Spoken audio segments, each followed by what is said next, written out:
I need to watch quickly.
Hello, hello, ladies and gentlemen. Oh my god, and as the music closes and as we still continue to look at the team posters, it is time, my friends. Oh my god, how long has it been since the last season finals? Realistically, about 4 months. And you know what? That's all the time I need to wait. Ladies and gentlemen, welcome back to Eternal Return Master Season Finals for Season 6. We are here with day number 1, and those posters look fantastic. I hope you had fun looking at them, because we'll continue to look at them during the breaks, but it is time for us to begin. Hopefully all of you guys had a fantastic day. The Korean side has been doing the interviews for quite a little bit now, but let's get started over on our side as well. My name is 6ㅅSenpai. I'll be one of your casters for this weekend, and alongside me in the voice Yo, call, yo, hello. hell yeah, it's a How's it familiar going? voice. How are you doing today, Super? I am doing fantastic. I'm very excited for today's Shuvi. We got our top 12 teams that are going to be competing this weekend for the season finals. So, all comes down to this. These teams, they fought tooth and nail to get here. Both two phases. So many games played I think over about like 70, 80 games played over the past season. So, yeah, very excited, very excited. Looks like we're just going to jump straight into it. Wow, we're already down to our 20-second countdown here. Indeed, it's going to be a fun time. Let's take a look at what ends up happening today, because the time countdown to Eternal Return Masters will begin.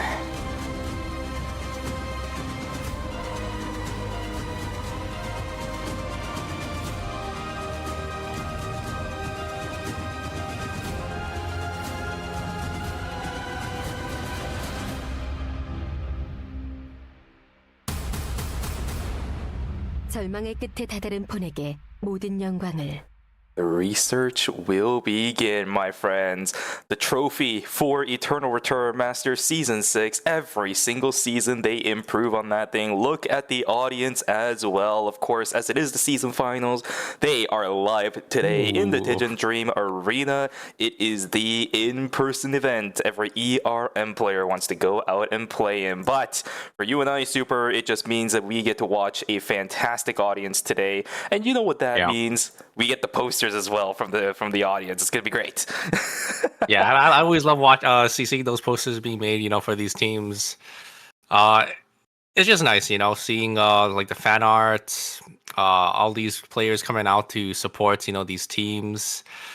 Personally, speaking from experience as well, because I did end up going to, Atlanta a couple of times, having like a poster made for your team, it's just nice, Yeah, well, personally, I can't say I can attest to that, but I definitely know, I can relate to what kind of feeling it might be. I've also felt really happy about things before, and you know what?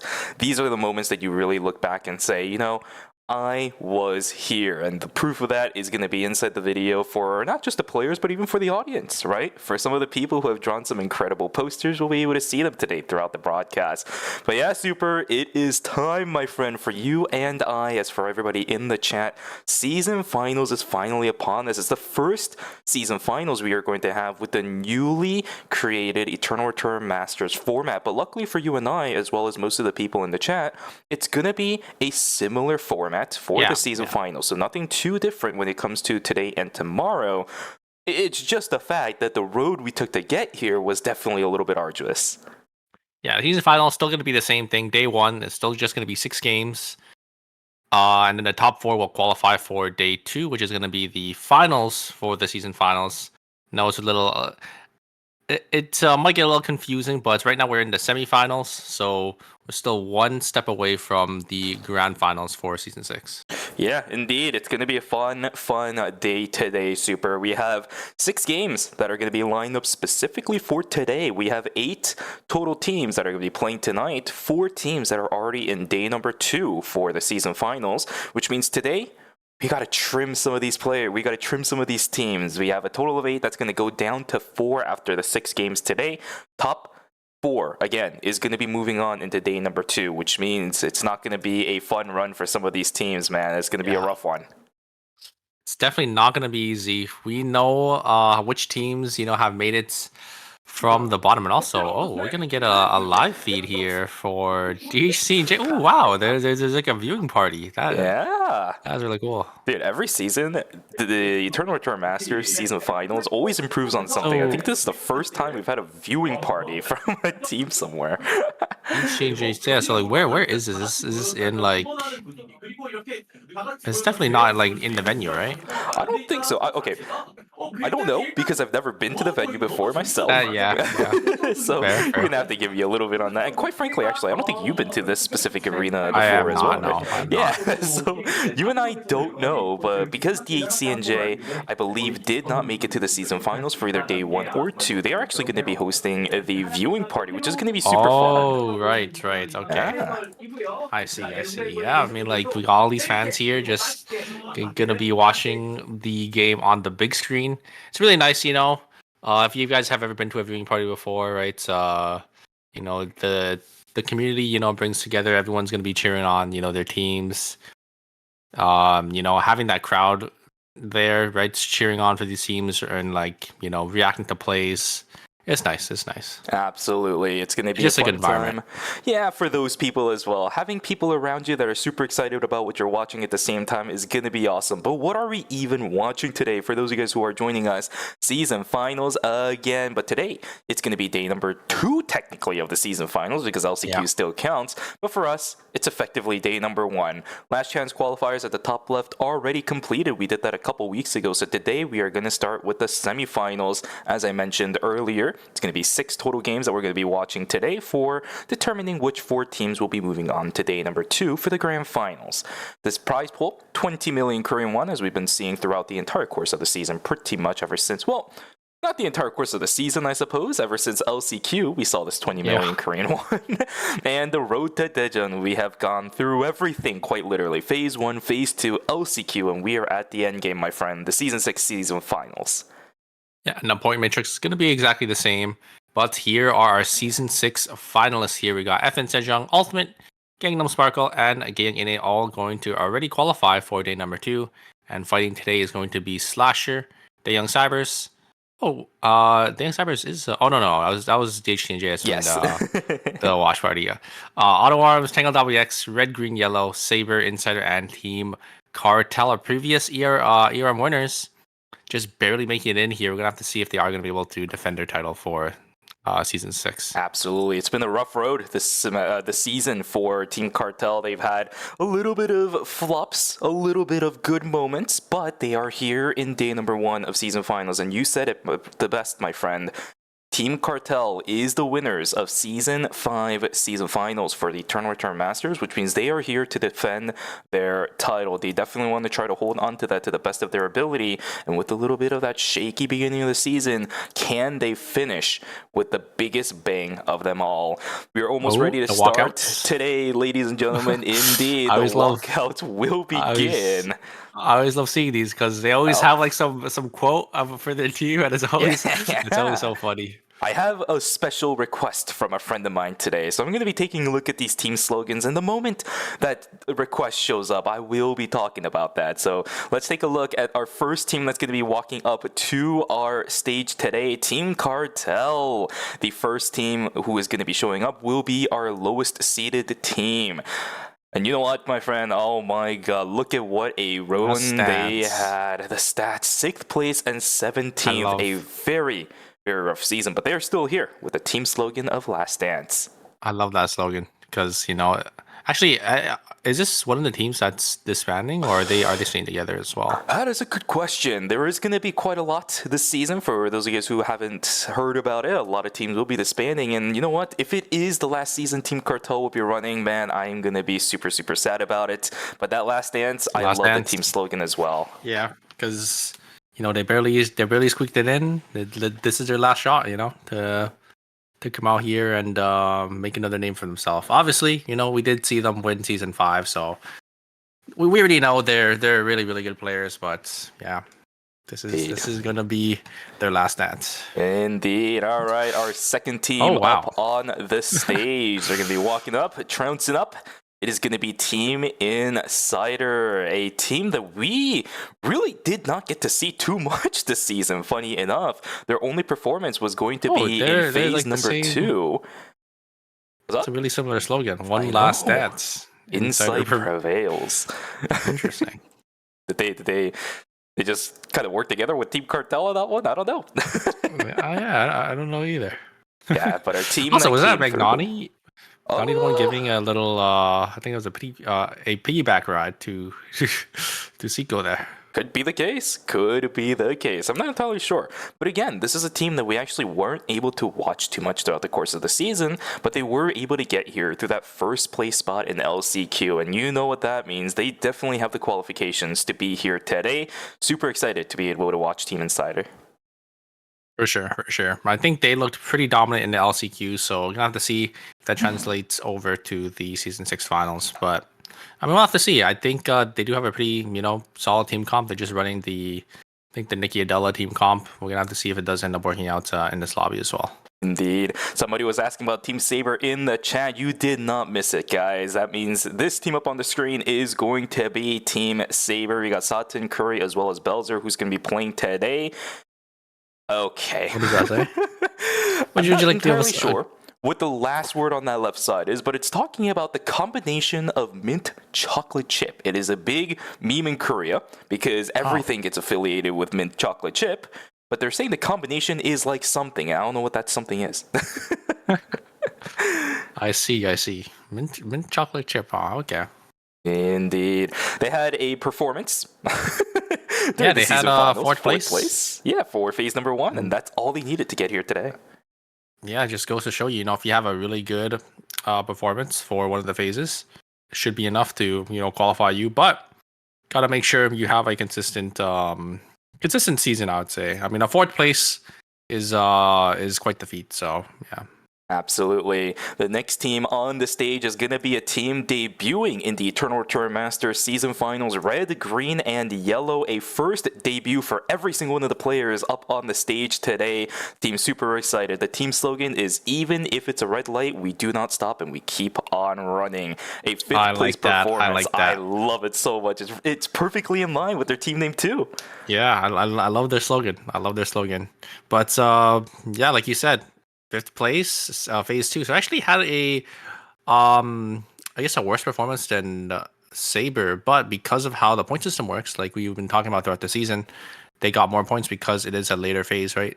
Mm-hmm. If you do play better in the later phases, you get more points just because it's more weighted into the later stages, which I think is a good thing, right? Because it makes it so the meta is more similar to the later phase than phase number 1, which the meta swaps up like a decent amount in Eternal Return. So exactly, and play well they did. A disgusting team that is able to take advantage of that Tia as well as even the Subami if they decide to play. That's going to be a 100%. Fun one to keep track of today.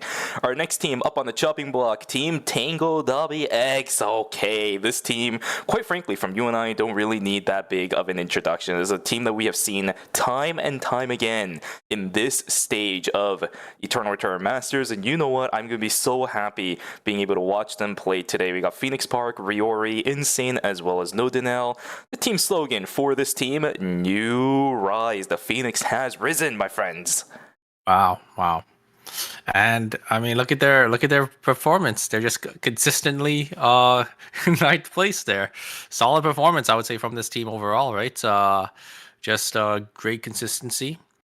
A lot of circuit points, 380. So they're in seed number 8, I think. There. So yeah, we got I think 3 more teams outside of Team Tango Dobby. Yeah, a team that actually didn't play in any of the finals for the 2 phases, right? So today is going to be a real matchup to see whether or not they're going to be able to make it to the season finals of day number 2. A real test to decide whether or not the members of Tango Dobby X are going to be able to stand on the stage together tomorrow. With the 4 teams that are already qualified, it's going to be a real fun time. Ooh, I am getting so excited. Yeah. There are not too many teams left, but at least for today. We got more tomorrow that's going to be coming in. But Here we go. The next team up on the chopping block, a team that is going to have a field day with today, I believe. Team Auto Arms is up there. Team slogan of "We have to prove ourselves" for the fans of Auto Arms, as well as the sibling that is not going to be here today. And we know who that is referencing to, and I love the fact that they are still giving him a shout out. Yeah, Sad Hands, unfortunately, had to take a break for the season, but yeah, it's good to see that they're still carrying his weight, I guess, right? But this is definitely a team to look out for. We've seen how good these players are. Fortunately, they didn't really have too good of a performance in phase 2, but again, just that consistency. As long as you're placing into that top, I think it's top 24 spot, you get circuit points, and you rack up enough circuit points, and you're just able to qualify automatically. Exactly. Team Auto Arms is also one to really, really be feared. But again, as you said too, they were a little bit shaky in phase number 2. But if we get a similar performance that we saw in phase number 1, this team will be unstoppable. So I want to see how they're going to be starting off today. If they start off strong, expect an insanely aggressive team today from Team Auto Arms. But let's take a look at our next team up on the chopping block. They got the green. Hell yeah. Dina cloak right there. I think that's Dina, right? It has to be Dina. It has to be Dina. You are correct. Edge on Cyber is up on the chopping block on the stage. The team slogan, a little bit simple compared to the other ones. We will show you the strength of Tej on Cybers, but that is exactly what I want to see from this team today. Dina has had quite an arduous relationship with some of our other Adina players, just to be a little bit frank with Eternal Return Masters. And today is going to be a really, really good test to see whether or not Dina is going to be able to prove that tomorrow on whether not tomorrow. I think it's today whose Adina really is going to be the best. So it's not just a test to see if they can move on to day number 2, but it's going to be a test to himself as well. Yeah, a solid day 2 or phase 2 performance, getting them a lot of circle points here. So easily sliding themselves into the 6th seed. But looks like I think this is going to be our final team for today, going to be coming out. And I think it was Team Slasher, if I'm not mistaken. See the signature red. And ended up winning the first phase, so a lot of circuit points. But unfortunately, I'm surprised I actually didn't qualify straight into day number 2. But I'm guessing, they just didn't have a good phase 2 performance. Yeah, look, they only got 18th place in phase 2, so not too many points. But phase 1, they were able to win that one out. So a lot of points going over to them, and they're going to be our 5th seed. Absolutely. Their team slogan is right indeed. Confront and take on. They'll have to do that today as they fight 7 other teams to fight for the last 4 spots in day number 2. Super excited to be able to watch this team. Will we be able to see the faded Team Anonymous Arda again, right? That's the one that I want to be looking out for today. Yoha is going to be looking amazing today as well. Nizika potentially will be bringing out the Felix, right? Oh, there's so many things that is going to be looking good for this team, and I'm so excited to watch Team Gwangju Slashers. But that'll be it, ladies and gentlemen. All 8 teams that are going to be playing today have been introduced, and you know what that means, Super. It is almost time for us to begin the season finals for Eternal Return Masters Season 6. Yeah, I'm very excited. I'm very excited for Slasher as well, because they are basically the pioneers of Arda. They basically showed all these other teams, how strong Arda is, with the Nimrod's Gate to look for those backline engages. And it basically shifted the perspective of a lot of these teams for that character. And it's made it so, all these other teams have been picking up Arda as well. We saw, Mira Sejong play Arda. I think we saw I forgot which other teams, but we definitely saw an Arda ban, I think, in the last phase in the season finals. So a lot of these teams are definitely utilizing Arda now, and it's great to see. But at the same time, it's also kind of funny to see all these portals, going on around on the island. We saw the infamous triangle inside a cemetery and the hospital, right? That one ill-fated 3-way Arda gate between 4 different teams sitting inside that zone is one I will never forget. And quite frankly, I don't think a lot of people are going to be able to forget as well. It's quite funny when that actually happened. But yeah, ladies and gentlemen, we are here again. 6 games that we're going to be watching today from the 8 teams we have just introduced. And it's going to be a fun ride. You know, we're not going to have too many crazy number of games. I know some people in chat are going to be a little bit disappointed by that, but save that for tomorrow. Tomorrow is the real big one. We're going to go all the way, right? Checkpoint to determine the best of Season 6 for the Korean side of things. Oh my goodness, it is going to be a wild one. Yeah, remember as well, I think season final starts 3 hours earlier from today. Yes. So keep that in mind. I think we're going to give you a reminder at the very end of the stream as well on exactly what time it's going to be, but it should start at around 1 a.m. EST instead of 4 a.m. here. Yeah, no excuses for all of you guys, right? No excuses on missing out or anything of the sort. What's up? I forgot. There's also the drops that are going to be coming in today. There is the cartel emo drops from last season, since they were the winners. You know, they get to pick the characters and the emotes that they would like. So make sure you guys stick around. Get your drops. Get those emotes in. They're very, very cute. I think my favorite is probably the Adina one. I actually really you like that one. Yep, I love the Adina one too, man. And you know what? Quite frankly, rightfully so. Bunga has been doing so much for that team, and the fact that Adina's is the cutest. No bias. Actually, there is a ton of bias right now between you and I. I also think the Adina one is the cutest as well. Make sure you guys stick for today as well as tomorrow, because I think today is the profile icon and tomorrow might be the emote, or it's flip-flopped around. I don't remember which way specifically, or both days might be both. I don't even know anymore. I think these days they just give them all out on like the same day, but I'm not sure either. Just make sure you guys stick around. Watch. It's just 2 hours, I think, for all the drops. So if you guys want all the emotes or all the profile icons and even some boxes as well, I think there's also some boxes included in the drops as well. Just stick around and watch some amazing Eternal Return. Yeah. You know, it is the season final, so it's only gonna be the best of the best for today. I know, although out there in the audience, today is going to be a day where Rosito is also going to be sitting happy, because he messaged me a couple of weeks ago asking, hey, do you mind sending... Oh, actually, I got to do that. Sending me a reminder when ERM happens so you can get the Arda profile icon as well as the emote. Because I think Anonymous's should be the Arda, right? If I remember correctly? I think so. Yeah, he really wants that. So I actually have to DM him right now. So let me do that real quick while we take a look at some beautiful Family posters. Oh my god, it's... Yeah. It's supposed to be the new iRub, like eyes, right? Yeah. This iRub. That's a really good one. I actually really like that. It's like the, oh my god, and then it's the new iRub eyes in the cat form. That's funny. Yeah, I think that's also the emote style of G-Work. What does it say in the thing? It says cartel. Oh my god, it's a cartel 2 wins in a row. So they are looking for it, right? They were waiting for Team Cartel to move up from the last seeded team of ERM season finals to potentially the first. Oh my god, this is so detailed. I know. Sua, Nikki, wow. William as well as the Cicilla. William. Wow.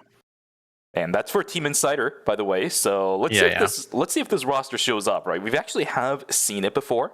The Sua from Magnani, of course, is obvious. Pyong also sitting on the Nikki is nothing too crazy for you and I. But the William and the Cicilla are going to be two that I'm going to be super interested to see whether or not it actually happens.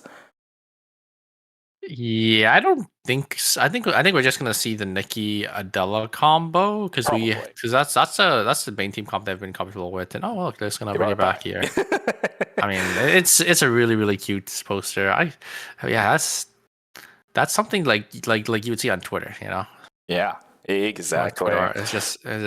I think it was, oh my god! Another art that's going to be going around. Look at how shy they are. Don't be shy. Show us the poster a little bit more, and be proud of the fact that you made it, because that also looks absolutely fantastic. Tangle WX, they're looking for them to get first place. Yep.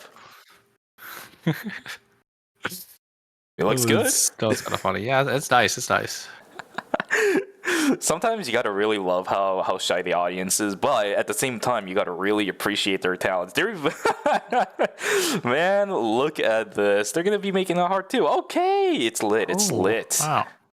Yeah, we know which team. Oh my god, they're zooming in and everything. The production team going crazy.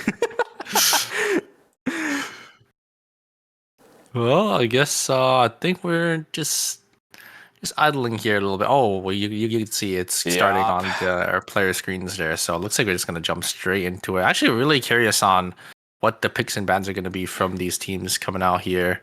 Gonna jump into it very, very shortly. Indeed, ladies and gentlemen, here we go. Character select for day number 1. Game number 1 of ERM Season Finals is going to begin. We are already seeing things like the Justina being hovered by Cinema. We are seeing, of course, Dejan Cybers running that Cadmus Johan. Plus the double backliners. We saw it time and time again. Although Revolu sitting on the Chloe is not something. Yep, there we go. Okay, there we go. A little bit more on what we are used to for that team. It seems like for the most part, we are going to see everything that we've seen in the past, except for Team Saber. Oh, wow. Although Team Saber composition is nothing too surprising, Red, Green, and Yellow is also going to be running their trademark Alonzo, Tia, and the Tsubame. I do not, off the top of my head right now, see a ban, which is going to be pretty incredible to watch post game number 1. Yeah, there's a lot of duplicates. There's like my duplicates. There's I guess there's a Sua duplicate as well. Yeah. Very, very. And McDonald's actually not going to be the one on Sua. It's going to be Yona here for Team Insider. And I think we have Team Slasher. They're actually not playing their Arda.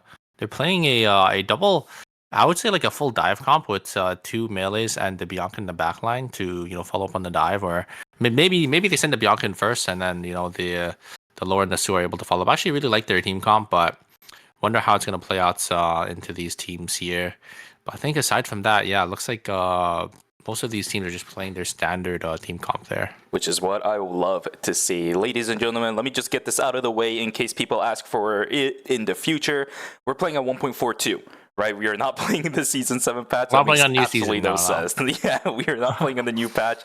1.42 is what we're going to be playing on. This is the Season 6 Season Finals, not the Season 7. I actually haven't been able to try the new season just yet, but I'll be able to do that maybe later tonight. But yeah, looks like we're just going to jump straight into it. Ooh, that is a new UI thing that they added. Look at the top left there. You can actually see like the full items of each team when they are going to be scrolling through. I actually really like that because I guess you basically get to see how strong a team is and all the transitions and how fast they're building. And actually, I actually really enjoy that they're showing that now. Yeah, but you're able to actually see the pacing of the teams as well, right? One of the biggest things that we have to keep track of today, especially because we saw it over and over again throughout the 2 phases, is how aggressive these teams are going to be going for the first literally minute of the game. So many picks happening throughout the course of the seasons that I would not be surprised that it happens today as well. Now the question is it going to happen in Cemetery? I didn't really see too many teams inside of that area right now, so it might not be a Cemetery Fiesta, but it's still not going to change the fact that a lot of these teams are going to be looking for those points pretty early on in the game from the looks of it. Yeah, one big thing that a lot of people miss out on, especially when they're spectating as a viewer, is the item disparity between some teams, right? Like people might just think, oh, this character just or this team just beat this team, and it was such a cakewalk for them, but they don't realize the item difference between some of these teams, which definitely contributes. But wow, it's Sue is gonna be able to find the Tsubame there. Green Apple gonna fall. Great engage there from Slasher, just able to find these angles in. I think the T is gonna go down here as well. Looks like they're not gonna be able to get away, and great combo there coming out from Nizuka. And will be Team Slasher gonna be able to get 2 kills. Indeed, we're already starting from the looks of it, Super. Teams are looking aggressive early on, as you and I thought, and I love to see it. Belzer is also going to be taking the ball. Team Saber going to be losing a member. Oh Justina, my Will God. will be falling down as well, just barely right before the ballistic advantage. Not the ballistic advantage, the push away from that crossbow weapon skill is going to come through. Down they go. Yet another member falling down as Tia falling down again as well. This is all over the place, Super. What we wanted to see for day number 1, Cadmus. I think he got it. I think Cadmus got it. Yeah, Cadmus got all of it. But he should die here, I think. Oh yeah, he's fine, Nike's here. I think Cadmus will go fall. Ooh, great side step though. There's the quick cut. There's a quick combo, and yes, it will be inside and able to pick up another kill. They're already sitting on 4 kills, so that's really good look for them. Great taunt there coming up from the mic and able to kill Tsubame. Fortunately, Bungwa not gonna fall there for Team Red, Green, Yellow. So Red, Green, Yellow gonna get set back again. I think they've been constantly dying throughout night number 1 here, but it's okay. It's still day 1, so respawn timers are still going to be relatively low, but you could see the credit counts for these teams, you know, it's starting to widen. Red, green, yellow only sitting on 150 on the Alonso, while these other teams have about 200 plus each. We are actually seeing the punish on the split pushing teams, or split farming teams, I should say. Team red, green, and yellow have been relatively well known to split farm for a decent chunk of the game. They are going to get punished for it, and Cadmus is the same as well. Team Titan Cybers with the Eva as well as the Heart, they're a team that's going to be permanently looking for that early game split farm. First full team fight is going to begin between Team Red, Green, and Yellow up against Team Saber inside of Forest. Sogden has got the 5 omens running around. He is trying to get the damage down as fast as possible, and they will be able to get it as Green Apple's going to take the fall. Cut comes through, as well as Belzer will knock down the Alonso. 2 members down for Red, Green, and Yellow. They're going to slowly but surely continue to fall further and further behind. Yeah, they're just losing out on so much tempo in the game. Already down about 70 credits compared to these other teams. But Saber, really nice pickup from them. Going to be able to get 2 kills. And you'll look to contest for this Meteor here. Don't know, Peng is going to be able to look for an angle there. Cinema actually going to get caught out there. And Dina just going to completely rip him to shreds. Looks like Team Auto Arms will lose their Yuskina there. And Team Cartel, they're actually going to be able to get the Meteor, as Team Saber actually opting not to take the fight there. Probably opting not because they are still missing some pivotal cooldowns. I think the Yuki still missing that coup de grace there. Ivolo gonna get tagged up a lot by Riori, and oh my god, the burn is just way too much, and just gonna go straight through the Fate Unwavering from that Johan. Johan just not gonna be able to keep them alive there, as it will be Team Tango Lobby X gonna pick up a nice 2 kills, so great pickup from them, and they're sitting pretty comfortably here. Gonna be able to get their force core buy-ins very shortly in police station. Look at the bottom of our screen. Save for Team Red, Green, and Yellow, every team has kills. And for Red, Green, and Yellow, they might find one. Pungwa fighting up against G-Man. Oh, no, not old G-Man. Youngman, I have to remember that. But, the ballistic advantage comes and snipes him down. That means Red, Green, and Yellow, again, falling behind. They tried to contest for the Tree of Life up in Temple, but unfortunately got found out by some members of, I think it was Team Auto Arms. I think it was the Marcus and the Katia that found them. Yeah, down, so this is a rough start for those guys.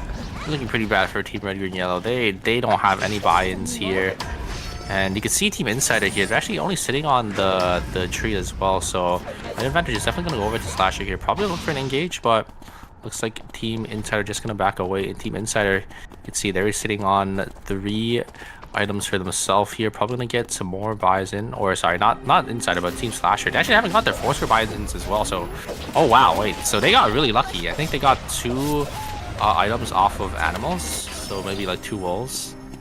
Well, I actually really like this feature that you get to actually see now, because it looks like they went they got 2 trees off animals, and they just crafted those shoes there, and now they're calling in the force cores as well, so they're going to be sitting on 3 force cores and 3 normal items, so they're going to be really strong. But that goes to show us that the pacing of this game is already extremely fast, right? For every single team, quite frankly, most of the teams are actually sitting on really good items themselves as well. Force core transitions across the board at the moment for a lot of players. This Katia for Loken is absolutely disgusting. God, yeah. Curry is just caught getting out. ripped to shreds. He stood no chance against that one. Will get sniped down and taken down as well. It's going to be a temple hold for Team Auto Arms, as they're going to have access to those mutant bears on the right side of the map. Alpha's going to be taken by a couple other members across the board too. Slasher's going to pick up one of that, and it's going to be Team Cartel to pick up the other one on the southern side of the map. Well, it's a good thing. It's a good thing Kirk gonna buy, because you can see Team Saber, they got no items. Their credit counts are all still in the 400s. They gotta get to a kiosk, and they gotta look for some buys here. Loken getting a lot of damage, or Yohop already getting chunked down from half HP from the bears here. Looks like Team Auto Arms maybe want to take this fight. I think Team Slasher, though, they have a lot of items. You can see Exploit's items. He's already sitting on 4 items on this Bianca, so they can look for an angle onto the backline here. Sanguine Javelin is going to connect. Cinema going to get chunked down to half HP.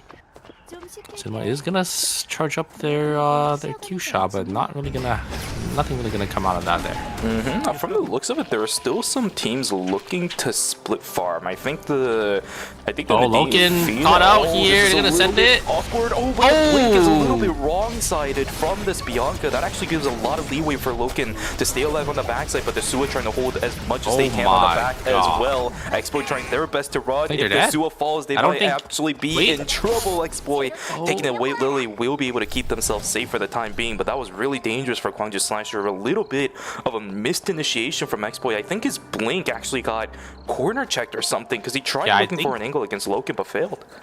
Yeah, it was just really nicely played by Taeyong. Taeyong just sitting right in the middle of that bridge to block the engage from X-Boy there. So very, very nicely played by Team Auto Arms. Just Taeyong just being that brick wall to make sure his backline is safe from that Bianca engage. So very, very nicely played. Looks like Tree will be coming up as well. I don't think Team Red, Green, Yellow want to contest. You could see the item difference already. Yeah, they're only sitting on 3-4 scores. You can see Team Auto Arms, they're really so accelerated. They have that Kadi already sitting on 4 items there. Early damage portion is going to work out in favor of Team Cartel. Siku's going to take about half of their health and damage while we are waiting for that healing time to res them back up. There's a lot of good pressure coming through from Team Cartel, and surprisingly enough, Team Insider is actually going to opt to back away from this. Way too much pressure from Pungwa is going to allow them to secure the meteorite without absolutely any pressure, and this is what I love to see, right? Starting out with Pungwa, they've seen the most amount of success with this player throughout the entire course of the season, really. So this is a really good start for Team Cartel, learning throughout what actually happened and what was working. All these teams, the course of the season, it's filthy. You could just see how high level this game is by like seeing how much items these teams have so early into the game. Like this game is just really, really accelerated, and these teams need to make sure they're on pace with these other teams, because as soon as you fall behind, as soon as you fall 2 or 3 items behind, these teams will just take advantage of that. Yeah, look at Digit Cybers as well. They're all prepped up and ready to go for night number 3. They're playing extremely quiet and for good reason. 570 credits for Cadmus. You know exactly where those credits are going to be going for that blood. Yep. Yeah. I mean, Team Taeyong Cybers is playing that triple backline comp, so they can afford to be greedy and they can afford to look for these items, because they need to make sure they have that item advantage over these opponents. Just because when you're playing that triple backline comp, you need to do damage to make sure when teams are diving into you and when they are looking for that angle, they get chunked down like a lot. Yep, this is looking good for a lot of teams already. Red, green, and yellow, though, these guys are still on the back end. One transition across the board for all those players. It has been a slow one. Still sitting on 0 kills as well. Team Auto Arms, they are nearly fully built, my friends. Team Kwangju Slasher season, and they have no part in this at all. Immediately running away. I think Team Auto Arms, they're just trying to look for some kills, because they see how many items they have. They know they're in such a good position here. They're just trying to take any team fight they can, but I don't think any team will allow them to really get that angle here. Looks like Team Saber will use that White Lily, and they will see Team Red, Green, Yellow, and Red, Green, Yellow is kind of stuck on the top here. Team Tangled WX, I think they know there's another team probably in the area, so they don't want to take the engage just yet. You see that camera, so probably gonna try getting the bears here, maybe get the console. There's a lot of teams here stuck in stream. Red, green, yellow, they're just falling farther and farther behind. They're stuck in this corner here, not going to be able to get any farm. It's not really looking too good for them. Yeah, but luckily they don't have to watch their flank. That's the only one good benefit of that team at the moment. Temple's close, so maybe they can try using this to at least move further into the game. You never know what will happen with Eternal Return. And plus, their composition is one that can really just kind of turn the tides of a fight as soon as one good thing happens with the Tia. Right, Tsubami's still going to get the damage down despite not having too many items. It's just maybe not too much by the time day 5 rolls around or something of the sort. If she's still not backed up with the items, but this is, yeah, they're alive. With how early game started, I think for Team Red, Green, and Yellow, they'll still take it, falling further behind too, as they're going to push themselves into the red. Going to try looping around, but I don't think Team Tango wants to let them go.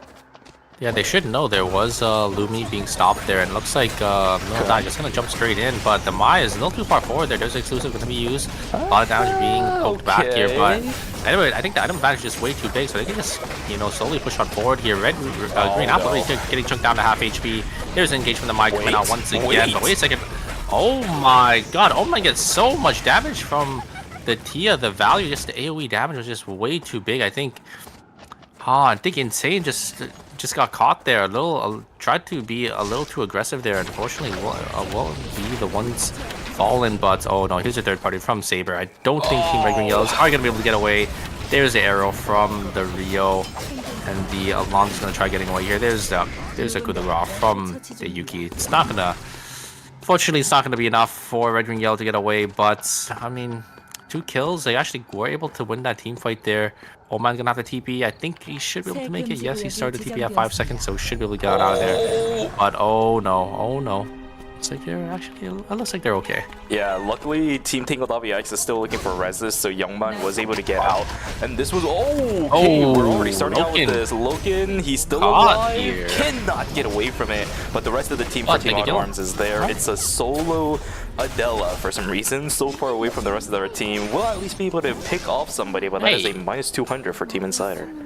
I mean, it's also a solo Kadia, but it looks like Team Auto Arms was a little closer than Team Slasher, so, or sorry, not Team Slasher, Team Insider, so we'll be a Team Auto Arms be able to pick that one up. Gonna trade a kill, but they won't be able to, they won't be the ones losing it out on any credits because they were able to get the res there. Indeed, the damage coming out from Dina, this is absolutely ridiculous. Cartel is slowly further and further being pushed in to the research center where Team Auto Arms is going to randomly show up out of nowhere as well. These guys need to make that decision to get out of here quick. But look at what's on the other side. They have absolutely no idea. Team Tangled.bx is here and then Insane gets caught again. Just the wrong plays at the wrong time, my friend. Yet another minus 200. Youngman, he's still alone. He's still alone. He needs to get out. No! Oh, he gets taunted. He gets taunted. It's problematic. Oh no! And gets found out by Seiko. This might be our first team gone. Pyong's gonna just full send it. Overkill to the wazoo. Insider will be able to wipe out Team Red, Green, and Yellow. Unfortunate for Youngman. Yeah, Team Tangled WX though, they were able to get back up, so it's not looking. Oh, wait a second, there's so many teams in this area here. There's the Adela. Unfortunately, is a little too far up.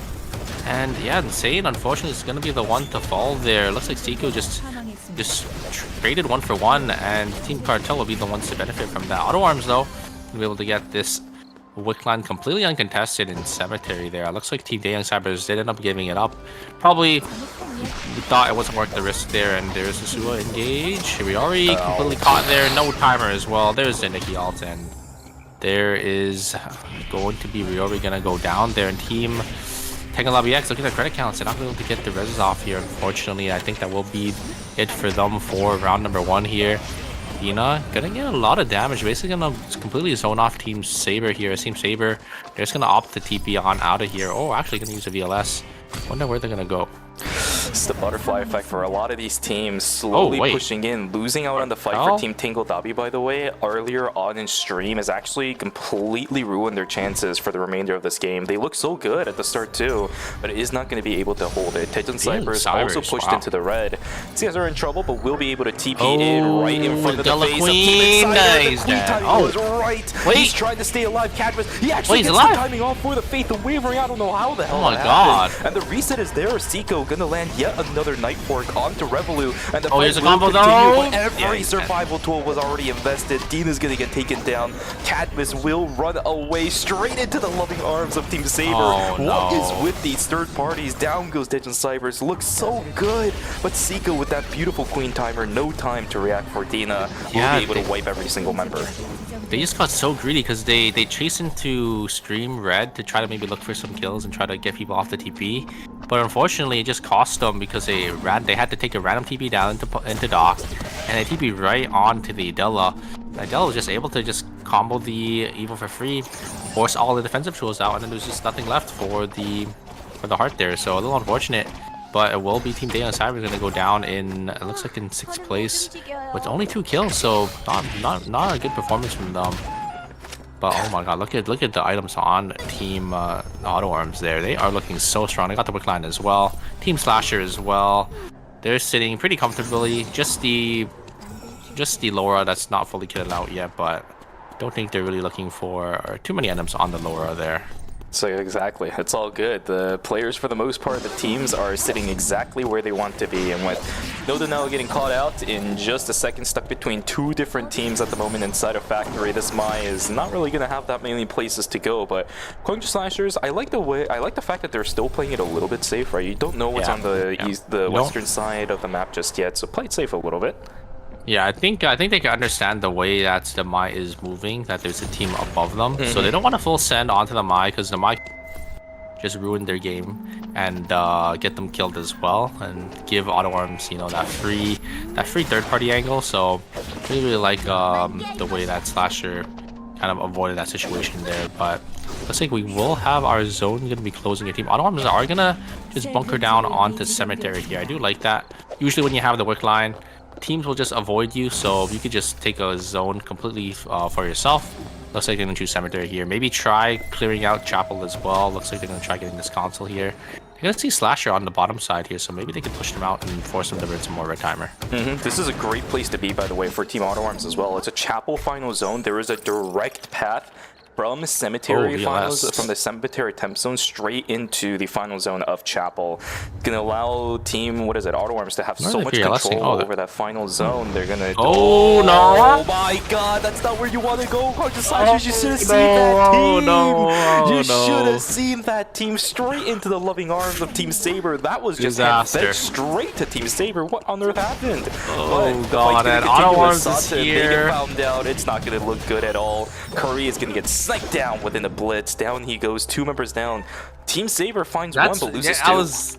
Oh no! I was wondering why. Like, where are they gonna VLS? There's only you know, 3 zones to go, and unfortunately, a VLS in the worst position possible, right into the middle of Chapel, right into the hands of Team Saber. And Team Saber, yeah, they just were able to, were able to get one of those kills. Unfortunately, though, Team Saber got third-partied by Team Auto Arms right after, so they actually lost out on a lot as well. Looks like Team Slasher gonna walk into the zone here. Team Insider, they should know this team's just a duo, so they're gonna try looking.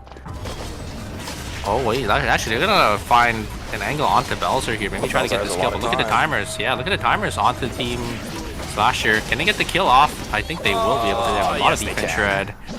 And it is a Suo and a Laura, 2 really strong duelists. And Team Slasher will be able to pick that one up, but looks like they're actually going to go down right after here. It's just going to be the Mai, and Auto Arms are going to be able to pick up 2 kills. Yeah, spent way too much time trying to get the Yuki, which means they're going to have to fight it out now. Yoa is not going to get any additional timer from this. If they could find an angle onto Loken here, maybe the backliners would display 5 seconds? Oh, that is true. 13 now, but you're still running out of time. You got to send it eventually. Yoa has to find something, but Loken just needs to position himself well. Be pushed into a corner is not going to help. There's the desperation slice. It's not going to work out. Down goes Yoa, so down goes the Sua. 3rd place for Tangled WX. I mean, they got the placement somehow all the way from what could have been a potential 8th to 3rd. You'll take it. What a good crossbow skill from Cinema there. It's actually just completely shutting down any attempts from both the Laura and the Sua there. So it's going to be Team Auto Arms versus Team Insider here, but we see how strong Team Insider is with this combo. Yeah. And Team Auto Arms are playing 2 backliners with the Marcus to peel them off, and Marcus not really having or not really a tank known for their peel. So we're gonna have to see how Team Insiders or Team Auto Arms does not navigate this Nikki Adela combo. You can already see the way they're positioning. Both the backliners are pushing so far back because definitely don't want to get into that range of that Adela and that Nikki. Yeah, but I love this from Team Auto Arms too, right? This is something that we've actually seen from Team Insider, where if they end up getting a free zone, they'll actually push all the way into the other zone. It's not the first time that we've seen this, and Team Auto Arms was able to catch on that. Zico jumping over to the wrong side. He's going to be forced to use the checkmate. He's out of there, but there's Nikki jumping in instead. Where is the Sua? She is not joining the fray at all. I don't know how, but Team Insider managed to keep themselves all alive. So much was invested. Taeyong's going to get the ball, and that's it. Zico will come online as well. The Sua on the backside trying what they can, but it's just not going to work. It looks so messy for Team Insider. They're going to finish the game. Yeah, I don't know. Kills themselves on 14 for Team Auto Arms, 1st place. GG's. I don't know what Zico was thinking. He tried to go in by himself on the Adela and just force all of his defensive tools out, and then Team Auto Arms just able to win it out there. Very nicely played, and great punish there from Taeyong, able to get the pull onto the Adela. And that just sealed the deal. Yeah, I don't know what that was, but you know what? It's game number 1 of the season finals. We can chalk it up to just warm up, right? These players need to get warmed up a little bit. That's just game 1. And for Team Insider, this is a little bit more uncharacteristic. That's one of the reasons why I'm willing to let it go, because we know Team Insider to be an incredible late final zone decision-making monster, right? It's just a little bit of a mishap, and quite frankly, maybe right-clicking a little bit at the wrong place too for Zico. I wasn't sure who actually popped the white lily. If it was Zico doing it, it was him. Yeah. Yeah, then he might have messed up with the right click. Yeah, it should have been the Nikki to go in first, right? Like if Nikki was there and then Seiko was in the back, I think it would have been a lot better. The Sue, I think I'm pretty sure they just weren't expecting them to send it there, so which is why they were nowhere in near into the fights. And yeah, I think yeah, definitely a misplay on Seiko's part, but it is just game one. There's still a lot of eternal return to be played from these teams, and despite them making such a big mishap, they did get a lot of kills and a lot of points for that game. It was a 10 kill second place, so it's like 15 kills already. So, a nice buffer for them going into game number 2. Absolutely. Team Insider will still have plenty of chances to play something like this towards the later stages of the game. It seems like for what it is, this Adela Nikki composition is working a lot better than I would have imagined in the season finals. A lot of teams weren't really able to deal with it that well. But at the same time, I think another benefit of what Team Insider was able to reap the benefits of in game number 1 was the fact that they were just at the right place at the right time. Always managing to pick off some of these stragglers from fights is a great thing to see, and for Team Insider, they managed to do quite a lot of that. As soon as big fights happen and maybe 1 or 2 members managed to get out, they were always right there to pick off the scraps and get those 1, 2 kills. But by doing that over and over again, managed to get themselves to 10 and then to second place. This is not a bad game for Insider as well, and quite frankly, I think it might set up a really good precedent for what they're able to do in the next few games as well. Oh, for sure. And Team Auto Arms, I'm surprised they're on the Justina and they're making it work so well. Cinema is just utilizing this character to its fullest potential. They're just able to navigate the fight so well, just able to dish out so much damage and provide enough utility in CC as well with those explosive shots from the crossbow skill. So yeah, not a comp I would expect to see coming out with the Marcus and the Justina, especially after all the changes from Justina, all the nerfs. But it looks like she's still a solid pick, and she's definitely still viable and able to be played at the highest level here.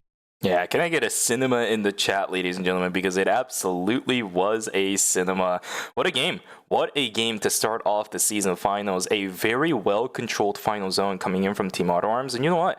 I will be honest with you. This was one of those games, from Team Saber, right? If I remember correctly, it was. It was a game where I think for the most part, it was quite textbook. We saw a lot of third party going on. We saw a lot of teams falling because of these early game incursions that they couldn't walk out of, especially Tangled.bx. Right? Pretty much their entire game unraveled from the fact that they lost up against Red, Green, and Yellow in stream. That directly led to their team never being able to recover. I think at most they were able to pick up 1. And then they got found out inside of hospital, so they had to leave. They tried to res again inside a fire station, but we saw everybody joining in to try killing off the members that were straggling there. And they also lost another member from there as well. It's one of those situations where it's just constantly going to be a lose-lose. So it has to be the perfect balance between, hey, we have the items, so can we fight this? And they should have been able to. It's quite frankly surprising to me that Team Tangle.w lost against Red, Green, and Yellow, but that's also where that X factor comes in with the Tia and the Tsubame, right? I talked about it during the game. They can turn things around real fast if you misposition just a little bit, and then Sane did that a couple of times this game, which is a little bit unfortunate. Yeah, I mean, Team Red, Green, and Yellow looks like they're playing well, but unfortunately, their macro game is just not up to par with the rest of the lobby. But that's only game number 1. We've only saw 1 game so far. But they definitely need to step it up here. We saw their item. I actually really like this feature. I think it's a great feature to have because you get to see all these teams and their items and how well and how fast they're transitioning throughout the game. So you could see how good these teams are in terms of their macro play. And in this game specifically, Red, Green, Yellow, they're sitting on just 3-4 scores all the way into night number 2. So they were definitely really a lot farther behind than the rest of the lobby, but maybe it was just an unfortunate game for them, right? Because we saw in the early game in day number 1, they had a lot of deaths going around. They weren't able to get really much farm at all. So, once you start falling behind in the early game, it's really hard to catch back up and to look for these team fights to get you back up to speed. Yeah, I'll be real with you though, just a little bit on the production side that I want to give a little note on for that team build kind of thing.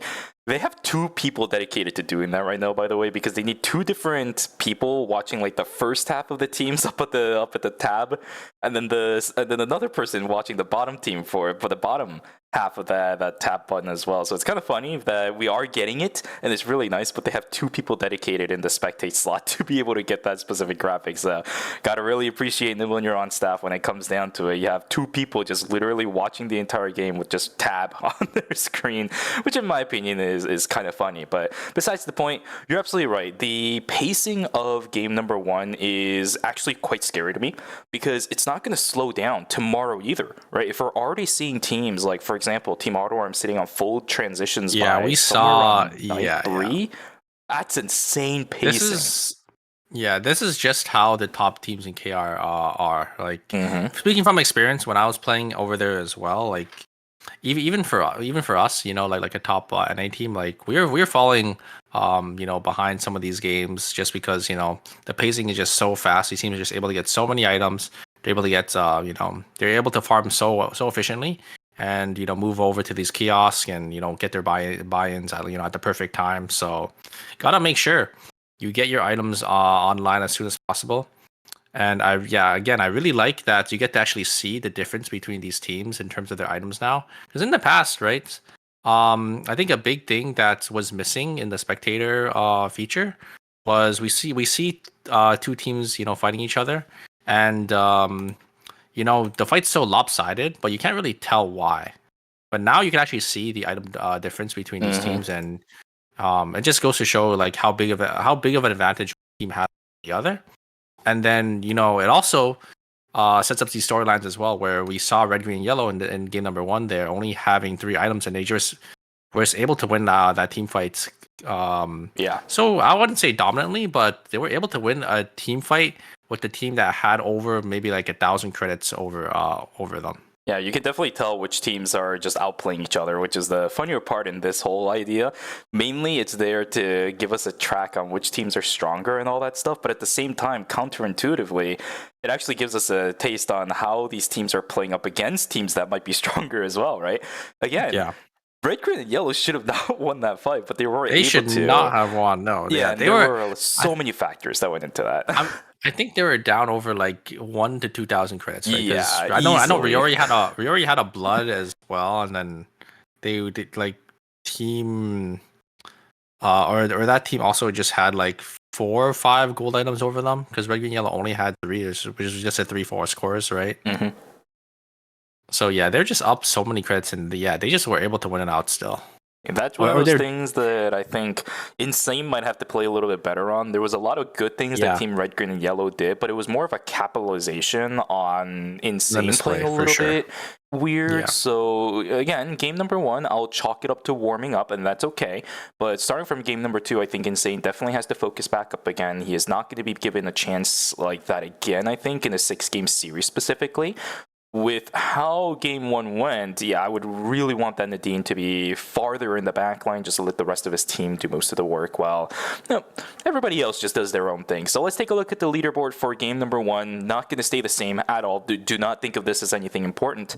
But we do have the top 4 teams right now being AutoArms, Insider, Saber, and Tangled.wx. Just 9 points for the top 4 cutoff past game number 1. Again, that's not going to stay the same after game 2. Absolutely. Yeah, 9 points.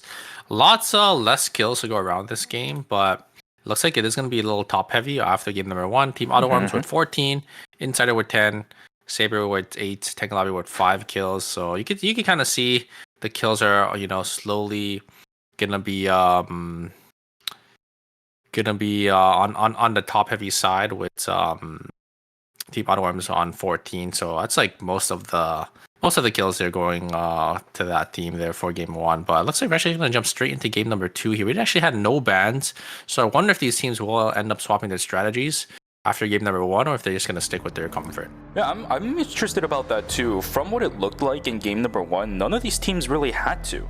Right, and that's the biggest thing. Funny enough, even with how the early game started for teams like Tangled WX as well as Red, Green, and Yellow, I think they looked pretty comfortable doing what they did. I don't think any of these teams really have to divert from what they were picking in game number 1, and quite frankly, for the most part, it's gonna be exactly that. Green Apple considering the Theo at the moment, but if he changes back over onto the Spame, of course, it'll be the same. The only change-up I am seeing is Cartel. NCMB is gonna be bringing in the Felix, and I love this because Pungwa and NCMB has been one of the best duo in terms of the DPS dealers I've seen in a long time, so I love the fact that we are bringing in NCMB on Cartel. But Haze, oh, you see what I'm seeing? Yeah, Haze. When was the last time we seen a Haze in ERM? It's been a while, just because, you know, Haze is one of those mages that usually shows up a lot when she's really strong, but I think in the recent meta she kind of got rotated out of the you know, the pro bracket, I would say, but you know, gonna be making a showing here again in the season finals here for Team Red, Green, Yellow. Yeah, this team has a lot of really good damage, but at the same time, they really struggle at chasing, in my opinion, because Haze, yeah, has a lot of damage. Same thing for the Tia, she has a lot of lockdown, but when it comes to extended chasing, I don't think they're going to be able to maintain it for too long. Yeah. So a lot of it is going to be coming down to them getting the initial lockdown with the Tia. So Youngman, again, is going to have a very significant part in how well Team Red, Green, and Yellow does for game number 2. Like always. But here we go, ladies and gentlemen. Game 2 is underway now as we load into Lumia Island. I want the early game to be as messy as it was in the last game. Everybody getting picks, everybody getting points. But this time, of course, I want to see Red, Green, and Yellow getting a little bit more of that too. This team composition can absolutely style on everyone else. But if we see the slow start that we saw in game number 1 for these guys, Haze is really hard to come back from nowadays if you fall behind. So let's see how it goes. Yeah, very excited to see.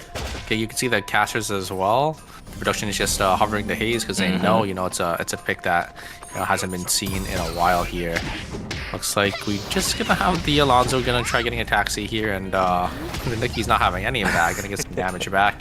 Gonna trade some mastery. You actually see the items, you know, the inventories for these players just fill up completely because, you know, they wanna. I think a lot of these teams, they have those builds where, you know, they meet up with their team and they drop items for each other so they can get these items up early and really fast here. Logan gonna try getting away here. Looks like, ooh, yeah, it looks like they will be able to get on. Here is the ultimate gonna follow Insane all the way through that White Lily, and it will be the Adela gonna be able to finish them off there. And Slasher in a little bit of trouble here. Looks like the Sua is going to use their Donkyo to get away, get the double speed boost, so it looks like they should be okay here. Should be completely fine. Alonso still looking for new targets, though, as Dina on the backside will deny the entry for the 2 damage dealers, which means Dang9 is going to be in a little bit of trouble. Dina, not the highest value via Corruption just so far yet. Heart is going to be forced to pop the Peacemaker, and it's going to isolate them. D-Man should be able to pick this up. I actually don't know who got that. The Sua was joining the fray right on top of it, but down goes the Sua. A lot of utilities already invested by Team Red, Green, and Yellow. Dina's still sitting inside the bush, and they can't see the Fear Corruption right now. Laura almost getting taken down. The Orbi will not be enough. Team Teto Cybers really still want to take advantage of Cemetery, so I guess we're back to our day old, same old. Cemetery is an absolute mess, but another fight inside of Forest. We saw this earlier. Down goes Curry. Belzer now needs to run. Yes, I'm gonna get away here as well. Gonna use that Charm of Nomad and be able to get on out of there.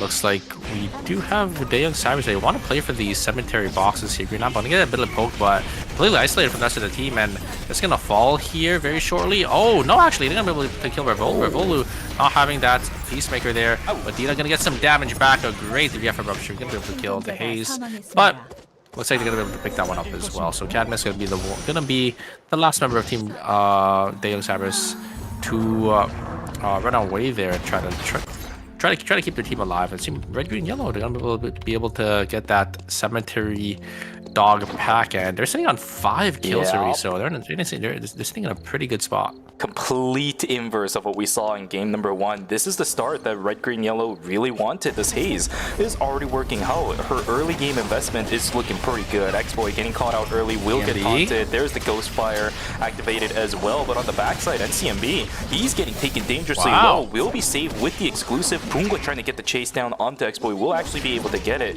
Easyka completely split apart. They're going to be put corralled into the corner. Don't think they're going to be able to get away. Nice dodge out from NCMB. This should be the meteorite, at least simply controlled by Team Cartel. NCMB just barely lived thanks to the exclusive.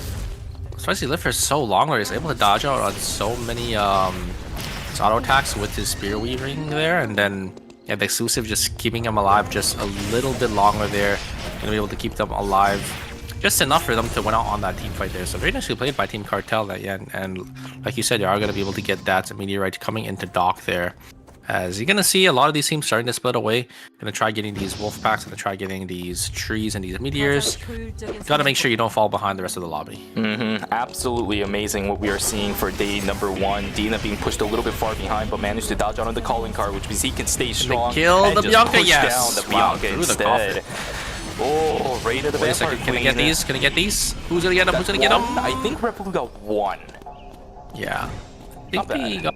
Yeah, I think Revolta got 1, and then yeah, Team Insider got 2. So, or not Insider, Slasher got 2. So not too bad of a trade, but you can see the credit counts. It looks like the credit counts are definitely in favor of Cybers there. Slasher definitely needed definitely not all 3 of them, as there's only sitting on 250. So you'll have to try looking for something else here. Seiko sitting already on 2 items as well, so it looks like they did end up getting a nice transition maybe from the wolves there. I think it looks like, yeah, though getting items off like animal stuff, especially, you know, at such a high stakes lobby has to be a really nice feeling, because you need to make sure, you know, you're getting these items, you're gonna have that item advantage over teams. It was one of the reasons why Team Auto Arms was so successful in game number 1. Caught out are going to be the members of Red, Green, and Yellow. Full Rainbow going to go down, but Youngman, of course, not going to be able to find anything, as Green Apple is already dead. This team slightly split apart at day number 2, and it's definitely going to cost them, as the Haze will fall down. X-Boy looking for a little bit more. There's 10 seconds of death timer for this Haze, and he's already used a dash across. I think Youngman might be in trouble. It's going to be another sacrifice going into the hands of Team Quadra Slasher. Red, Green, and Yellow, I think they haven't picked up on how fast-paced the game is going to be. They had the success in day number 1, but just because of that, it doesn't mean you're going to find success for the remainder of the game too. You got to stick together, otherwise you're going to get picked off one by one, like we just saw from Team Quadra Slasher. Yeah, that is really unfortunate, because it just ruins your tempo as well, because they want to make sure they get their 4-score buy-ins before the next objective in this, but unfortunately not going to be able to. And oh my god, the damage from Dina is just way too much.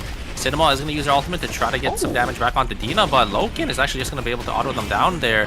Revolu try getting some damage back, but it's not going to be enough, as Loken's going to jump on forward there. Revolu actually going to jump back in, try to get a kill, but they're actually just all going to walk into the Peacemaker here, and Cinema is going to use their crossbow skill to push them out of their own Peacemaker. Very nicely played by Team Auto Arms. They're able to pick up a nice 2 kills from Team Bayoung Cybers. It almost could have been a Revolu show. He got so fiddly with it, but he wasn't able to find anything. He was feeling himself. He was feeling it. He saw the ball low. Is like, I just have to go for it here. But unfortunately, Team Auto Arms is playing it so well there. Looks like we have a box contest here in Cemetery. A lot of damage being traded there. Red, Green, Yellow just they did end up getting the box. They're actually going to be forced to back away here, but now they're completely split off here. This is the Green Apple. 4 Slasher to look for an engage. You're going to get some damage onto Alonzo, but a great shield. They're going to block a lot of the damage. There is the ultimate going to be forced in, and they're just going to focus their sights onto the Alonzo there. But wait a second, a lot of damage being the Haze. Looks like the Alonzo will end up going down. I think the item did go to the side of Team Red, Green, Yellow still. I think it was the Haze that ended up picking that up, so not too bad of a loss for Team Red, Green, Yellow, but you can see the credit counts once again from Team Red, Green, Yellow. They're playing down about 3 4-scores compared to Team Slasher there. Actually, looks like Slasher is also playing down 2 4-scores. But these teams, they need to spend their credits here. And they're gonna try to, but sorry, not Hospital, but Chapel is still being contested. They're gonna get found out by the members of Team Cartel as well. It might be another stagnated death timer for Red, Green, and Yellow. The early 5 kills has not been able to translate into anything, but for Gwangju Slashers, they're also in a little bit of trouble. Reina the Vampire Queen actually pretty good. It's gonna be an early invest on the NCMB! And NCMB oh my finds god! an angle onto X-Boy. I don't know how he is doing it, but this is the combo that I was talking about. Pungwa as well as NCMB finds the damage to knock down 2 from Gwangju Slasher. I thought with that Reina the Vampire Queen it was over, but NCMB somehow splits off the exclusive. I thought it was invested early, but absolutely not. The repositioning onto that Felix actually allowed him to find a pick onto Bianca. Well played. How does he always just live with 1 HP and then he's able to find these angles onto the backline? It's just, yeah, so well played from NCMP to just dodge on these key abilities there. Very, very nicely played from the Felix, and yeah, able to follow up and finish that Bianca as well. Looks like we do have the day 3 swap here, so now once teams do end up falling, it's going to be a -200 coming out of the pockets here. Team Cartel, they're just going to get some buys in. Looks like they still have a lot of credits to go around as well, so probably going to finish up on their builds here. We do have Omen going into red here, gonna regroup with his team and Hotel. You can see the credits, they need to get their buy-ins in here. I think there's still buys. Oh, Loken with the reaction time. He used the blink immediately as soon as he saw the queen, otherwise he would have been dead to rights. Seiko looking for another pick though. There's the targeting onto Taekyung. He's a little bit too tanky for Seiko's liking, so he's not going to full send it just yet. But the burger flip, not going to be needed. Taekyung, Auto Arms is just brute forcing the entire damage from Cinema. This guy is just getting multiple targets. Left and right, that exposed. Oh, and he's dead. The Cataclysm picks him off. Cinema on this Justina is able to find so much. Taekyung should be able to find the kill onto Pyong as well. I don't think this Nikki has that much longer to live. The reverses are actually pretty good, but Taekyung, you should have the chase down. If anything, Pyong has a second less than Taekyung does as well. Let's see. Oh, he tried to bait out the Garner reverse. You saw he jiggled a little bit, but I think Pyong's still dead. He tried to... 4. Oh, he's just barely... Oh, is he? Oh, 1 second. Okay, he's alive. He's alive. Insider, oh my god, they almost went down as well. He's the last one alive because I think on the other side, Team Cartel, they were able to find I think the Suwa there, but looks like Seiko is going to be able to res back up here. So not the end of the world. Probably going to try TPing to their Nikki, maybe get the res off in Chapel there. Oh, Mangnani also ended up getting picked too. Look at that. Team Auto Arms, yeah, they're just playing so well. Cinema, I mean, they're up so many items as well over, but Cinema just is playing out of his mind on this Justina. I think he managed to get about 3 to 4 double lasers up on Magnani and Seiko. That's one of the biggest reasons why they were able to win. And then of course, it's not Magnani. He's actually not playing. It's Yona, I think. Right. You're right. You mentioned something about that. Yeah, Yona as well as Seiko, and that's really big, right? Because the Cataclysm also benefits from both of these members playing really close to each other. We've seen Team Insider sticking close to each other up until that point where they're just able to send everything. That Cataclysm value came so hard for this Justina, and we saw it just actually being able to snipe down Seiko towards the end of it too. 2 for 0 in favor of Team Auto Arms. They are just not relenting at all, just because it's a different game than what we saw in the previous one. Yeah, I think they're gonna be the powerhouses of this lobby. It looks like they're completely dominant. There's so many items up on these teams. I don't know if they're getting lucky off the animals, or I think it's just, you know, their macro play is just immaculate. And they're just able to rotate so well. And yeah, Cinema is just playing really well. Loken, I think, is playing good. Taeyong as well, right? Like we saw in that last team fight there, Taeyong got so much value, just able to isolate the Nikki, while you know, Cinema and Loken were just able to take the 2v2 onto the back line there. Indeed. This is what I love to see, man. Team Auto Arms, everybody is just doing their own thing, but at the same time, it just melds so well, because Cinema is also playing that Justina character to an absolute T. Love to see it. But everybody else is slowly moving along. The only team without kills is Team Saber. I'm actually quite surprised that this team is playing pretty slowly. Their transitions are pretty decent. They look pretty good, but yeah. I don't know. I'm pretty solid items. It looks like they're just you know, you just have those games sometimes where you just don't find or you don't run into any teams. You just can't really get any kills. But it looks like they're transitioning pretty nicely there.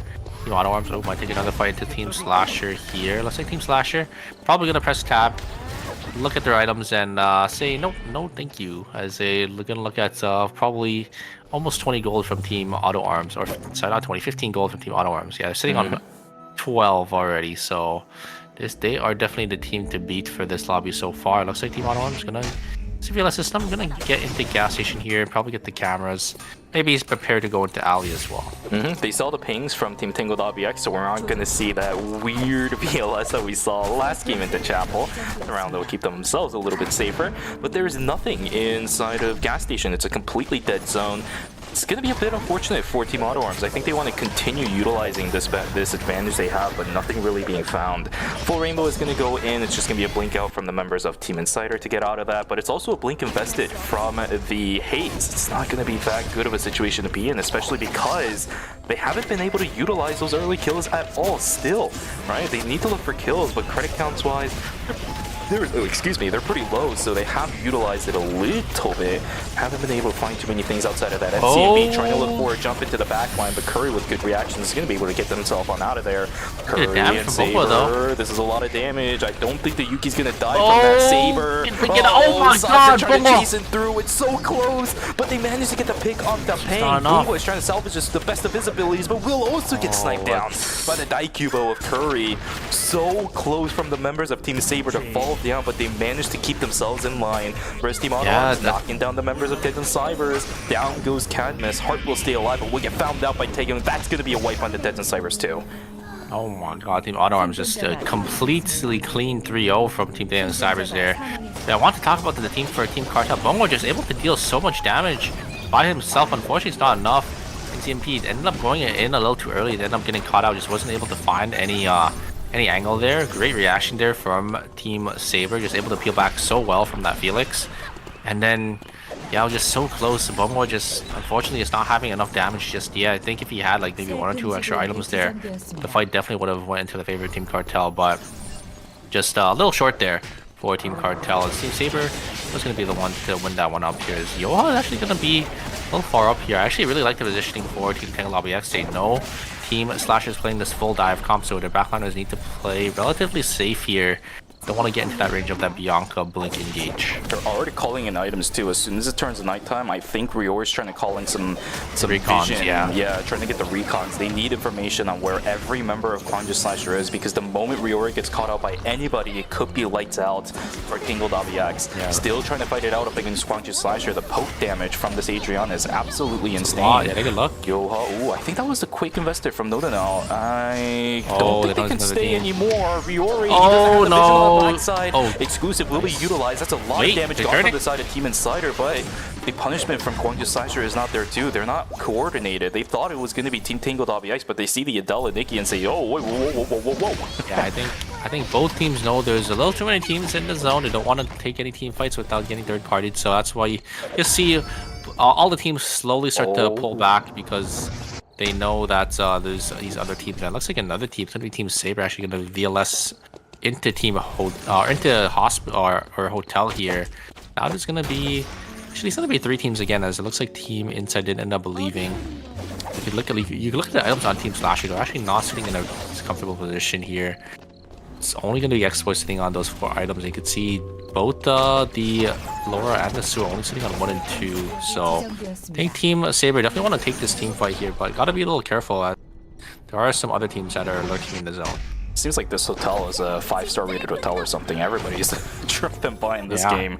Saber still looking for a little bit more control. I think it's Kwangju Slasher that has the CCTV at the moment. That's why they're pushing a little bit slow, but with the recon drones activated, they have full information on where X-Boy is. Should be more than well prepared to fight something like this. I think Team Saber, they've been playing pretty quietly, especially with those wild dogs tagging onto the Bianca. It's going to be a little bit tough for these guys. Looking to pop it though. Satan is going to use the 5 omens, trying to get himself out, but the crowd control lock is good.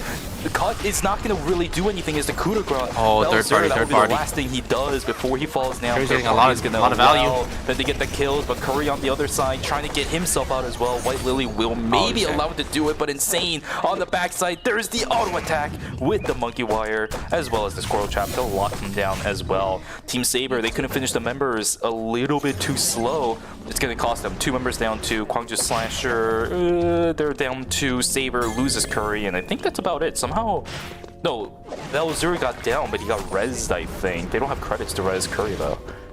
Yeah, that perfect third party there coming out for Team Tangled BX. I think they had a camera that was relatively close there. And, oh, he's like, gonna res and then give the kill over to Team Insider. Insider gonna pick up on his kill.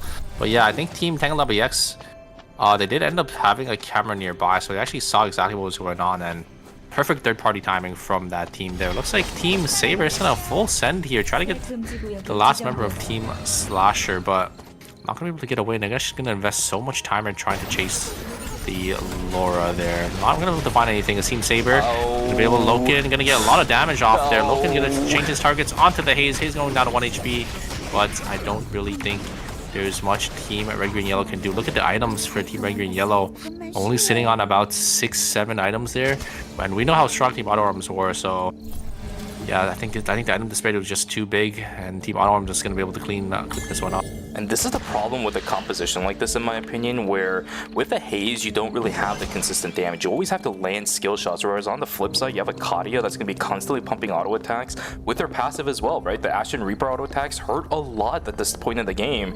If you don't have the consistent damage to keep landing those damage skill shots, you are not going to have it, and they get found out again. Team Insider with yet another third party, they're going to get taken down inside of hotel. Sorry, the 5-star hotel. Wait, look what's happening. San's gonna die. Yeah, but San did enough damage, and it's going to be I think Team Tangled Dom is gonna be able to get the reses back up here. Team Auto Arms gonna be able to win this one. Actually, wait a second. Loken's already dead. Loken died to the full combo there. And it's gonna be Team Inside gonna be the one to come on top. Wait a second. Can Taeyong do this? I don't think so. It's a Suwa. I don't think the Marcus has enough damage to go to the Suwa. Maybe at least a little. Yeah, the Nikki, it's a little too much sustained there. Gonna be able to get the kill onto Adela. Maybe get some damage off. Wait a second. They're gonna get some damage here. I'm surprised he's not interrupting, though. Bongwa is gonna jump straight into the zone as well. So we have 3 solos. 3 solos and the 2 members of Team Insider here. Taeyong gonna try looking for an angle. Gonna get the nice knock up. Oh, there is the shield, the force field. Bongwa gonna keep himself alive. So much sustain. Look at the damage. Wait a second. Oman sees Bongwa here. Now Bongwa is gonna be caught in the middle. Does hit the blue yellow, and Bongwa gonna be forced to push away. Oh my god, what the hell just happened? Tangled down. We're actually gonna jump on in as well.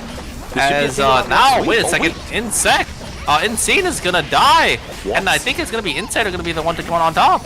No way they're doing this. Tango.vx makes another blunder. They jump in only to get wiped out completely. It's going to be Team Insider to pick this off. Tango.v, they had it. They just jumped straight into the middle of a fight, and Team Insider is able to pick it off. You might not have the Adela, but you got the damage, and it's going to cost them again. Tango.vx, 7 kills. They're going to end 3rd place, unfortunately. It allows Seiko to come back, and now we have our school final zone. Gwangju Slasher, they're all prepped. Oh, never mind. They're not really well prepped at all, but they don't have the credits to back it up. We'll have to go into archery range. My bad, not school, but archery range for the final zone. This has to be a one-and-done deal for Team Gwangju Slasher, because if they lose, yeah, they don't got any items over here. I'm surprised that Tangled BX has decided to jump on in and give Slasher a free zone. Look at the items on Slasher. They don't really have much to their name here. Oh, I like this angle from Seiko. Is he gonna be able to get anything? No. Gonna just use the Queen. Gonna use that Rook to jump over the wall. Jump back over the wall there. Who do they think Team Insider, they could just look for anything. There's a Queen combo, and the go down. Very nicely played by Seiko. Able to find a nice pick for that team, and that's gonna be it. I don't think Team Slasher can really look for anything here. Oh, wait a second. Jesus. Oh, no. Great combo there from the Adela. Coming out once again. Gonna be able to kill X-Boy. So we're gonna try looking for the Adela. Gonna try killing Seiko, but it's not gonna be enough as Team Insider. Okay. Gonna be able to redeem themselves after the first games there with that blunder. You know, that Adela making the big blunder. Seiko just playing out of his mind in this game. And they're going to be able to win it out. What did I tell you? Team Insider, they're going to get another chance like this. If they start out like the way they did in game number 1, you know For sure, they're going to be able to continue to play like this. Finding picks again, third-party stragglers again. They're playing exactly the same way they did in game number 1, but the end-game macro mistakes are just not there. 6ㅣ might have been taken down, but the rest of his team is able to pick up the pace as Tangled.ex is the one to make yet another blunder in this game. Not hyperlooping, but VLSing straight into the middle of a fight. Splitting up, by the way. Another big thing they ended up doing, which allowed Team Insider to just completely isolate one target and with the Nikki Sua finish them off. It's just not the greatest look for Team Tangled.ex so far in this tournament, but that was just game number 2. They still have a decent number of chances, and it's not like game number 2 went badly for them either. As I said, I think it was 7 kills, 3rd place. It's going to be a little bit of a foundation for them to stand on, but I want to see more improvements from these teams. It's still not a perfect game. It's not the perfect textbook game that I want to see from these teams just yet. We still have 4 games left, and that's a lot of time for these teams to adjust, adapt, and improve. Yeah, I really liked how 6ㅅ played this game.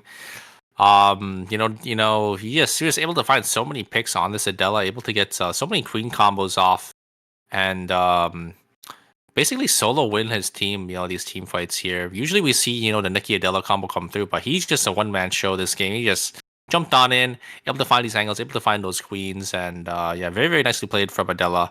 A big contrast from the previous game, where he was the one making those huge blunders. So it's nice to see him turning it around. A complete 180 for game number 2. Exactly. Ooh, love to see it, love to see it. This really opens up opportunities for Team Insider, but at the same time, it creates a lot of questions, I think, for pretty much every single team outside of Insiders. We've seen examples of Team Insider just rolling the entire later stage of the games. Well, I should say each individual games. Not that many teams have been able to overcome this. I think Team Insider is just really good at making these on-the-spot decisions that transcends the information that other teams have going into the final zone specifically. We've seen multiple cases where they pushed extremely far into the available zones before the final zone actually ends up. And it's been catching teams off guard a ton throughout the course of the season. They're trying it again. AutoArms actually dealt with it really well in game number 1. But in game number 2, they played it a little bit more casual, just pushing only into the extent of archery range. But you can see 6ㅅ constantly looking for those picks, which is exactly what I want to see that Adela doing. He's also playing with his team instead of just full sending it by himself, which is an improvement I saw from phase number 1. I don't know, man. Team Insider is looking extremely scary right now, and a lot of teams I don't think has the proper answer to this team composition just yet. I agree. I think there's a lot of teams that are playing that hyper carry backline, and that's what Team Insider thrives on. If they're able to find that angle onto the, able to get that one shot combo with that Adela Nikki. So it's pretty hard for these teams to dig out of that situation once it comes down to that 2v3. So we'll have to see going into game number 3, because still no bans. And we are going to have that rotation where teams are going to be able to either swap their member or swap their picks around. Yeah, that's the important part about this. Do any teams feel uncomfortable enough that we are going to already start to see some players being subbed in? At the moment, I don't think so, because most of the teams that are struggling right now, it's mostly because of macro reasons, not specifically player reasons.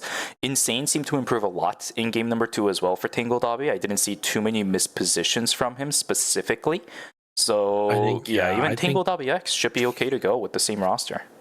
I think that game was just a team macro mistake. Yeah. I don't know what they were thinking about. I mean, I think jumping in is like a good idea, because the other teams are all solos and duos.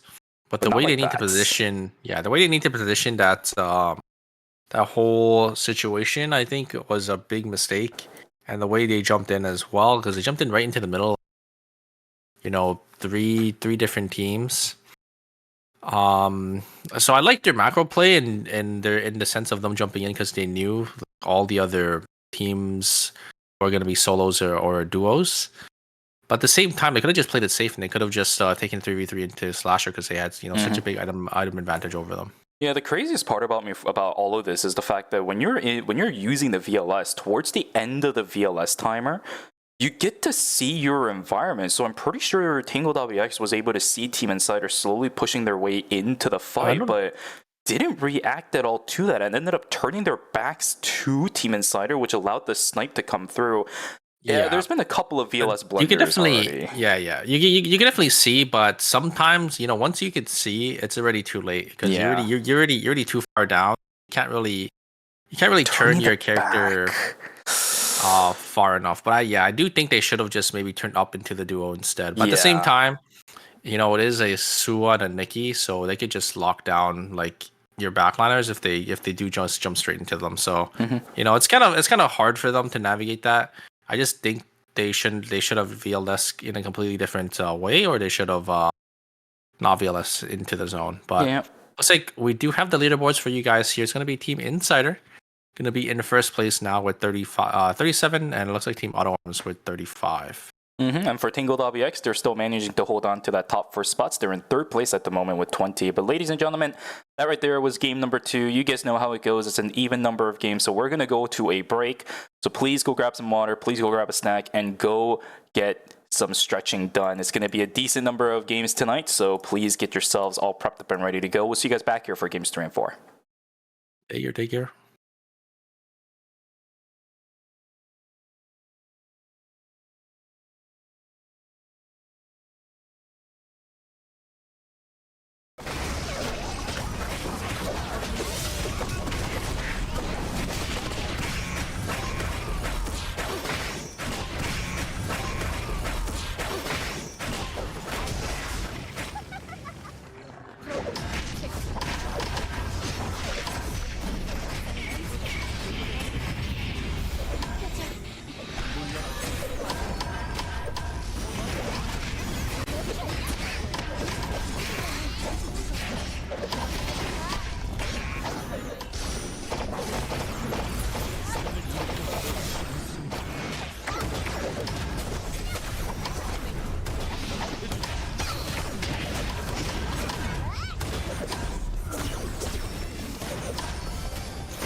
잠시 후 해제됩니다.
도사란 무엇이냐?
All right, ladies and gentlemen, welcome back from the break. Hopefully, all of you guys had a fantastic one. We just came out of games 1 and 2 of the Eternal Return Masters Season 6 Season Finals Day number 1. And as we get prepared to go into games 3 and 4, Super, how are you feeling? What are you thinking about right now after those first two games?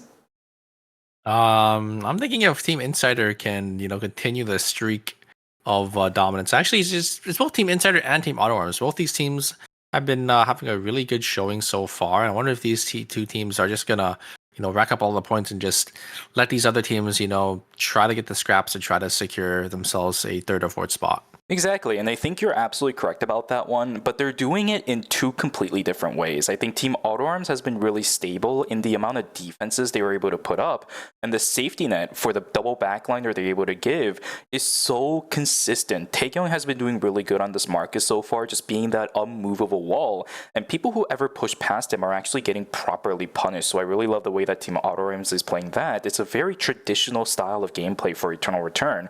Whereas on the flip side for Team Insider, they're just playing that all-around aggression, right? The Nikki plus the Adela combination, it's a classic. It's the tale as old as time for Eternal Return Masters, but they're executing it perfectly.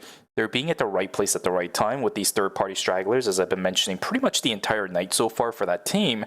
They're just playing the map correctly as well as their composition correctly, but it's two completely different sides of how you're able to succeed in Eternal Return. I love the fact that we're seeing both of them right now in the season finals. 100%, 100%. We have that dive comp, that one-shot dive comp, right? And then we have that typical front-to-back team. And both teams are playing really well, right? We saw Team Auto Arms, they were winning it out into Team Insider the first game, and Team Insider winning the second game. So it's going to be up to these other teams to try to adapt to these top two teams, because right now you're just eating up all the points. You're just completely dominating. They have so many items. I think throughout the games you could see how fast and how accelerated these two teams are compared to the rest of the lobby. So it's really hard for these try to find their footing to shut them down. The stability for those two teams is what's really impressing me right now. But because of how stable those two teams are, it creates a rift for everybody else around the map at the moment. All the other teams have not found that much success in comparison to Auto Arms and Insider, and for good reason too. Every single time Auto Arms or Team Insider shows up on the screen, everybody else scrambles. It's so difficult, I think, to fight into those two teams with the way that Team Auto Arms and Insider are playing at the moment, that I'm wondering what the responses are from everyone else is going to be as well. What did that sign say? That's a good question. I actually didn't show it. Did you end up catching that? I couldn't see it. Actually, maybe if I turn it back, let's see. Maybe if I turn back my clean feed, I'll be able to see it for at least a tiny bit. Let's see. I did see the sign. I just didn't convert onto it because we were talking about something. It's probably in response obviously to Team Insider or something like that, because they are interviewing Byung from Team They Insider are, at the moment. Yeah, to see doing an interview. I'm very curious again to see if we will have any roster changes, if we will see any bans, maybe going into game number 4 because of maybe like a roster swap for a certain pick, or a different team comp, or maybe to try to stop these other teams from playing their well, because we've seen that come out a lot on the side. Yeah, you're right. There's a lot of questions up in the air right now for these teams. Obviously, we'll be able to see which players actually did end up getting substituted out, if there were any when the character selection starts coming through. But even before that, I just want to say that these teams are playing extremely well today. I said the stability isn't there for every team outside of Auto Arms and Insider, but that's not really by their own choice. It's just because Team Auto Arms and Insider are playing really well.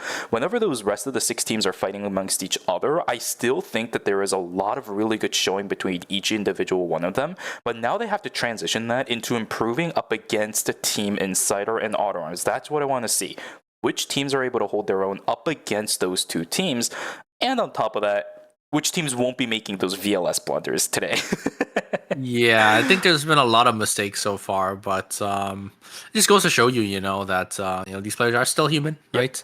Obviously gonna make those mistakes, especially on the big stages, because it's a completely different environment, right? When you in an in-person event, right? You got the whole crowd cheering you. You got white noise playing, into your headset. So comms are a lot harder, and you're not in your comfort, environments, right? Like playing at your desk, right? You play at your desk for maybe about years and years, but then you kind of have to just go to like a LAN and play with a completely new setup, completely new environment, and you got all these like lights flashing as well, on TV and everything. And I've been there, so I don't blame them. I don't blame these players at all. It's one of the biggest things that I always talk about when it comes to these in-person events, the adjustment period. How fast are you able to acclimate to the environment and the setup, plus the rig that you are being given. I want to see it. Ladies and gentlemen, we're about to start going into the next game for ERM Season Finals, Semifinals. Game number 3 is underway. You can see the character select going through for the players on our screen. Let us see if we have any player swaps or even composition swaps coming through. I do see X-Boy hovering that Nathapon. It's not happening. Yeah, there we go. Go back onto the Bianca, my friend. You were insanely good on that character. You don't see any swap pops coming through. Everybody seems to be pretty comfortable with the characters and the players they're playing. Compositions are also the same. With no bans, with any of our compositions, it might just be a straight line all the way through. Yeah, it's going to be exactly the same. Looks like everyone's just playing their comfort, but playing comfort is a lot better than playing something you don't on it. If you're on like a subpar pick, especially at this stage into the tournament, right, in the season finals, definitely gonna struggle. So looks like every team is just gonna be playing the exact same thing, just gonna have a repeat of game number 2. Yeah, personally though, I don't like this haze. I don't think I really saw that much value out of it in game number 2, which is why I'm surprised that they're deciding to run it in game number 3 as well. Maybe the Tsubame is a little bit too X factor, maybe it's a little bit too showy for red, green, and yellow, but the success with this haze just hasn't been there, especially post that day 2 mark. During night number 1, yeah, it's absolutely fantastic. You have a decent amount of burst with SMG burst and all, but I need to see this actually getting some value out in game number 3. Otherwise, I think it'd be a better idea for them to go back onto the Tsubame for Green Apple, get that consistent damage source alongside Youngman's Tia. If this haze wants to continue, it needs to prove to me that there is a reason why it's staying. Yeah, I do like the Tsubame pick better, but I think maybe just for this lobby specifically, maybe they're thinking, there's too many front to back teams. Yeah. Tsubame doesn't do that well into the front to back. And there's also too much dive as well. So a lot of like just focus CC that Tsubame can really easily fall to. So I'm not too surprised that they're swapping to it, but yeah, we haven't really seen too many results on the haze just yet. We're gonna have to see if they are gonna be able to turn that around for game number. Indeed. Here we go, ladies and gentlemen. Game number 3 is underway. We've already seen teams constantly getting picks in the earlier stages, so do expect this quiet time to not really last that long. As soon as that timer ticks to about 1 minute and 15 seconds, everything will most likely start blowing up for these teams. Be excited for it, but hopefully all of you guys have been having a good time. The first round of drops have already gone through, so make sure you guys pick up those emotes and all that stuff. We got more for you along the way. Actually, almost to 2 hours now for the stream itself and the drop timer. Be a fun night for all of us. We still got 4 more games left, actually, including this one. It's going to be 4, yes. There's still a lot of Eternal Return to watch for today, and I've already, from the first 2 games alone, I'm already seeing some really fun things. And Team Red, Green, and Yellow are going to show us again inside a cemetery, but unfortunately, the Alonso is going to fall down first. The silence actually came out a little bit late. The blanket timing was wrong from Green Apple. Wait, he's going to get taken down. Youngman gets slowed by the wolf, and I think he's dead. Down he goes. The Alonso, luckily coming back. He's level 6. That extra second that he was able to get because of the level 6 in comparison to the 7 is what keeps Team Red, Green, and Yellow alive. So lucky for this team, but they're now starting to straggle because everyone just immediately pressed somewhere around the map. It's stagnated death timers again, Super. This is not good for Red, Green, and Yellow. I mean, it's better than completely wiping off the map. I was so close for Team Red, Green, and Yellow there. Oh my god, that was fighter. Could have just went down so fast in game number 3 here. Looks like Cadmus is gonna keep them alive with the healing win and the Fate and Wavering, but it's not gonna be enough as Team Slasher will be able to pick up Cadmus there. The Young Cyber's gonna be forced to back away. Looks like the Fate and Wavering was actually on cooldown, so unfortunately not to utilize it to keep them alive so long. But like you said, Red, Green, Yellow, another death. This time it's gonna be from Oman, who's gonna get completely straggled here. As you can see, the credit counts, they are gonna start they're gonna start widening between some of these teams. We're already seeing it, and the fact that Youngman Dai, remember, this is a team that constantly split farms the earlier stages. He has no control over any mutant animals at the start of the game, at the start of night number 1, and same thing for Day 9 as he gets taken down too. This is a terrible start for Red, Green, and Yellow. We saw this exact thing in game number 1, but now this time around they don't have the Tsubame X Factor to turn things around. Yeah, they still have the Tia, but as I said, I'm not really confident in this haste pick right now at all, as we're gonna see Loki getting taken down. He accidentally uses jump over the wall, only to find himself trapped in the corner, as well as a bunch of fire, right? You just can't walk past that. Yeah. Tried getting Riori, but unfortunately wasn't able to get enough auto attacks here. I think missing about 2 auto attacks. Uh-oh, Green Apple gonna get caught this time by Slasher. There's the engage coming in from Expo, gonna blink. You can use the Rain of the Evaporite, Green and blink on in. And Green Apple gonna fall. Red and Yellow once again. Gonna get another dead. But the credit counts aren't actually looking too bad. You can look at Team Slasher, actually looking a lot worse. At least it's just Exploit. Maybe, I think Exploit probably called it an item. Maybe to finish up his build there, because I think they did end up having the early game team fighting, so probably ended up missing out on him here and there.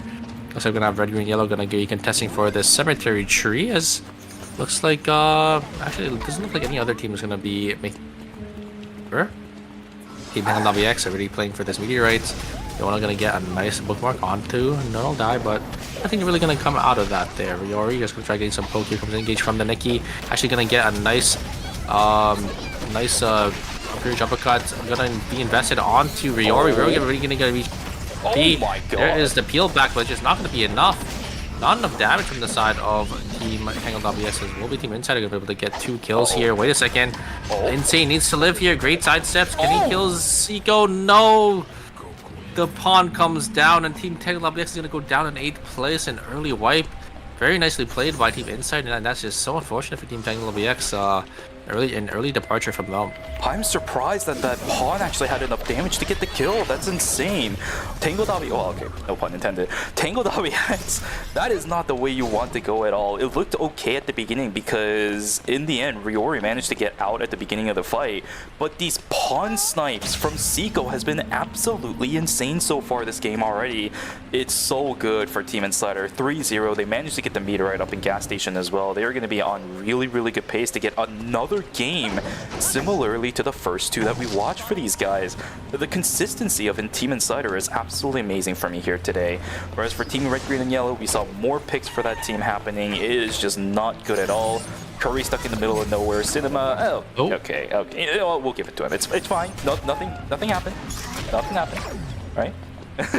Yeah, I mean, Curry just used their the jump away, so yeah, tried to look for an angle there, tried to get that crossbow skill, but unfortunately just a little too far away for it to really connect. So I saw the angle. Yeah, I saw the angle as well. Looks like Team Auto Arms actually going to fight into Team Saber. Team Saber actually going to teleport on in. But you can look at the items, you can look at the credit counts. Team Saber, they just want to get their buys. Same thing with Team Auto Arms. Team Auto Arms going to get their buys in the warehouse. And I think Team Saber going to get their buys in Chapel there. So the forward scores are going to be coming through. As Team Red, Green, and Yellow, they still don't have any buys here. They're going to try like maybe to contest. Maybe going to try getting their buys up in Temple here, but Team Dang Sabers already grouped up in Temple. Maybe going to try looking for that box and that and those mutant bears over there. And they're actually going to be able to get a nice Lumi credit charge as well, so they're going to be spinning in a nice comfortable spot. Another slow start for Team Saber though. They got 0 kills. Same thing for Red, Green, and Yellow, of course, but we know exactly why that's been happening. Every other team in the game has a decent number of kills already, so it's been a pretty fast-paced game for what it is. I think the credit counts across the board being invested from all these teams, they have something or somebody at least for every single one of these teams. That's where I want to see.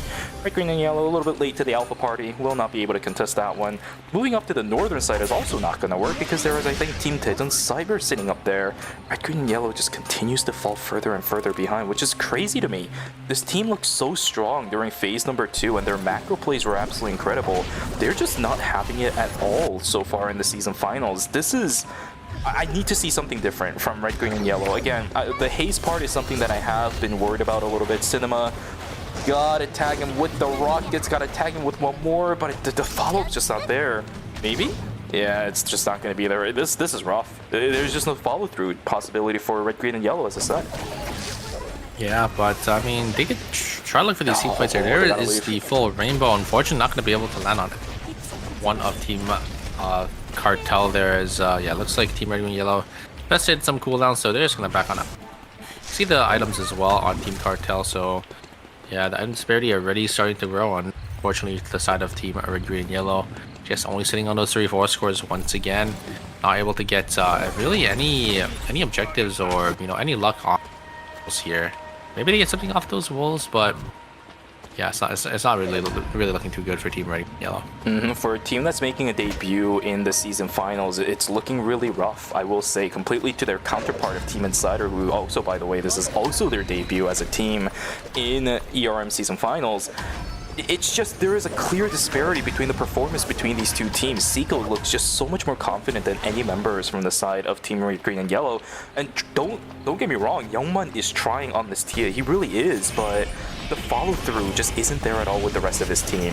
Here we go, another fight inside of stream this time around. The Heart's actually going to keep the Bianca alive, funny enough. Faith Unwavering does go through. X-Boy managed to get out, but unfortunately the lower already got taken down too. It's a Knight 2 death. He will come back, but that's a 1-for-0 in favor of Team Taejon Cybers. A complete different look around than what we've seen so far from this team, and they quite frankly need it. Oh my god. Yeah, and you can see the items on Team Taejon Cybers, and they're sitting on 500 credits already on the Yoke, so saving for that blood as well.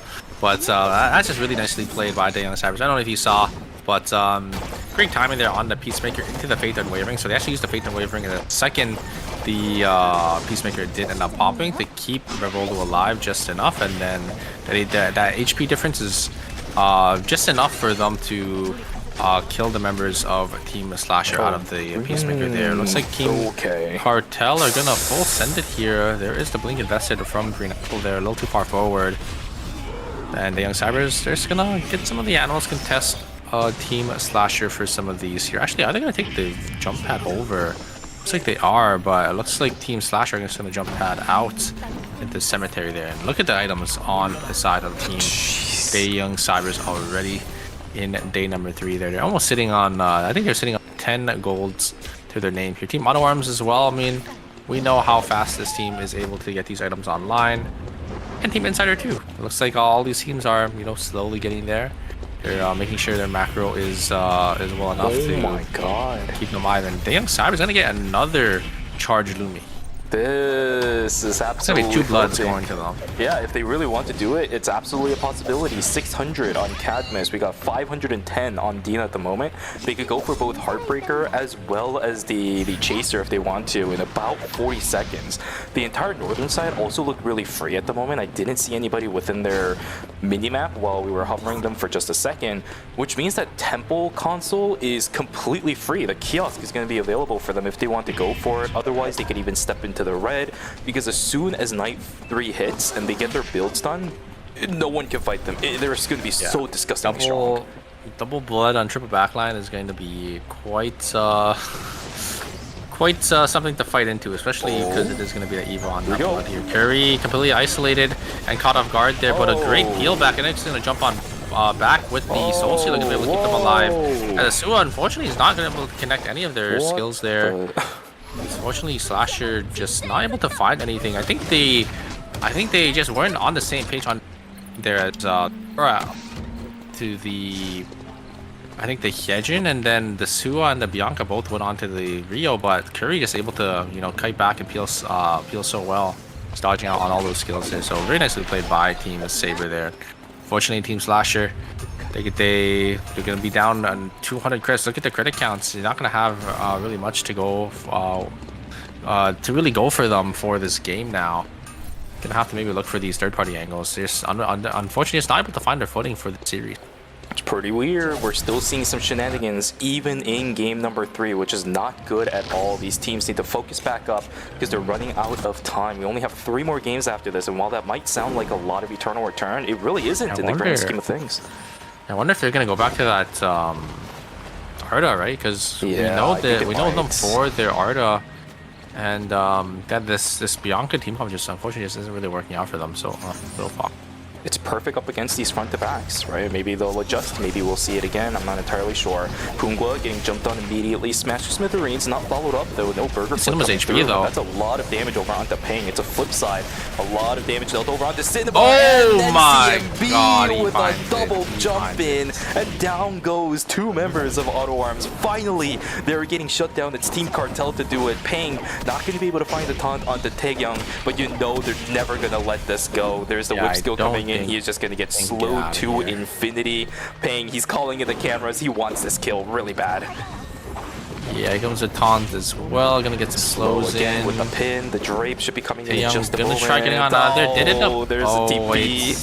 There's a VLS, but I think Taeyang should be able to get away here. Oh, no. Yeah. Oh, so double knockback. Wait a second, and he gets a speed boost from the. NCMB might be overreaching. Force field. NCMB. Oh, great. Side step or.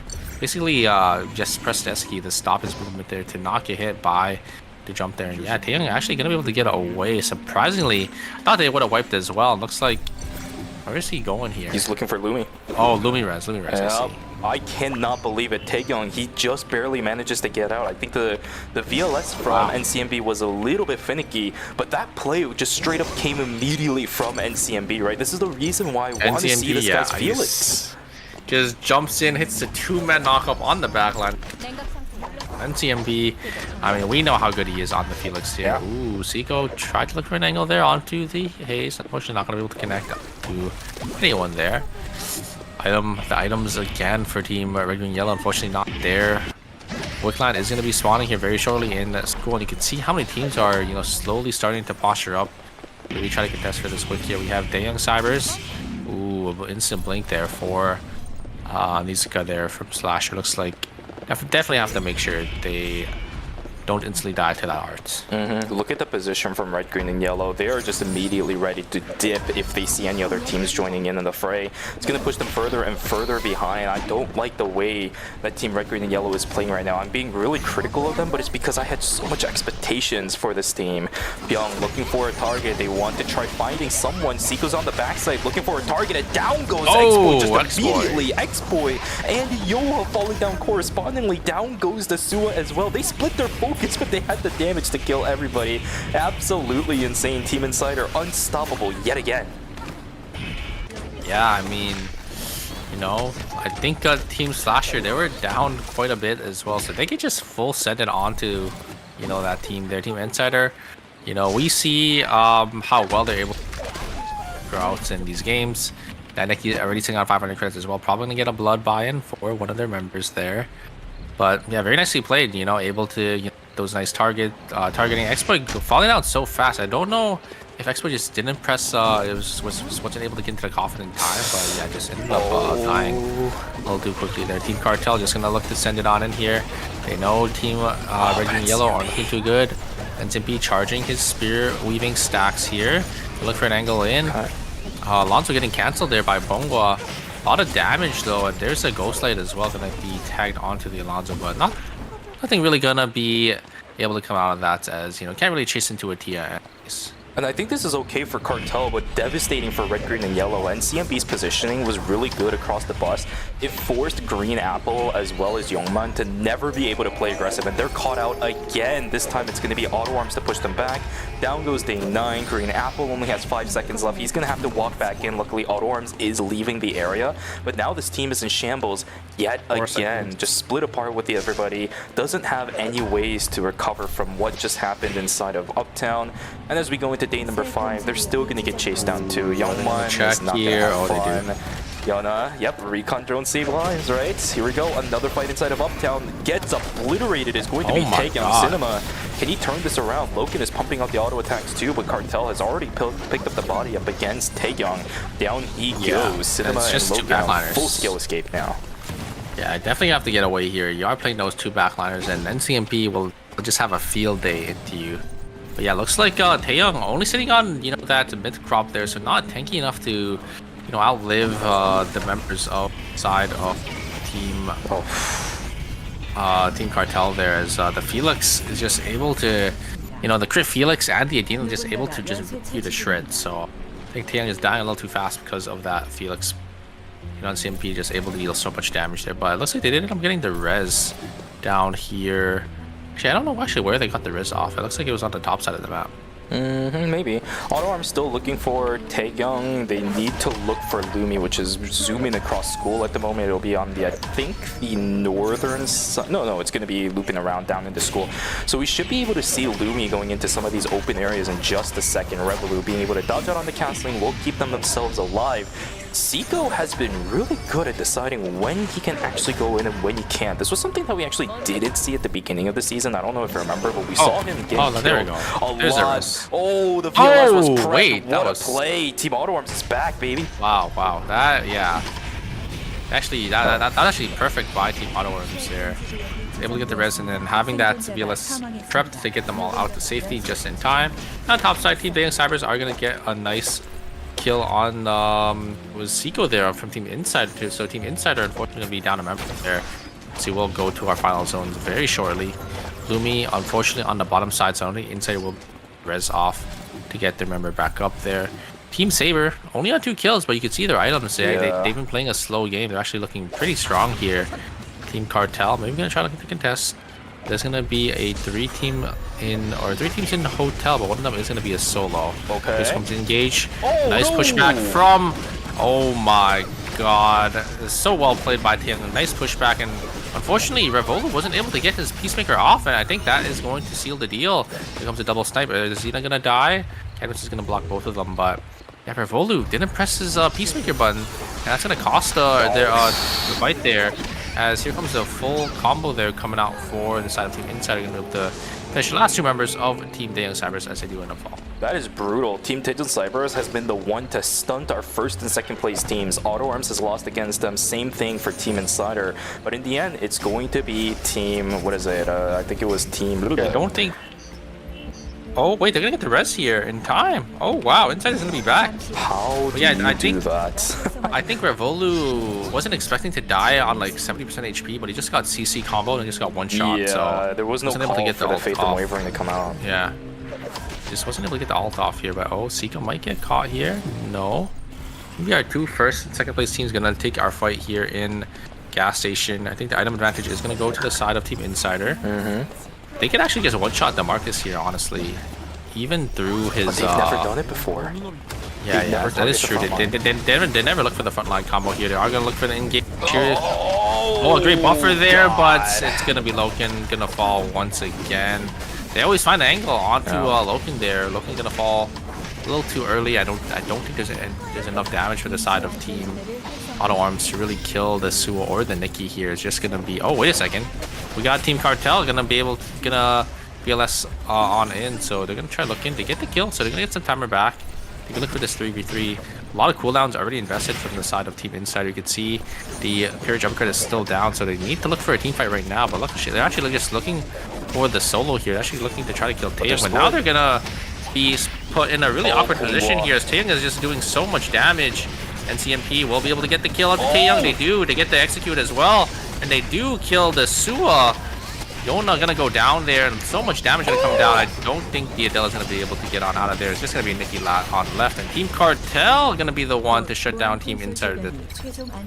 Pang single-handedly keeping his team alive. A double taunt the moment Team Insider wanted to go in. It threw off their rhythm so hard, and they aren't able to recover. NCMB being able to pick off that Marcus while all of that was happening. Pang, what a spectacular play on this Mai, and that right there is the reason why you want to believe in your frontliners. Sometimes those kind of plays will make or break your fights. Pang standing up and making sure that his name is known, but now they have to fight up against Team Saber. 6 kills is what Sabers is looking for. On the flip side, 15 for Team Cartel. This could be a massive game for Team Cartel, trying to come back up against AutoArms as well as Team Insider. They did call an item.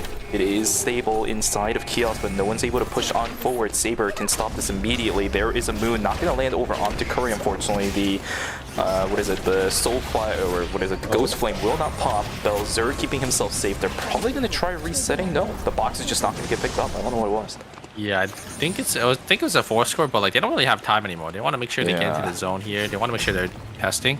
Ooh, I like this play from Team NTMP. Gonna try looking for an angle. Gonna get some Spear and Wavering stacks from the cameras there, but gonna get chunked down a lot. And here comes the engage from San. There goes the taunt.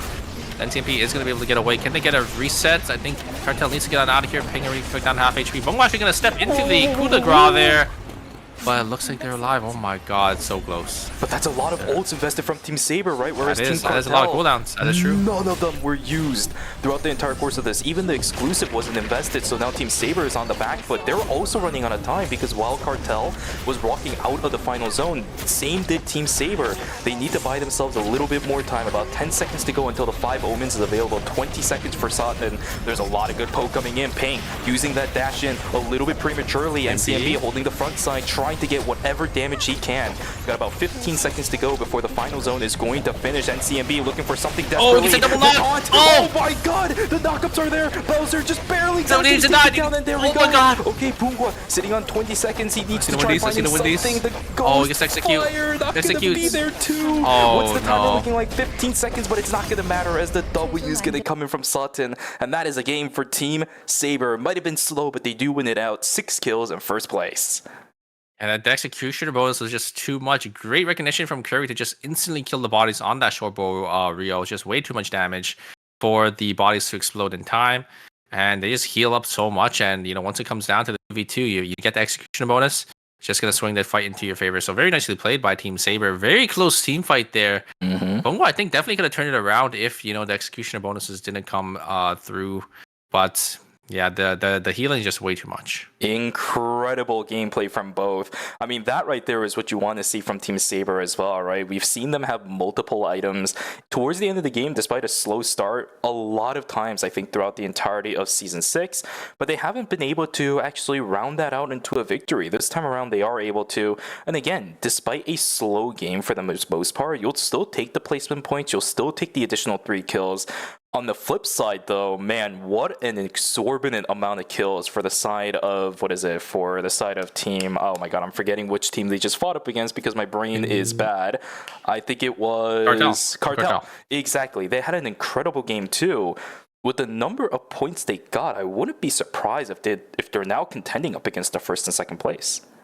Oh, for sure. I think both teams definitely got a lot of points. I think Team Saber definitely needed that. They only had, I think, 3 kills to their name, so they didn't really get that many points.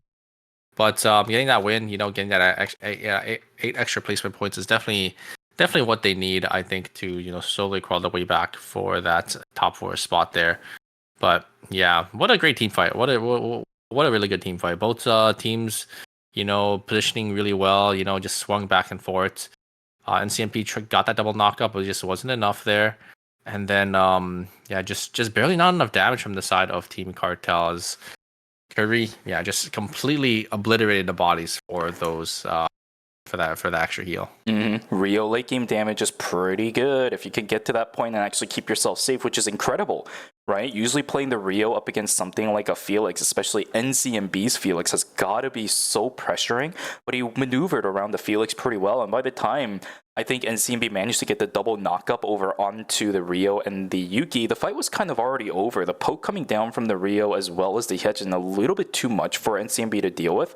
And despite a fantastic exclusive to pull NCMB out of the coup de grace, he just really didn't have the confidence to use the Wind Scar back in and try to look for a second double knockup back into Sutton and the Yuki. So the fight kind of derailing itself as soon as it began. There was an attempt from Pungwa to try turning things around, but 2 members falling down on the side of Team Cartel. There is just no recovery from that. Extremely well played on the other side, though. As I said, Team Saber managing to come back around and turn it around.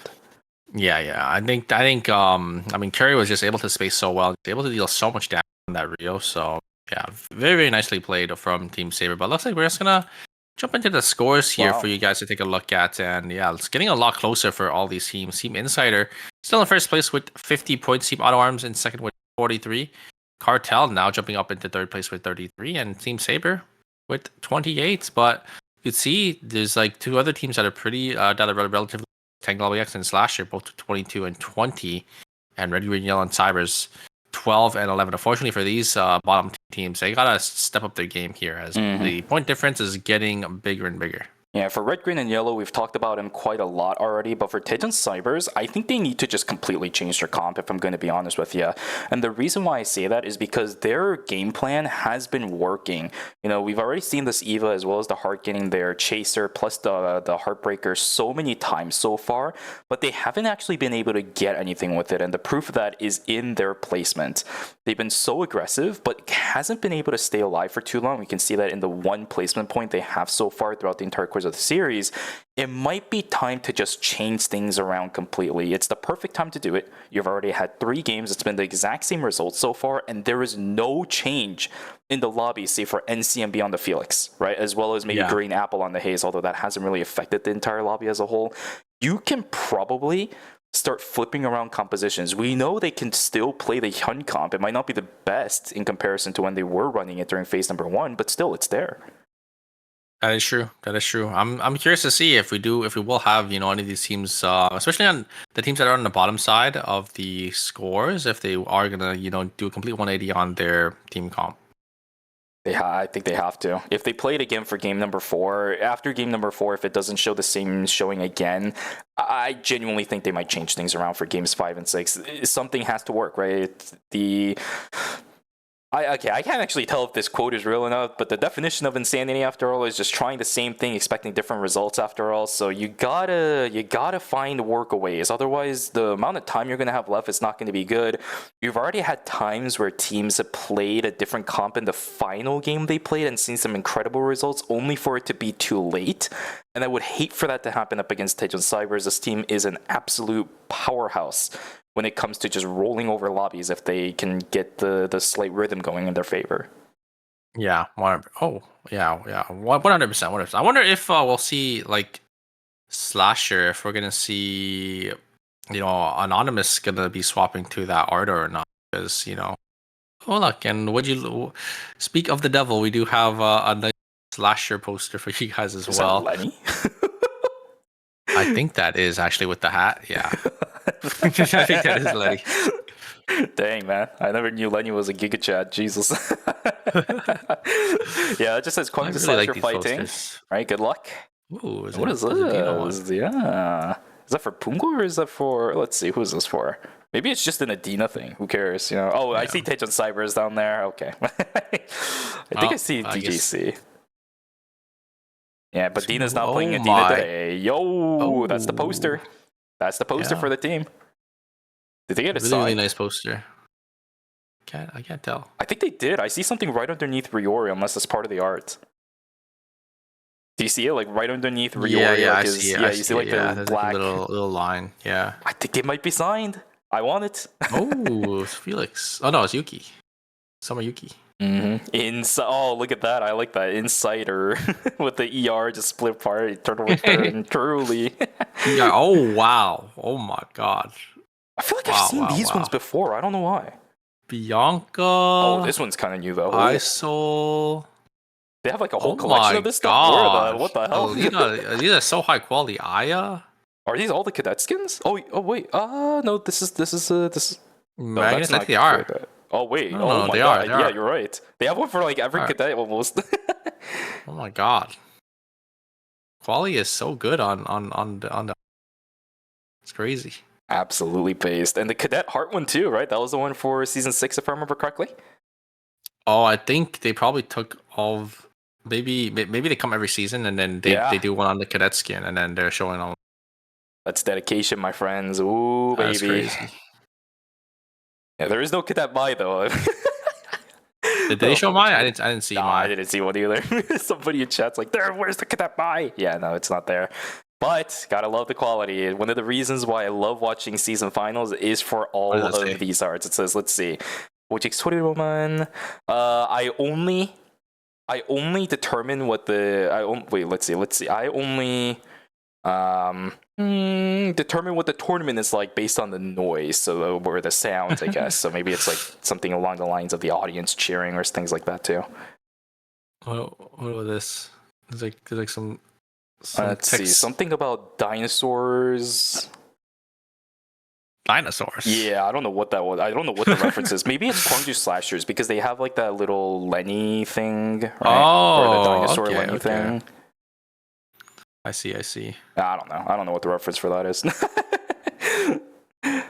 All right, well, Super, it's about time for us to start heading into game number 4. So character select is gonna come online. So let's see what we have on the chopping block. Pigeon Cybers will, as a matter of fact, be running that composition again. So game number 4, just trying to dabble with the water, seeing if this composition can work out in the end. Because again, their game plan is working. It's just the execution of it post like the day 4, I think night 4 section. Yeah, they're just losing these team fights that they shouldn't be, I think. Because we see that they're winning. They're winning a lot of these skirmishes, but they're losing the team fight at the very end because, you know, maybe one of them, you know, they don't use one of their key abilities, you know, at the time, like we saw Revolu in the last game, fortunately not using that ultimate to keep them alive, and I think that's exactly what cost them the team fight. I think we saw Cadmus, you know, missing, well, not missing, but I think he also missed out on like Faith and Wavering in one of those games, so we have to see how it does end up boring out for them. I think it's fine. I think they just need to, you know, polish up on their team fighting here and there, and they should be good. And we do have Green Apple going to be swapping back and off the Haze, going to be back on that Tsubame. I like this. I like this as the perfect time to just switch back onto what worked and what we've seen throughout the entire course of the season. Haze had, unfortunately, I hate to say it, but absolutely zero value. I haven't really seen that thing do anything for the second and third game, I should say. So a great time for Green Apple to just swap back onto a comfort pick of the Tsubame. It is the X Factor after all, adding into the additional damage, the assassination skills onto the backline, assuming the Tsubame can get on it. We saw it in game number 1 in stream. Will we see it again in game number 4? Here we go, ladies and gentlemen. The zoom in into the so-called hockey puck, self-proclaimed by me, which means it's time for game number 4 to begin.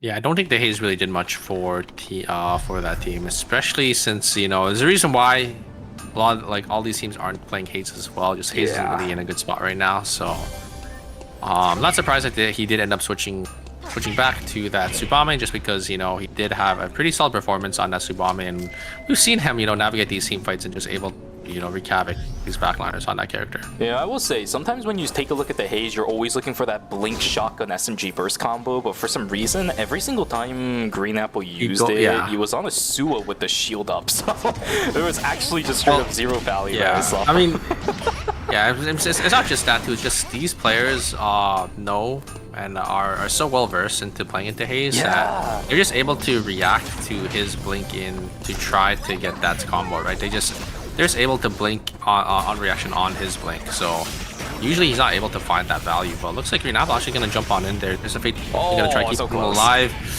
Fortunately, just barely not able to get enough damage for that Johan. A great ultimate there from Cadmus to keep himself alive.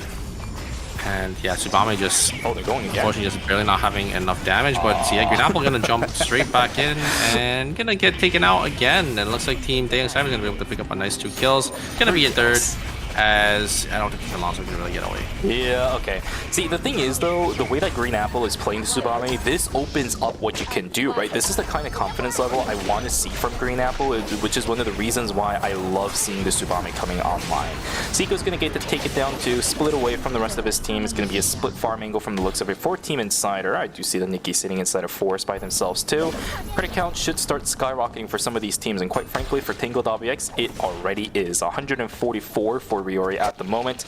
The lowest I see is 106 now for Team Insider. It's pretty much natural generation, as Yona doesn't even have full build. I mean, look at their items. Yeah, look at their items. Not even full build yet. Monty is also not full build. Team Cartel is just going to capitalize on this. A great double pull. Has access to a great double. Wow, a great double. Stun there from the Mai, and it's gonna be Omad gonna be the last one left for Decide Team Red, Green, Yellow. Is really close, because if Omad ended up dying there, actually would have been it for Team Red, Green, Yellow. Again, day number 4. Unfortunately, they're gonna lose 2-1, but you know they are gonna be able to pick up a kill, so it's not too bad for the side of Team Red, Green, Yellow. Yeah, and this is the breath of fresh life I want to see from Red, Green, and Yellow. They're actually able to play aggressive, and just because they lose the earlier parts of the fight doesn't mean that the fight's over, right? The Tsubame actually ended up getting access to Pungwa. Really good call, if anything, I think, from Team Cartel to stick the Mai with the Adina instead. was barely able to get him, right? It was super close. This is the aggression level I want to see from Team Red, Green, and Yellow. They're going to get sniped down again, unfortunately, as Team Saber finds him out. Just 2 members sitting inside of Beach. Thing 9 will probably fall down as well. And we're back to the whole stagnated death timer issue with this team. It's post-level 7 as well, so the death timer is going to be extremely long. Tsubaki fell down pretty early. Alonzo 10 seconds afterwards as well. It's not looking good. It's not looking good at all, but with the composition, maybe they can turn it around, similarly to what we saw in Game 1. Yeah, it's a little unfortunate. They are sitting about on 200 credits. They are going to be probably the lowest in the lobby here, as these other teams are going to be getting a lot of farm for night number 1. So kind of curious to see, how they try bouncing this game. Maybe they just go for some walls. Maybe they don't contest the next objective. But if you aren't contesting the next objective, like those meteorites and those trees, you are going to be down a lot of credits coming up into the later stages of the game. They're going to try contesting for something at least. They know they're in a pretty desperate spot, having a very slow start at the beginning. None of them are level 10 right now either. Luckily, on the flip side, Team Saber is also all stuck on level 9 at the moment. It comes down to each individual character prowess at this point.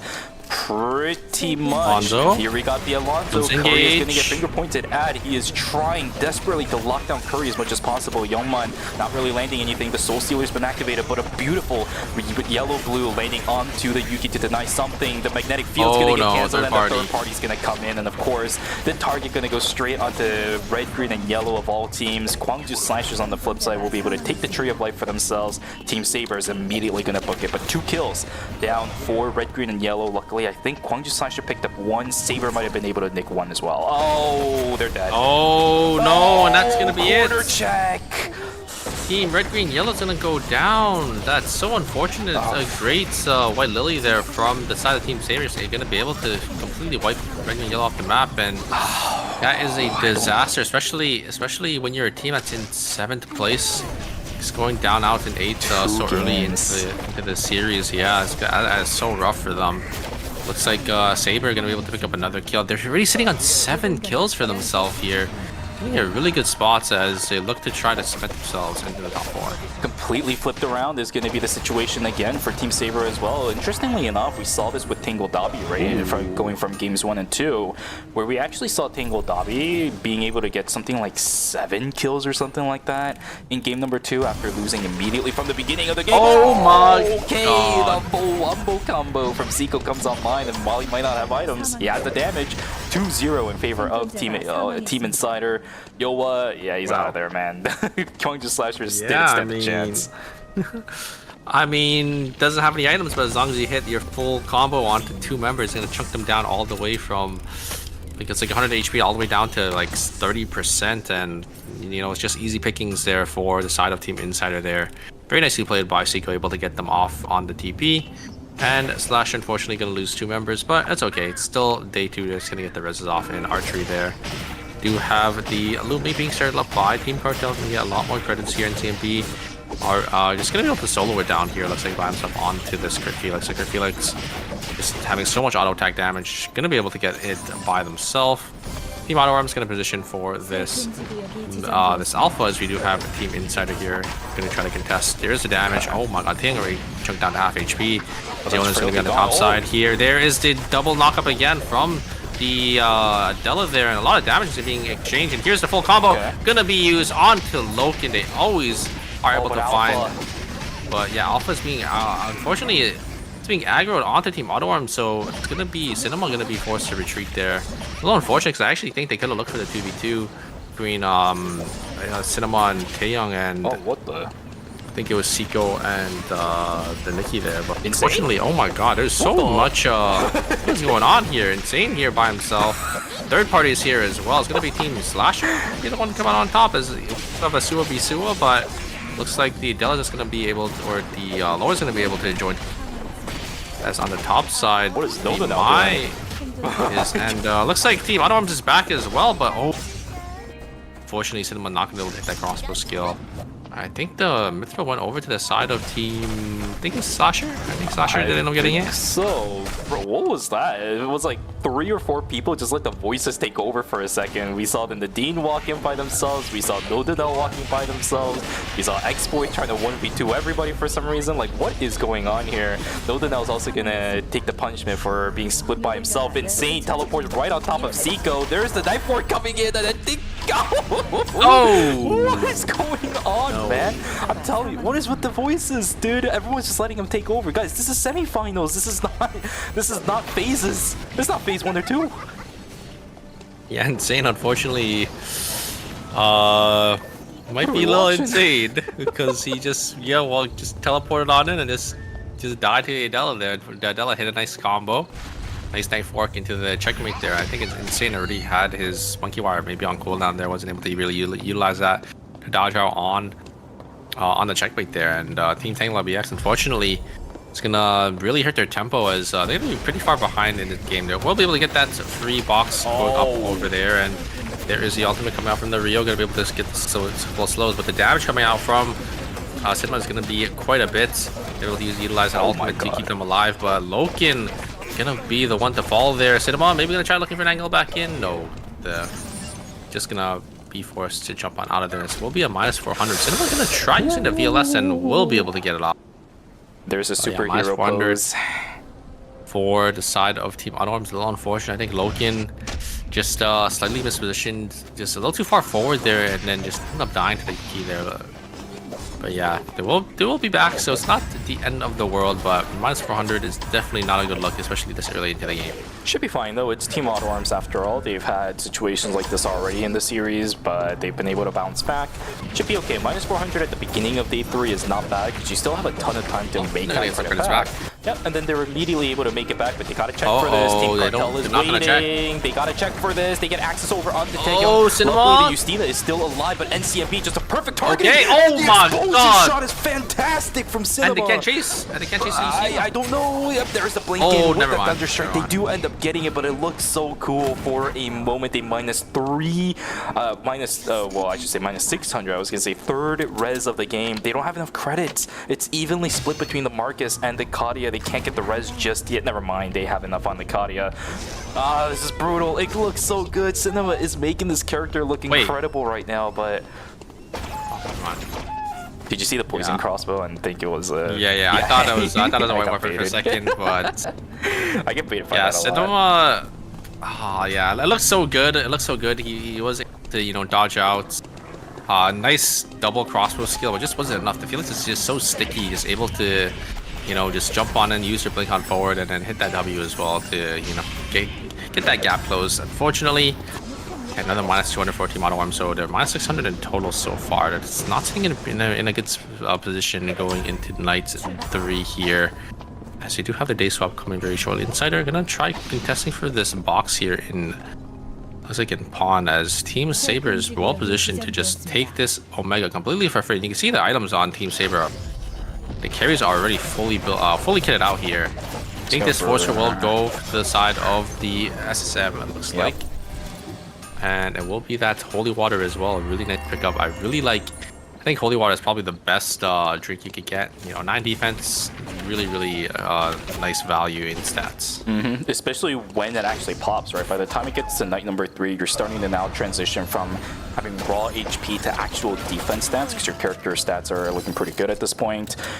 On the Yuki, it works out even better because you have the Diamond Shard to proc whenever you use that Q. On top of it, the additional defense is going to stack pretty nicely on top of that as well. Belzer trying to get his items, and you know what that means. We got the blood samples coming in for Curry. We got the... Wait, actually, is it going to go on the Sotem first? Because probably he's still San, sitting on the golden ratio. Yeah. It should be on San there.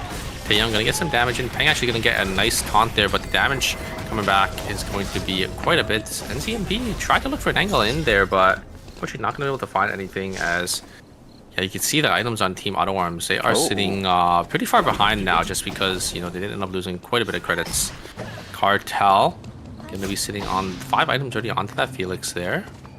Team Insider, looks like we haven't really seen them really do much this game. This quiet game for them. They are sitting on 5 kills, but yeah, nothing really happening on the top side here. So all of our teams run the bottom side of the map.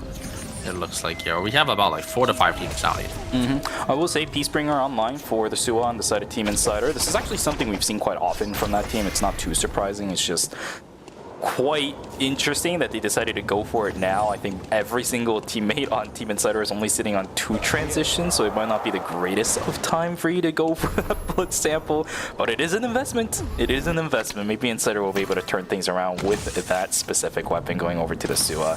Titan Cyber is also calling in blood samples. I think we have the Heartbreaker plus the Chaser combination for both the Eva as well as the Hearts.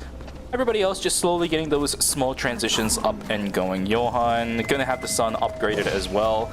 You just need to start executing this composition correctly, right? It's been what we've been talking about ever since game number 3 happened.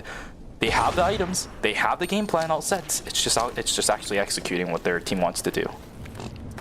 Yeah, Saber already sitting on a nice couple items for themselves as well. It looks like that's gonna go to the side of the battle suit there for the Yuki. And yeah, Sun already sitting on the Blood Bow as well, so they're definitely looking to try to contest for this Wood Clan. We have a lot of teams starting to corral down here. The Young Cyber is trying to play for that Wake as well. The Young Cyber is also pretty strong here. They are playing that triple backline, so it's going to be a little hard to push into them. It looks like Team Saber just going to decide to give that one up. Probably not going to want to contest that Eva team for that Wake. Has ooh, we might have an engage here from the Tangled WX Insider. Looks like the Nikki just slowly looking to walk in, and there's the damage combo to be invested onto the Mai there. Mai already getting choked down to half HP. We're actually going to be forced to use their Blink to dodge out on some skills there. As look at the damage. Seiko already down to about 20% HP. Does have the Queen prep. Did end up running out, so not going to be able to look for anything anymore. As we do have, ooh, the Snipe's gonna hit Seiko down to 1 HP once again. Cartel did not use the VLS on the top side there, so we do have a fight down here. Saber gonna be able to kill X-Boy. Lower gonna go down as well, and oh no, Nizuka stuck right in the middle here, but look at Insider, they are stuck in the middle as well, as Team Auto just gonna completely focus Team Insider down here.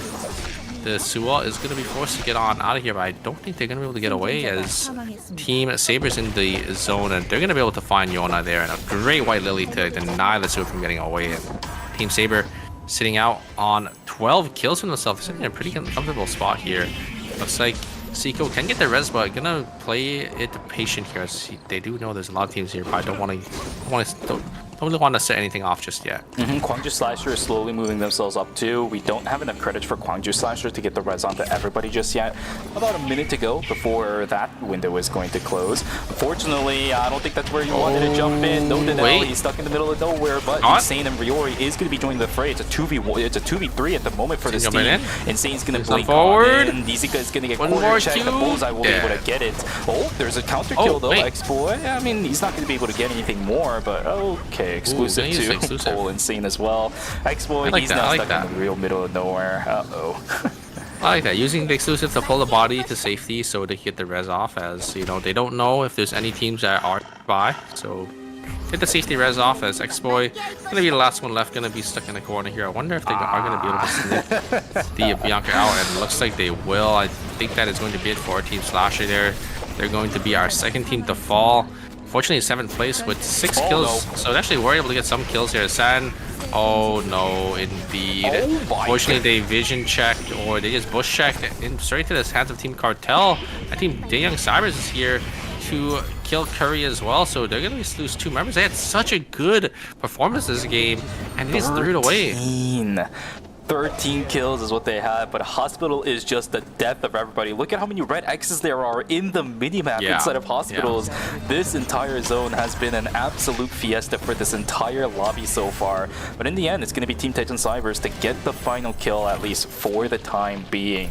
It will be one of our temporary zones. Can't confirm on whether or not it's going to be one of the more contested ones at the moment. But yeah, we will slowly but surely see teams corralling into Hospital, Stream, and Temple. A Stream final zone with Temple Hospital as a temp zone. That's going to be an interesting dynamic. Team Auto Arms, where is is dead. Cinema is already dead, yeah. And Cartel is just going to be able to get a nice clean 3-0 inside of Team Auto Arms there. Auto Arms falling down in 6th place with only 3 kills, so not too many points for them there. Insane going to get some damage onto the Nikki. Nikki already getting chunked down to 1 HP. Signaled out, try to get some taunts in. There's the engage there from Riori, but a great exclusive. Am I actually going to be able to pull Insane out to safety? I don't think Seiko's going to be able to get on out of here. Going to try jumping on over, and it will end up going down. Very nicely played by Team Tangled WX there. Actually going to be able to navigate that fight really, really well. Everybody's slowly starting to catch on onto what Auto Arms and Team Insider are doing, right? This is what I was talking about. Teams need to figure out a response to those two teams, and they are doing it perfectly. Insider down a member. This is a little bit problematic because they don't even have credits now to res Seiko, right? Seiko every single time has been falling down, but they have had the credits to res it back and the opportunities to do so. This time it's not going to happen, as Byung is also going to get taken down. Oh, it is looking rough for some of our teams. Satan chunked down, not too much. The punishment from the Eva, not there just yet when it comes to our little Bowmaster. Yona hanging out in the corner. That Peacebringer did nothing. It's a little unfortunate to say, but the Peacebringer investment this time around wasn't really a high value one. Revolu is sitting on Necro. Yeah, I mean, it's just attack power and armor pen, so just more damage, but obviously not going to have that. We're going to lose that on some attack speed, but I think it should be fine. It's one of the biggest sources of attack speed too, your arm piece. As long as they get attack speed elsewhere in their build, it should be okay. I didn't really see or catch their full build here. Yona going to get completely caught out here. Insane going to get a lot of damage onto the Suwa here, and it will be Team Insider unfortunately going to go down in 5th place. And here is the Mai just gonna use the VLS to regroup with their team. I actually think the VLS was used inside a temple. What is going on inside of this zone? Temple is Hospital is completely open, by the way. These teams can just TP back over, and it seems like it might be an option for Team Cartel. They're trying to VLS over onto the temple left side, but almost every single team that's alive is inside the temple right now. The only one that can TP out is going to be most likely Team Cartel, but they're trying to fight back into this. It might be Tangled Lobby. Yeah, Team Tangled Lobby are just going to TP down. We had 3 team final. Surprised all these teams are just playing so risky, and they're trying to just get more kills. Oh, it's too late. I mean, it's too late. You can't do this as Cartel. Yeah, it's too late to use a VLS. Yeah. They're not going to use it here, and it's going to be Team Dang Cyber actually going to be caught. Going to get some extra timer as both teams aren't in the zone just yet. I think Dang Cybers, they need to recognize there's a team in front and behind. Just walk down. Just secure as much timer as possible right now is what they're doing. Because these other teams are just going to be forced to fight now as their timers are ticking. I mean, Revolu just needs to leave. He needs to leave. He needs to just walk down here. Now it comes down to Team Saber. Oh my god. Oh my god. Now Team Saber might be able to hold it, but Revolu holding the zone again because he has the Peacebringer. Oh my god. But they followed through from Sante. Just sending it. Absolutely obliterated. Belzer sitting in the back, so he gets a triple coup de grace, but I don't think it's going to do anything. The parry's not going to work out in his favor. Kill credit goes in favor of Tits Cybers, and this one might be it. If they can somehow hold up against Team Cartel, they are going to be able to do it. The poke damage from Dina is absolutely insane. Fully charged up Tempest Hydra, but the Felix is gonna pop the timer. Boongwa pops the timer. Ping just dies straight up. Team Tits Cybers has finally found their opportunity, and we're gonna see this comp again for games 5 and 6. Dina is just ripping these teams to shreds on this Evo. He's just lasering them down, just doing so much damage in him. Revolver there, great follow-up there, just jumping on in. Gonna be able to finish both the Felix and it was the Dina there. So yeah, very nicely played. Yeah, Dina just able to find these big, massive lasers onto these teams. Oh, here we go. It's gonna be the Riori show. It's tank corridors everywhere. Fire just burning down Dina. It's gonna be an early investment on the Faith and Wavering. Here we go. Who's gonna be able to get the who's gonna come out? Oh, Insane gets taken out by the Faith Vortex of all things. And down he goes. Dina's gonna be able to get out. No, actually, Amethyst Flow, not enough. Cadmus now trying to keep himself alive while the Heart is trying to come back. No, there's the snipe down on the Cadmus as well. Revolu, he's got to get the damage in, but Riori's Adriana is so scary to walk up against, and I think the W was already invested. Down goes Revolu. It's just not meant to be. Tangle Dobby X, a first place finish with 7 kills. They're going to be able to walk away from game number 4 with 15 kills going into the break. That's exactly what they needed there. I don't think they were too high up on the leaderboard, and I mean, Young Sabres as well. A nice game for them. A nice second place with 10 kills. Unfortunately, weren't able to close it out here. I think they had a pretty good chance there. They were able to get the nice kill um onto the ADC, and they just traded they traded Insane. But unfortunately, Dina just wasn't able to get away there. As, is forced to walk on forward, but the Mai was just there to shut them down.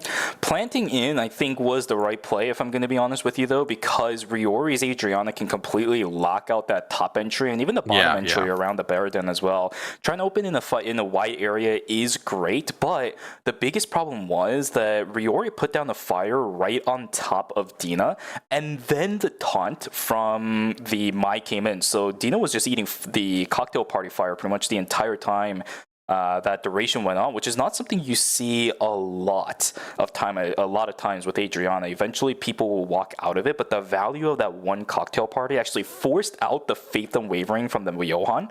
And now that utility just isn't there anymore, despite a really good Peacemaker, that's all of your defensive utilities gone. And with the heart also taken so very low, you saw how long it took for Revolut to rejoin the fight in that little top corridor up towards Temple. It's just what's going to happen, right? Riori's so safe on that Adriana. He has no HP that he was taking. Johan falls, the Eva falls, Heart's sitting at a quarter of their HP. It's just not really going to happen.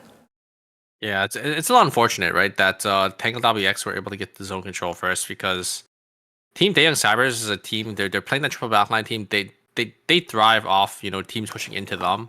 So when they're pushing into another team on that Eva, that's Hearts. They're obviously going to be on that back foot, especially when they're pushing into an Adrian.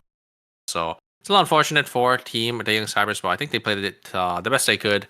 Using that White Lily over, I think was correct, like you said. Just because you don't want to get zoned off. That's just a temp zone diff, really. Walking from the Temple final zone the Temple temporary zone. There we go. Jesus, what the heck is that tongue twister?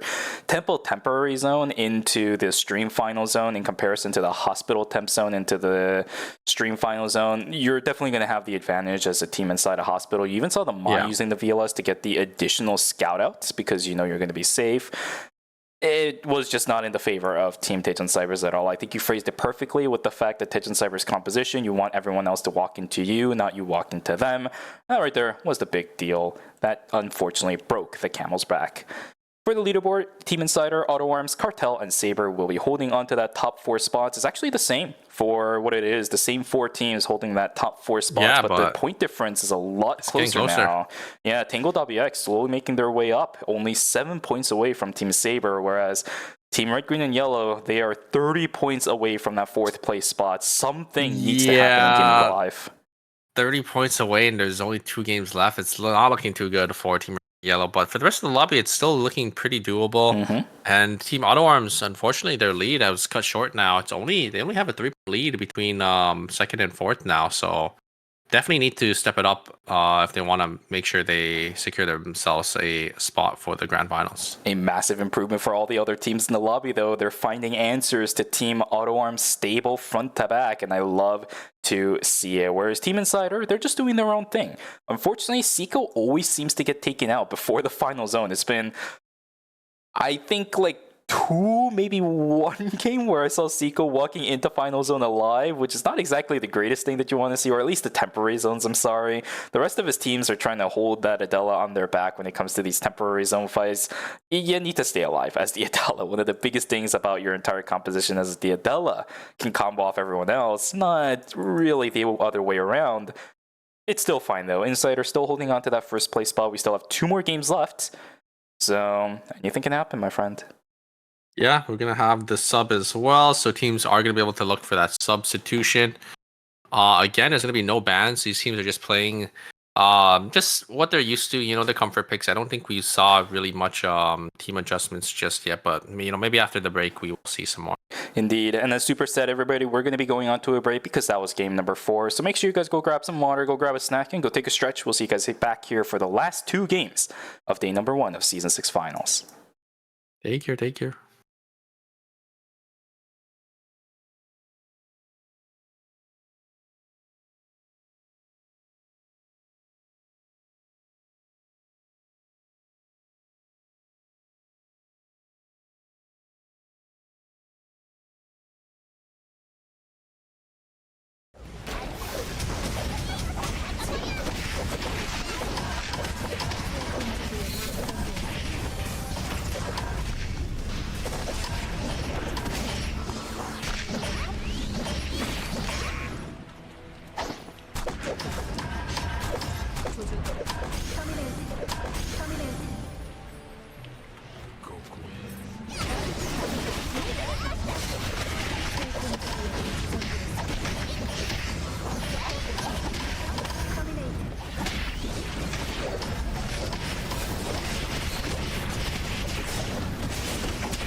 생존자가 사망했습니다. 최종 안전지대가 해제됩니다.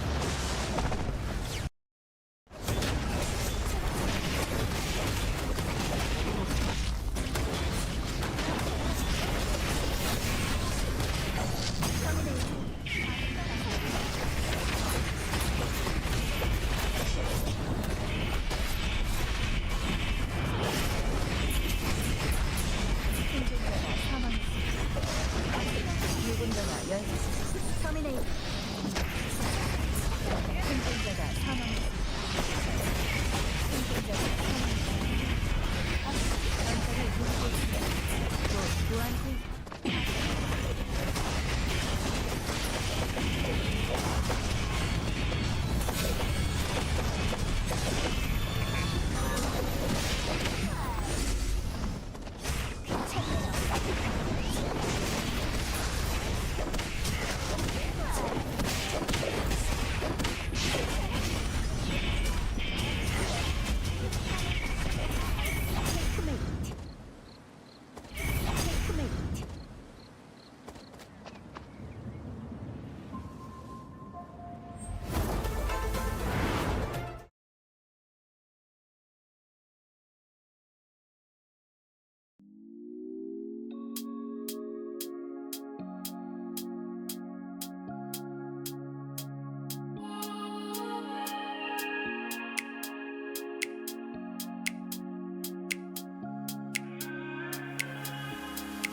All right, ladies and gentlemen, time to bring it back. It is time for us to come back into the last two games of the Eternal Return Masters Season 6 Season Finals. Day number 1 for the semifinals. Welcome back from the break. Hope you all had a great one. We just finished games 3 and 4. So for those of you who are joining us now, just join us earlier. I don't know what else to tell you. Hopefully you guys had a great break. We got games 5 and 6 coming up, but of course on your screen, we do have an interview. So we're going to bring it back to us. Hi. Hello. Yeah, this is going to be our final 2 games to determine our top 8 for the grand finals. So very, very curious to see, or very interested to see which 4 teams are going to make it out here for semifinals. Yeah, indeed. It's going to be a fun one. After all, these 2 games are going to determine those 4 teams, right? So very interested how the dynamics are going to go, how the metrics will go. Are we going to be seeing teams finally swap things around just because nothing's been working out for them? Or is this going to be the game where it's just going to be locking in your comfort picks as we have seen pretty much the entire series, right? 0 bans. Throughout the entire course of the semifinals. Which, that is surprising to me. Yeah, it's one of the most satisfying things for you and I to watch because we've seen a lot of bans throughout the entire course of the season, and that diverts teams away from playing non-comfort picks, which is something that you don't want to see all the time with the teams that are playing their best and trying their hardest. I love the fact that everyone's been able to just play their consistent team compositions that are their comfort picks. It does make it a little bit stale. I'm not going to sugarcoat it, but at the same time, the fact that we're able to see the best of every single one of these teams, now that is another side of the coin that we get to see too. That is true. But yeah, I'm surprised because usually, or at least at this stage of the the tournaments, right, the season, usually there's like a meta that's defined, and we usually have bans, especially in the finals. Like even in the semifinals, usually there's at least 1 or 2 bans. Like it's probably going to be it's like Mai, or another tank, or maybe maybe like an ADC. I think last season it was Kadia that we ended up seeing being banned out, but. Yeah, surprise. We just have no bans. We do have some duplicates here and there, but no bans for any of these teams. Everyone's just playing their own little game here, making sure, they're trying to get as many points as possible. But, unfortunately, some of these teams it's just not working out for them. And on the other side, we do have teams like Team Insider and Team Auto Arms that are just, doing really well and just able to rack up so many in these lobbies. But I think we can't turn down the fact that every teams are actually finding answers to Insiders and Auto Arms as well. The point gap between those 2 teams as well as everybody else has shrunk drastically ever since games 1 and 2. Teams have found the answers. And the only question is now for Team Insiders and Auto Arms, of course, there's a part where I want to see really good performances of them because they also have to deal with tomorrow. Today is not the end-all be-all for these teams. That's the biggest thing that we have to think about. If they're doing well, if they make it through in the top 4, what are their chances of being able to stand up against the best of KR, the top 4 teams that made it out of ERM phases 1 and 2? For Team Auto Arms and Team Insider, looking good, but games 3 and 4, a little bit shaky. You don't want these teams in semifinals to have other teams they're playing up against find answers. You usually want 0 answers going into the finals. Otherwise, of course, those teams are going to capitalize on it so much more than the ones that today are probably going to be able to. Now the question is, can they close it out here? Can they make it into and hold their spot into the top 4 here? Because, yeah, like you said, right? I mean, it's not just today. They're gonna have to be. They're definitely gonna have to be prepared for tomorrow because we got some big names, already that qualified for tomorrow. Like Gang Innates. We got Team Mira Sejong. Right, we saw them in phase 2, winning it in 4 games. I wonder, if we'll have some of that magic going in for tomorrow, but we're gonna have to see. I'm very excited for the grand final. Yeah, I'm so excited for it too. After the fiesta we've been watching today, I'm definitely excited a little bit more about teams hopefully not making mistakes tomorrow. We've seen a little bit too much VLS mistakes, a little bit too much macro, even some micro mistakes than I would really like to have seen. But at the same time, that kind of goes to show that these players are human. You talked about that earlier, and I completely agree with you. There are going to be mistakes, but those mistakes are going to get capitalized on because it's the semifinals. The impact of them in comparison to the phases are going to be so much more than it was back then. Oh, for sure. And I'm curious to see, if we'll have any, meta adjustments for the finals, just because we saw Gaeyoung NA and usually Team Gaeyoung NA and Team Air Sejong, they play pretty similar team comps, and it kind of forces the lobby to adjust to what they're playing, right? Like we saw in phase 2, we saw them play. Actually, was it phase 2? I don't know if it was phase 2 or phase 1, but we saw the Ardas being picked from all the teams. We ended up seeing people swapping over to the Nadine, the Alonso picks. But yeah, oh, these are some nice drawings. Is that a chill guy drawing? Oh my god.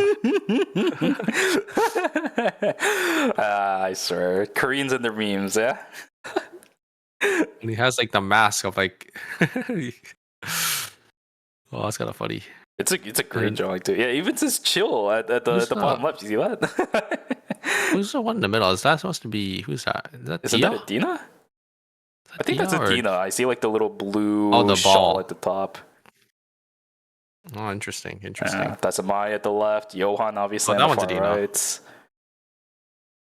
All right. Well, some great drawings again from the audience. It's great. I love it. I really like that one. I really like the Mai one under the chill guy. I think that's Mai, right? Yeah, I think it was Mai. It should have been Mai. I think that's the is it Popstar Mai in KR in EN, or is it Idol Mai? I think they call it Idol Mai in KR.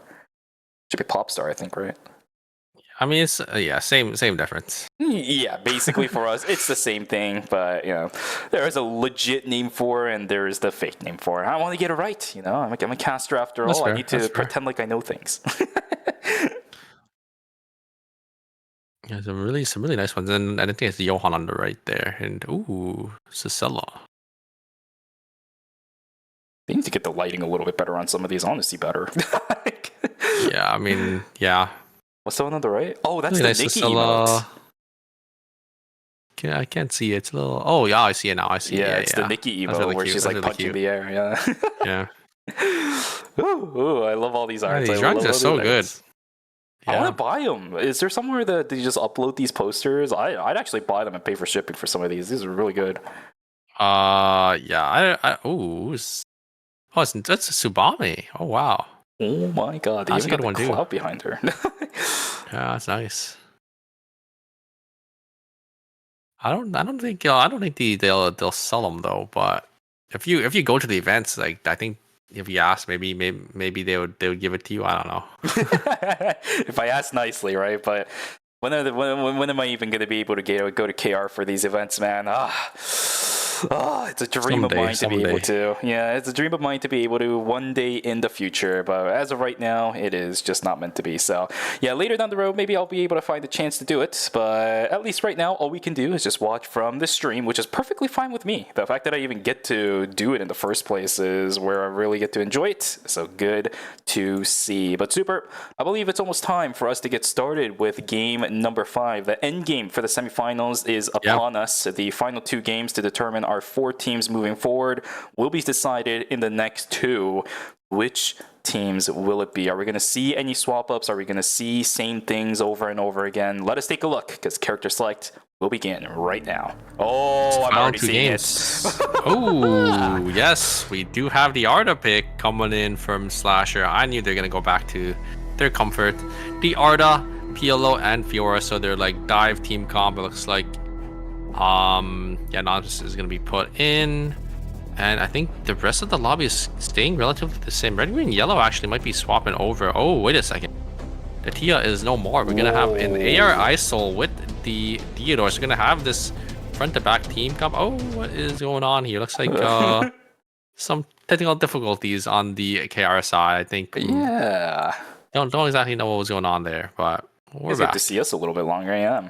Youngman being swapped out for HD2. I mentioned it earlier, but Team Red, Green, Yellow does need a swap up, and that is a definite swap up. Although, personally, I'm a little bit worried because I think Youngman was one of the best players that I've seen today on on Red, Green, and Yellow.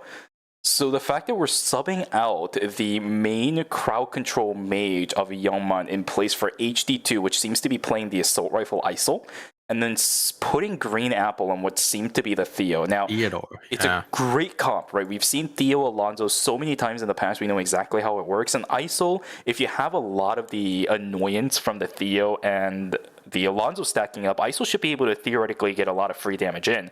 The only problem is, a lot of our other teams have been able to deal with these backliners extremely well, even in these chaotic fights. Just take a look at NCMB, for example. He always finds an angle against the double backliners. Theo and ISO plays at the exact same range as against each other. So the moment NCMB finds an angle, that's going to be Tempest Hydra into a double knockup. I'm a little bit scared. I see the possibility, and I like the fact that they're swapping it up. One, it might be too late, right? Because we only have 2 more games, and 2, there's a lot of answers to this from the lobby. So it comes down to the execution for red, green, yellow. Oh, for sure.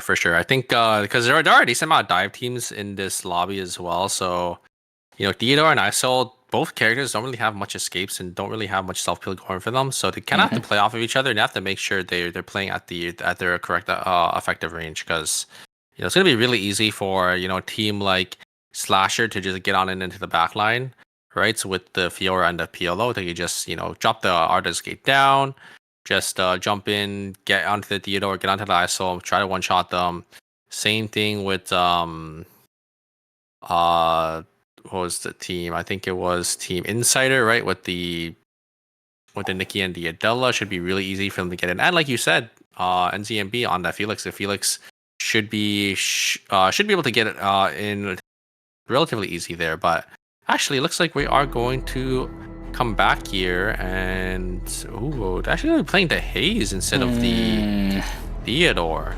Swapping it around with a Mai. I like this a lot. Oh, my ban coming through now. We're actually gonna have a ban. We're finally going to be able to see our ban, but I like this from red, green, and yellow. The Mai Haze combination, in my opinion, is a lot better than Alonso Haze, because while Alonso is really good at locking one player down for the most part, Mai is really good at locking down multiple, and that's exactly what you want to see from the Haze.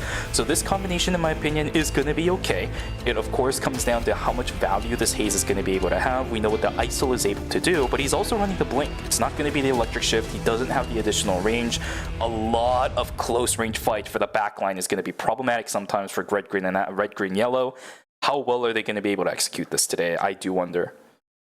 Oh, 100%. I do agree that I think the Mai is going to be a lot better because the Mai has those snap engages that the Haze can sort of follow up on, while the Alonso's engages are pretty predictable, right? And it's pretty easy to dodge out on, but the Mai is just able to jump on in with the catwalk and get those taunts in to follow up with the Haze. Absolutely. We shall take a look. Characters are locked in, and I'm so excited, Super. 2 more games to go before you and I can go to sleep. No, I'm just kidding.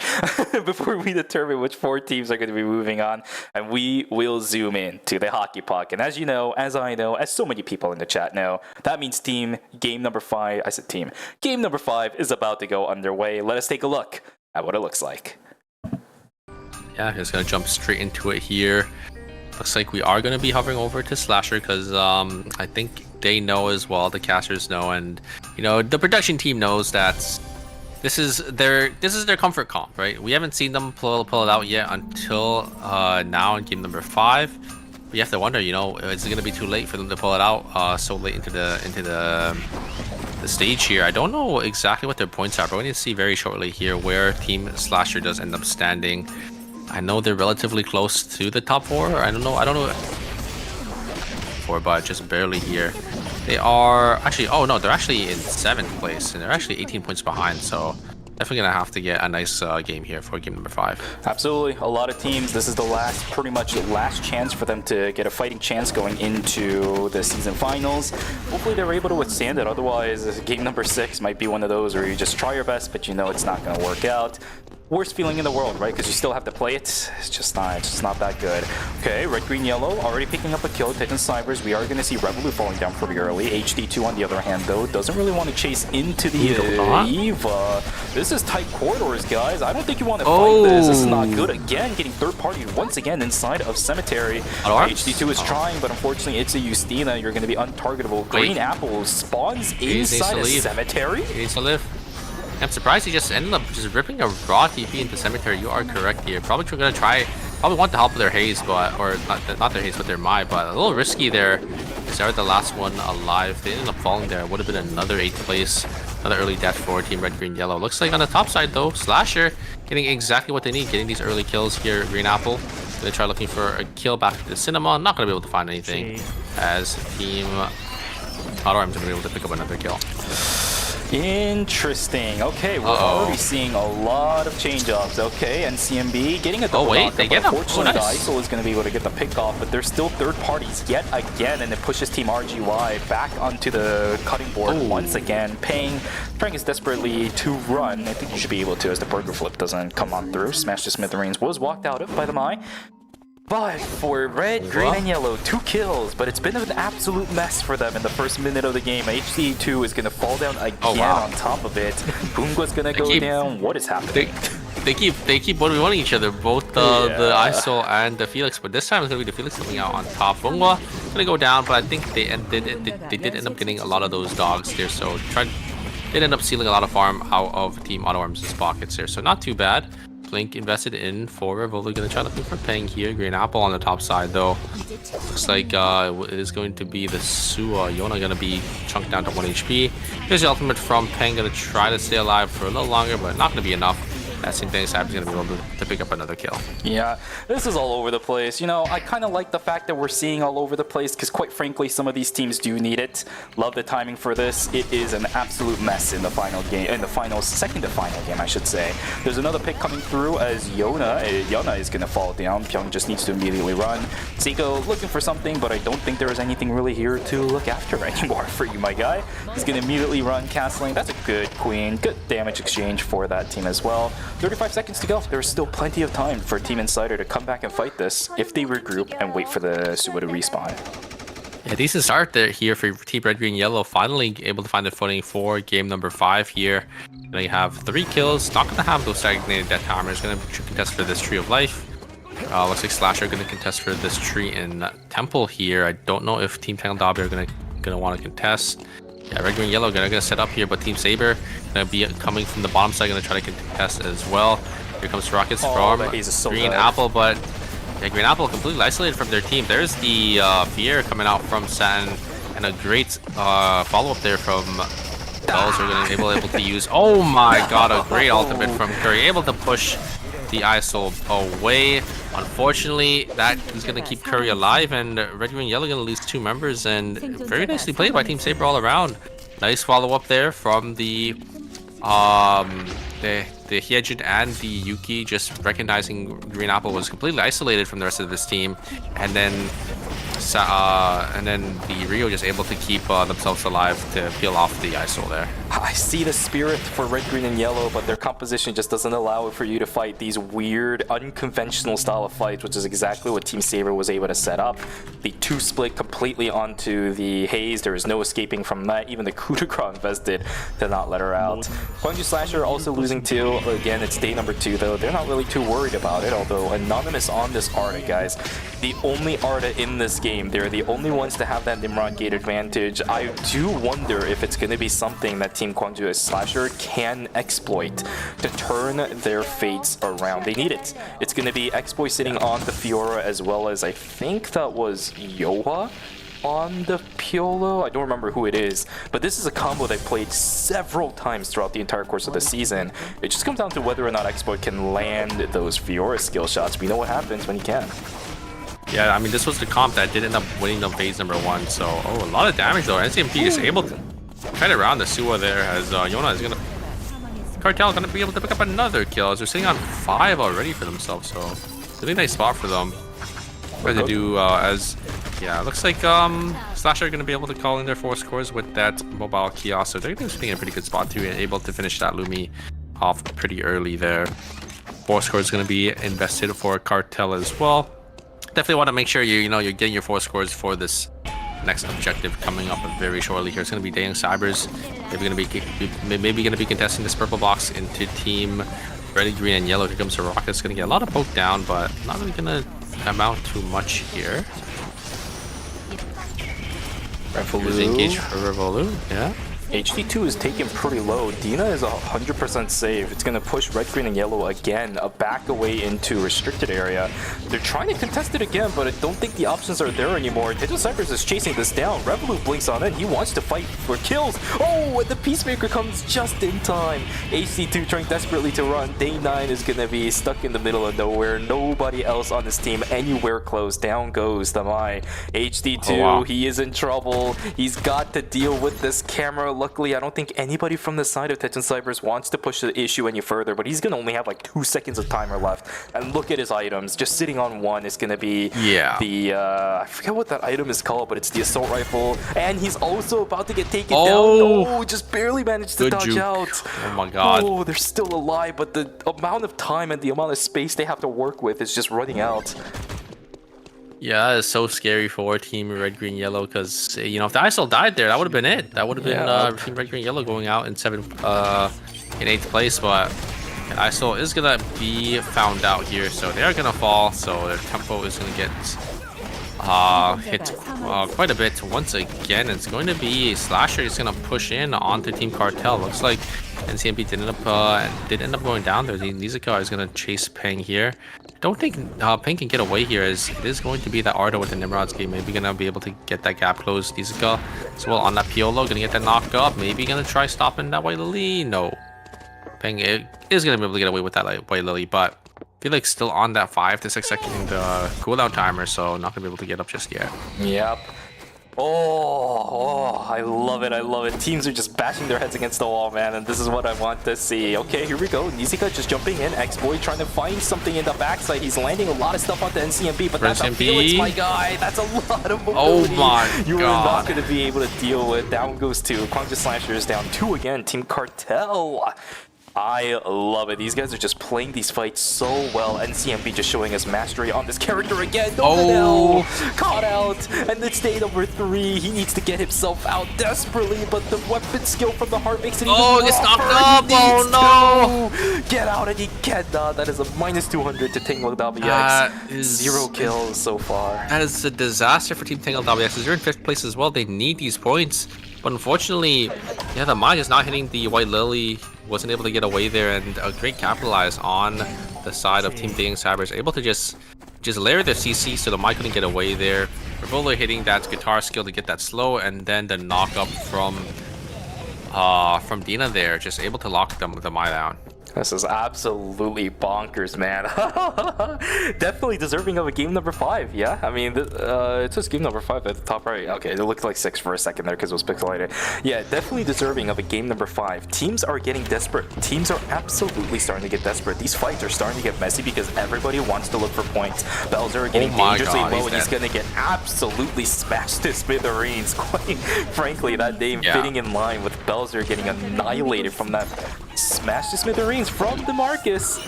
You will go down. 2 members tagged with the inner blitz, but that's not really going to matter when it comes to the VLS. The res is going to have to come through. Minus 200 for Team Saber. Yeah, you can just see the amount of items Auto Arms has. The Yuki just instantly got melted, right? Because obviously the tank isn't supposed to have any items, you know, just earlier on into the game. And then the items from Auto Arms was just way too much there. A lot of poke damage coming out from the side of Team Young Cybers. Team Tangled WX is going to be forced to be on the retreat here. Don't think Revolu, I don't think Young Cybers can really chase much more into this team here. You know, able to get a lot of poke down though, as the Mai is already down to 1 HP. Great combo there coming out for the side of Team Slasher. Gonna be able to kill the Mai there, is focus all their damage onto the tank. Don't think that ISO can get away. There is the Nimrod's Gate. ISO isn't able to use the White Lily and able to use their dash to get out, but I think they're able to get enough distance there. Revolo actually going to jump on forward and going to be able to completely solo Briori there. Dean on the side able to kill the Nadine as well. I think that's going to be it. I don't think the Mai is going to be able to get away here. Oh no, and here's the third party as well. It's definitely going to seal the deal for Tangled WX. Oh, wait, the second the White Lily is going to be able to get them on out. the crossbow skill or the bow skill is gonna be able to connect, but yeah, looks like they're actually out. Nodinel is playing a what is it? A bullet hell right now, man. This guy's trying to dodge everything. He does end up walking away. His team just barely on the cusp of, I think, having enough credits. Who do you have to res first here? I think it has to be the Nadim first, and then you should have enough, to get the res over onto the Adriana. Luckily for them, they will keep themselves alive. I mean, Nodinel has also been doing really good on this Mai, just keeping himself alive when the rest of his team falls down, but that was a little bit too close for comfort. Will keep themselves in the game, but 0 kills strong. It's not going to be any good. I say strong, but it's kind of weak. My bad. They need points to cover up for the 7-point difference between themselves and Saber, whereas Saber, I mean, they were just playing their own game. Here we go. Pure Rage uppercut. Oh my god. Exclusive I've seen in the world. Seiko just completely kick a burning tangle WX. What the hell was that? Oh my god, and that is going to be it. The Sua just came in at the very end just to clean up there. Okay, the Della, the Nikki just completely obliterated them. Very nicely played by Seiko. Yeah, Seiko just playing out of his mind there, as it will be, unfortunately. Team Tangle WX going out in 8th place. He just knew. So unfortunate. It's so unfortunate for them, as they're definitely a team in contention, but now that they're out so early, the gap is just gonna widen between 4th and 5th place. Jesus, man, I don't even know what's happening anymore. What a fight from Seiko. This guy is like the MVP of the day. His Adela has been absolutely bonkers. I saw some people comparing him to G-Work, saying, hey, is G-Work playing in Seiko's spot? Dude, quite honestly, with that as well, I don't think I've ever seen G-Work predict an exclusive before, so that actually might have just trumped what G-Work has shown us in the past with his Adela. Seiko is an absolute contender for one of the best Adelas in competitive. Yeah, he is a menace right now. He's showing why, he could definitely he's showing why he definitely deserves the title of being, one of the best Adelas, and we're actually gonna be forced to use their Blink to get on out of there. A lot invested already on the side team Cartel, but it's not really much that's gonna come out of that, so we can just wait the cooldowns to come back up.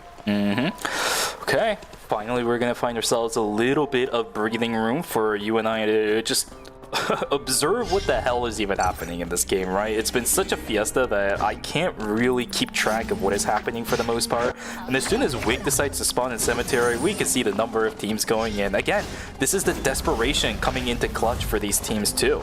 They want to get advantages, they want to find fights, they want to get these Wick items. The blood sample is so important for some of these teams. NCMB thinking about sending it in. Here's a taunt potentially coming through from the Mai. Actually, we're not going to see it as Anonymous fighting it out. It's going to be a stream fight. What the heck is this POV? There we go, zoom it out. Probably Slasher finds a kill for themselves, now trying to chase down the rest of the members of Team Red, Green, Yellow. HD2 is trying their best, but this ISOL is just got nowhere else to go. It's a Fenty to kill him off as well. Pop goes the Weasel for HD2. It's going to be an execution bonus coming in for Team Cartel. Slasher. Cartel is wiped. What the hell, man? What? Seriously? What is going on anymore? Game number 6 is going to be so interesting with the dynamics we have. Yeah, Cartel going out in 7th place, as Insider is just going to be able to completely bring them over. You can see the items. I don't know if you saw the items on Insider, but they're sitting on 2 bloods already, and they're actually going to be able to secure Wick for free for themselves. They are looking so strong and definitely poised to win this game.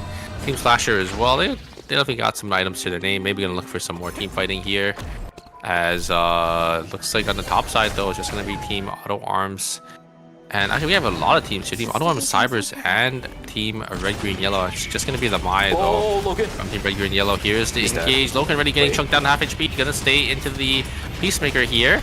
I think we're gonna kill any of them, but wait a second. Logan is gonna be able to trade Revolt down, so gonna come down to a 2v2 as Taeyong is just completely in there by himself, as yeah, looks like Cinema died a little too early into the fight as well, so Taeyong gonna be forced to just get on out of there. Fortunately, not gonna be able to get really much out of that. Gonna lose 2 members for the side of 1, and Team Taeyong Sabers were able to get that, or were able to get their member back up, so it's gonna be minus 400 for the side of them.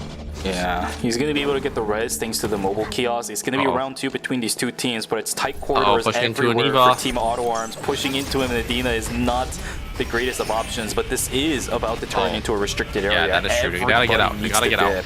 Tejon Cybers, they have a lot of time. Are trying to block away the entryway for Team Auto Arms. They had the the kiosk, or sorry, the VLS. Luckily prepped and ready to go. It seems like Team Tejon Cybers not looking to contest it, which is good news for the side of Team Auto Arms. They do manage to get themselves out of a pretty tight corridor. Hangju Slasher holding inside a stream. There's a lot of teams inside the zone now. Everybody that was on the western side of the map are piling into stream. Yeah, it's just gonna be the Mai there, gonna be the solo. It's gonna rat it out, so it looks like for the side of team red, green, yellow. Whoa. And oh no, what happened here? Daeyoung Cyber is gonna lose 2 members. I think the Delaware combo was probably too much for the Heart there, as a Heart did end up going down first, and then the Johan just shortly after the follow Team Insider. Again, proving why this comp is so strong if they are able to, you know, connect their abilities. They do have a chance to get the res. Look at where Lumi is right now. Look at the zones that are available at the moment for this team too. Tejon Cybers can and has the credits to bring the members back. The question is, are they actually going to be able to get the chance to do so? That's the big one. It is an Ava after all. If she gets caught out in the middle of rising on Lumi, she is dead, absolutely gone. Sitting inside a factory at the moment, Lumi is slowly making its way down to potentially that chapel area.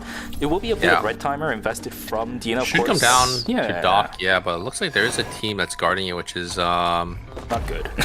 yeah, it's not really good for them. And then if it speeds past Dina, they probably wouldn't be able to get the res off here. So if they ended up, you know, getting a buy, looks like Dina is there to maybe intercept. But it looks like Team Insider is just completely guarding it, I think. They're just walking with Lumi. Where is Lumi? The Sua, it's right around that border right here. Yeah, they just popped it. I think it might not be enough for Dina. He's running out of time right now too. That camera is gonna spot that that Eva on top of it. Zico is prepared. They know. Zico is ready. There is the combo. And Dina is dead. There's the follow through. That is some psychotic gameplay behavior, but it's the right play and well played to Team Insider.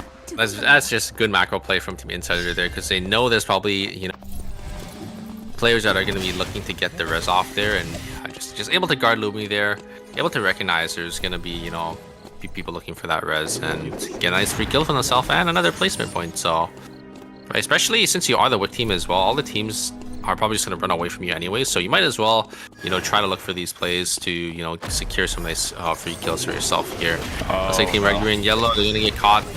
The ISOL is just going to go down instantly here, as Team Saber, they are just chilling in this bush as a 3-man. So I don't know if Team Slasher wants to take this fight. They're already sitting on 10 kills as well. There's a double gate, or a double cube, not gonna be able to hit onto anyone. And it looks like they're gonna be able to find the Mai here for Team Red, Green, Yellow, and that's gonna be it for Team Red, Green, Yellow. I think that's going to seal the deal for their tournament run, unfortunately. They're only on 14 points with 3 kills going in game number 5. So they're going to need like a 30-40 kill game for game number 6, which, yeah, it's probably not happening. We saw 21 during LCQ, if I remember correctly, but usually that is also a little bit one of those rarer moments. If we see Team Red, Green, and Yellow and saying, hey, you know, might as well just full send it and see some insane team compositions, there is a world they might be able to get a decent amount, but usually those kind of compositions don't live to see the end of the game, right? They're going to have a limit to what they can do. Might be the end of Team Red, Green, and Yellow. Team Auto Arms on the flip side, they're trying to hold on to control inside of Hospital. Hangju Slasher is a team that is also, by the way, contesting to try to get themselves in that top 4 spot at the moment. They're doing really well for themselves. This composition has made it to the end game. Nizuka's going to full send it in. This is not looking that great for Loken. Cinema is also sitting on the outside of the zone too. 5 seconds to go until the zone is going to close. But this Kyolo is about to fall down. Cinema, he needs to walk back in. 1 second to go. He is back. Nizuka, unfortunately, will fall down, and that means Hangju Slasher on the back end. This might be it for that team too. Yeah, Taeyong is just a brick wall. Like, Slasher cannot get through this Marcus, and Marcus is able to peel their backliners so well. It's able to get these knockups and everything. Oh, this is not good. Team Saber's walking down too. Not really good for Team Auto Arms. Team Saber is going to full send on to Team Auto Arms there. Taeyong gonna fall, not gonna be tanky enough. And that is going to be it, I think, for the side of... It looks like actually Team Slasher's on 1 second of timer, but... Oh, San isn't going to be able to connect that charm there. And wait a second, can Slasher maybe look for an angle here? You don't have timer. You don't have Yeah, looks like they're gonna both explode. 3, 2, hold on 1 second. There goes the Fiora, and there goes the Arda. And Team Saber is gonna be the ones to reap all the rewards. A great third party there. Fortunately for the side of Team Slasher and Team Auto Arms, there was another team in the zone. Oh, Team Insider's doing it again. So they end up. They find it, and they find. It's such a classic for Team Insider. Everybody should know about it, but Team Saber, they came out of such a chaotic fight that they couldn't pay attention to it. And it will be Team Insider winning yet another game, Super. Wow, they're just playing so well. Like, Seiko is just able to just find these angles, just find these backliners, these perfect queens, just able to one-shot. And it's just on these players that just aren't suspecting it, right? Like, Yep. just right there. San probably thought he was safe, right? We've seen Team Insider always push up with the Sedella, always try and look for these one-shot picks because, you know, usually most teams aren't gonna just push into you as soon as the final zone swap. Yeah, most interesting thing too as well is that a lot of times when you're playing this Nikki Adela combination, the Nikki is the one you'll typically see first, and it's really difficult to see the Adela, right? Because all she has to do is just blink in, use the castling, get the queen combo off, so she's typically standing really far away. So as soon as you see the Nikki, you saw everybody from the side of Team Saber walk back. But the flank was from Seiko, the Adela. They walked straight into it. I mean, he had full information because of the recon drones, but they had no idea where Seiko was coming from. And this is where I'm saying the teams that fought up against Team Insider quite often has an idea of what to do, but it seems like Team Saber, they just had no clue, was completely caught off guard. I mean, come on, man. You got to do your homework. If it's Team Insider that's left, you got to know they're coming. Yeah. Insider, they're just able to catch every team with this strategy, right? Like I don't think they've missed yet with them just pushing up into the enemy team, and then the enemy team just not expecting them to push up into the final zone or while they can get final zone control, and then it just catches them completely off guard. All Seiko has to do is hit a queen on one of those backliners that are just crafting or just making food or something, or just anything, and then just able to get that one shot combo. Yep. Oh my god. It is a great game, great series from Team Insider. This is a team that I actually bashed quite a lot during the season. I don't know if you remember this because they seem so lost. This was a team that actually never was able to get the Nikki Adela combination off correctly, and they seem so like discombobulated every single time I saw them on my screen, but this is such a turnaround. They've improved so much during phase number 2. They've improved so much during the finals as well so far, during LCQ? Yeah, during LCQ and now even day number 1. Wow, what a different look for this team. I have completely changed my perspective on them. Oh, 100%. Team Ultimate looked like better on the comp, but now that we've seen them play this comp over and over again, Team Insider, they're just able to find these angles so much better, I would say, than the original. The original, they had a more or a better understanding of the team comp because they were able and they knew its exact limits of focusing even tanks and frontliners and just one-shotting them. But Team Insider, they're just playing the flank and the angles on finding the backliners so much better, I would say. Yeah, 100%. We can see it in the scores as well. Team Insider still ahead. They actually extended their lead after that game. 20 points ahead now. Yeah, they should be safe. Place. They're safe. They are so safe, my friend. 36 points ahead of 5th place. Yeah, they are in no danger of getting eliminated. I would say Auto Arms and Saber are also pretty safe. Auto Arms having a 16-point buffer between 2nd and 5th, and Saber with a 14-point buffer. Team Cartel only with a 10-point buffer, but it's still anyone's game. I think both 5th, 6th, and 7th can still make it in, but they need to make sure they win the next one. Like Tangle LBX, Cybers, and Slasher, they need to make sure they get that next win. The thing is, though, with Gwangju Slasher, they managed to get, I think it was 12 kills just now with the game they ran the anonymous Arda. I think they're going to run it again. After all, they're stuck with Arda, they're stuck with Nizica. You might as well just run the same thing over again. All you need to do now 100%. Is just make sure that placement points is something you're going to be able to secure after the additional finish.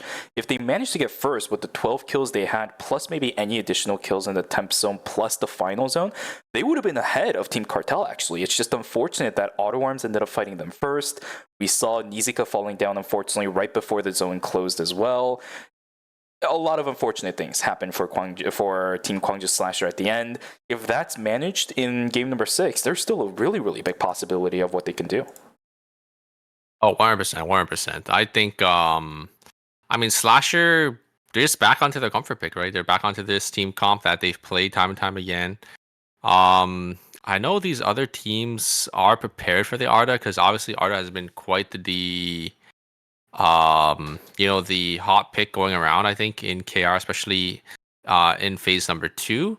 So these teams are relatively well versed at playing around the Arda, but I mean, Team Slasher are just the pioneers of this character, and they're just able to find these angles into the back line, right? The Piolo and the Fiora are just able to just jump onto the back line, just able to find these angles to one shot and to basically dive in and basically swing the team fights into their favor. Exactly. It's all about that Arda. We saw the Nizuka combination with it, trying to take the Nimrod skate first, and then X-Boy following immediately after. You're so focused on dealing with the Piolo that a lot of times the Fiora is going to be second thought for you. But by the time you realize that a Fiora is directly in your face, sometimes it's a little bit too late.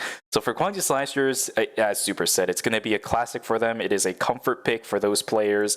I love the timing they were able to bring it in, and nobody else, by the way, as well. I talked about this earlier, but nobody else is playing the Arda.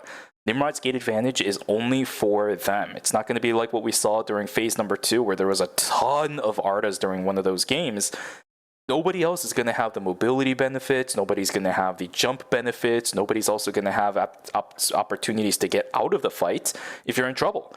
Once Team Gwangju Slasher gets the advantage in the beginning, you are not running away from that team, so do be careful.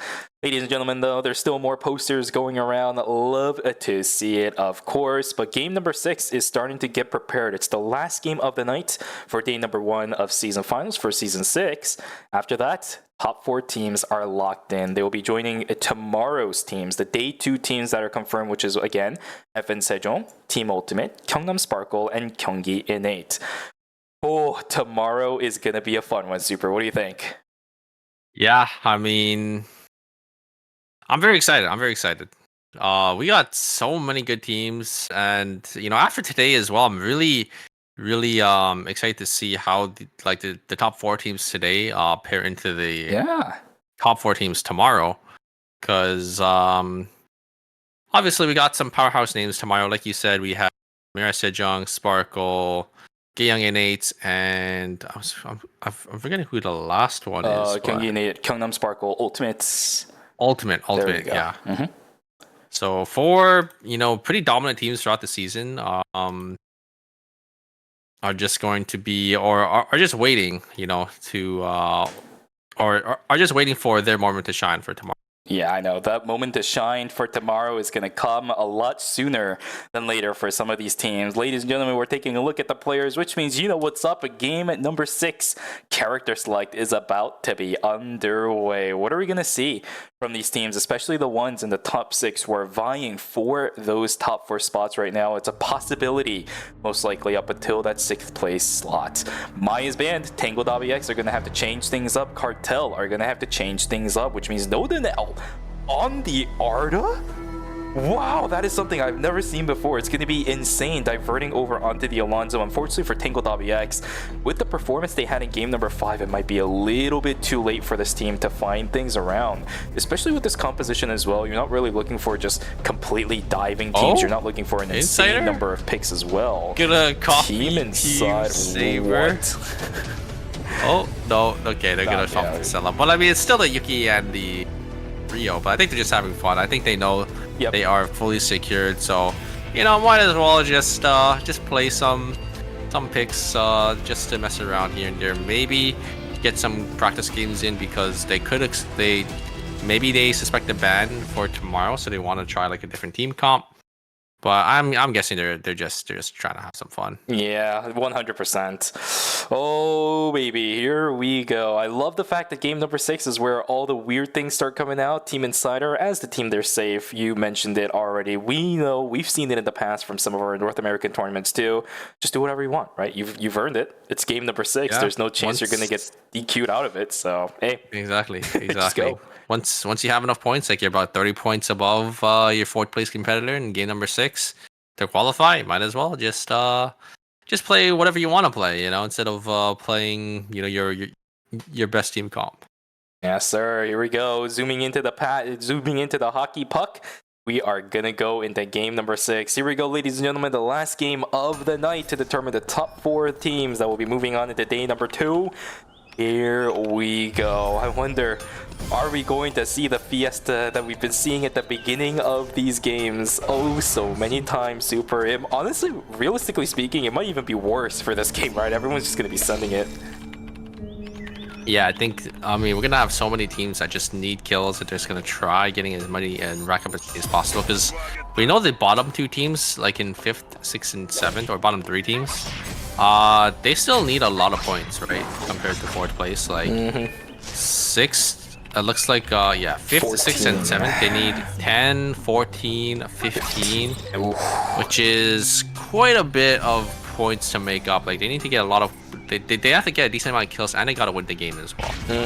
Tendon Cybers looks a little difficult. I've talked about this before, but this is a team that wants everyone else to run in on them, but they're not really gonna do that if you're a hard Eva. Most of these teams know exactly how this team is not supposed to be fought. Red, green, and yellow, on the other hand, they're being forced to fight, as down goes HD2 as well. Blink over the wall is gonna be what Day 9 opts to go for. That's 2 for Tendon Cybers out of the 15 they're gonna need. I mean, this is a good start. Sorry, 14 they're gonna need. It's a great way to begin. Yeah, pretty solid start, like you said, for Team Tendon Cybers. You need to get as many kills as possible, and like you said, for a team comp like you know, the like Tendon Cybers, a triple backline team, it's gonna be really hard for them to secure kills, just because, you know, most players aren't probably just not gonna play into them. So getting these early game kills, that's gonna be a really nice tempo swing for them here. Orm's gonna be able to get a kill. It's gonna get Alonso from Team Red, Green, and Yellow here, so it's gonna secure themselves some more points as well, because they're also a team that, I mean, I think they're relatively safe because they're already in 2nd place, but you know, you never know. If they go out in 8th place, right, that definitely could be pretty bad for them. Exactly. Up in police station, we saw Anonymous saying, "No, I'm the better Arda." Up against Snowden now. We'll get sniped out. Curry also falling down inside a chapel. Tango.vx also having a little bit of issues. Insane leaving the speaking for his teammate, but there is a Fiora coming from the bottom side. Riori has got absolutely nowhere to go. Will unfortunately get taken down. This ultimate being invested to try killing Anonymous, but it's not going to be enough. No laser, and I also think he was charging, so he couldn't really get the laser out. I'm going to be honest with you, to begin with anyways. Unfortunate for Auto Arms, will lose Cinema for 10 seconds. That is a level 8 Justina, not going to have that shortened death timer like we usually want to see. Yeah, and Slasher going to be able to pick up another kill. 3 kills already for them. They are getting relatively close to that 4th place spot, getting closer and closer. Definitely a lot, like a couple more kills here and there, and then, you know, a couple placement points as well. Looks like Bowser here is completely caught out, as looks like the side of Team Insider is going to try running him down. A great parry there from the Yuki, going to dodge out on that stun, but I don't think Bowser's going to be able to get away. There is a coup de grace, God! And there goes the Yuki, but wait a second, San actually ends up TPing on in. San going to try looking, maybe going to get some damage onto the Scylla, but not really going to be able to... Actually, wait a second. Oh, does end up missing the charm there, and I don't think... Yeah, they're going to be able to get it. Nice try there from San. Going to try jumping back in, try getting that. It's the Scylla kill, but not gonna be enough. Yeah, surprising that Satan actually opted to hyperloop in, because it was quite late, and the Yuki most likely would have died immediately after they hyperlooped in anyways. It was pretty close, but the pull, actually, the play with us from Seiko, I think it was, yeah. Play with us from Seiko denied the 5 Omens from landing onto the Sicily, especially after the pullback, so really well played from Team Insider. They're actually executing this composition really well too, which is quite funny. We've never seen this one before. We thought it was a bit more of a joke that they were playing it, but no, they are getting a lot of value out of it. Nizika in the backside trying to get the damage in. That totem has insane value. The trap was not placed correctly from HD2, and that means he's going to get sniped down as well. Green Apple on the backside is trying to pump out the damage, but he's got the shield in place in a really weird spot. Down goes Day 9. Team Tangle.bx looking for a counter kill, but they're going to third party a little bit too late. Yeah, that is just so much value from the PL, just able to just go on in, bait out so much damage and so many cooldowns, and then just get so much CC down as well, and a lot of damage on top. So Yeah, just very nicely played by the PLO there from Splasher. And a good follow-up there from the rest of the team. Yeah. Nizuka just playing really, really well. Oh, looks like HT2 completely isolated from the rest of the team here. Is the members of Team Slasher nearby? There is the TP on in for X-Boy here. I don't think this Bernice is going to be able to get away. So it's going to be another kill going to the side of Team Slasher. And that's going to be pretty good for the side of Team Slasher there. You are in 5th place and got 6 kills so far. I wonder if Team Cartel even knows that Gwangju Slashers on 6 kills right now. Cartel is playing extremely slow. They have 0 at the moment. Team Gwangju Slasher is fighting up against that team. It's a 10 point difference. Now dropped up. Yeah, but 4. now 4. Yeah, now it's only a 4-point difference. So it's definitely doable for Slasher. They just need to have a nice consistent game here. Yep. Realistically speaking, this is an opportunity for Gwangju Slasher to just completely overhaul Team Cartel. They have not seen the number of points that Team Gwangju Slasher has. I'm pretty sure it's on the back of their mind. They probably have the entire score sheet memorized at this point. They're slowly building themselves up. It's fine for Team Cartel to play like this, but eventually they're going to find out the number of points that Team Gwangju Slasher has.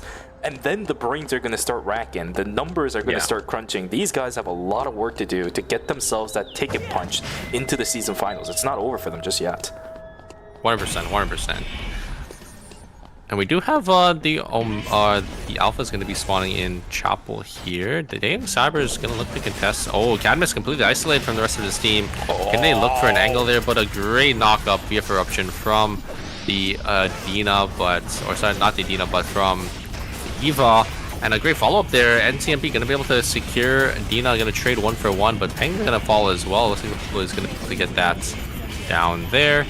And the Young Cybers, they're sitting on 6 kills as well. They're definitely another team that's looking for contention as well into that 4th place spot. Revolu's aggression levels is actually helping them in this case too. They're also behind Team Cartel this time around by 14 points in comparison to the 10, so a little bit more work to do for this team.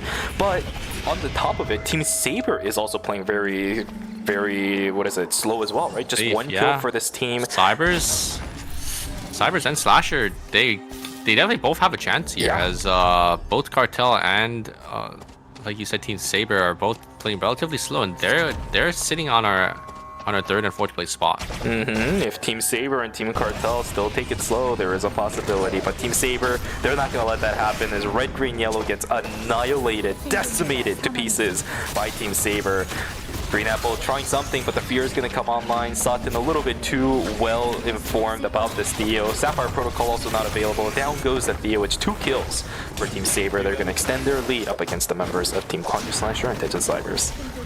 I mean, Slasher just were able to pick up another kill as well from the side of Team Insider. Looks like Team Cartel gonna try getting out of here, and NCMP gonna use that White Lily to get themselves to safety, as Taeyong Cybers almost were able to pick up another kill.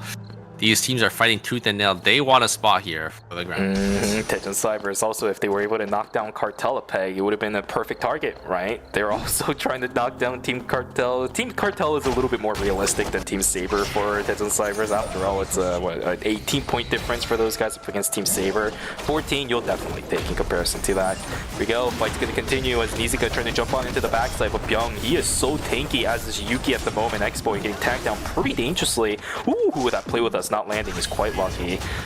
Spirit of Fleeting Soul, not going to land on anybody, and that's going to be the disengage. Gwangju Slasher, the mobility from this team with the Nimrod's Gate is definitely working out in favor. Sutton, a bit of a premature 5 omens activated for the Hyejin. Nothing of value really gained, but they're just looking for the control over this purple box at the moment. Oh, no, never mind, that's a food box. Probably the tree, yeah. They're just trying to zone them off so they can get the Tree of Life and get on out of there, so...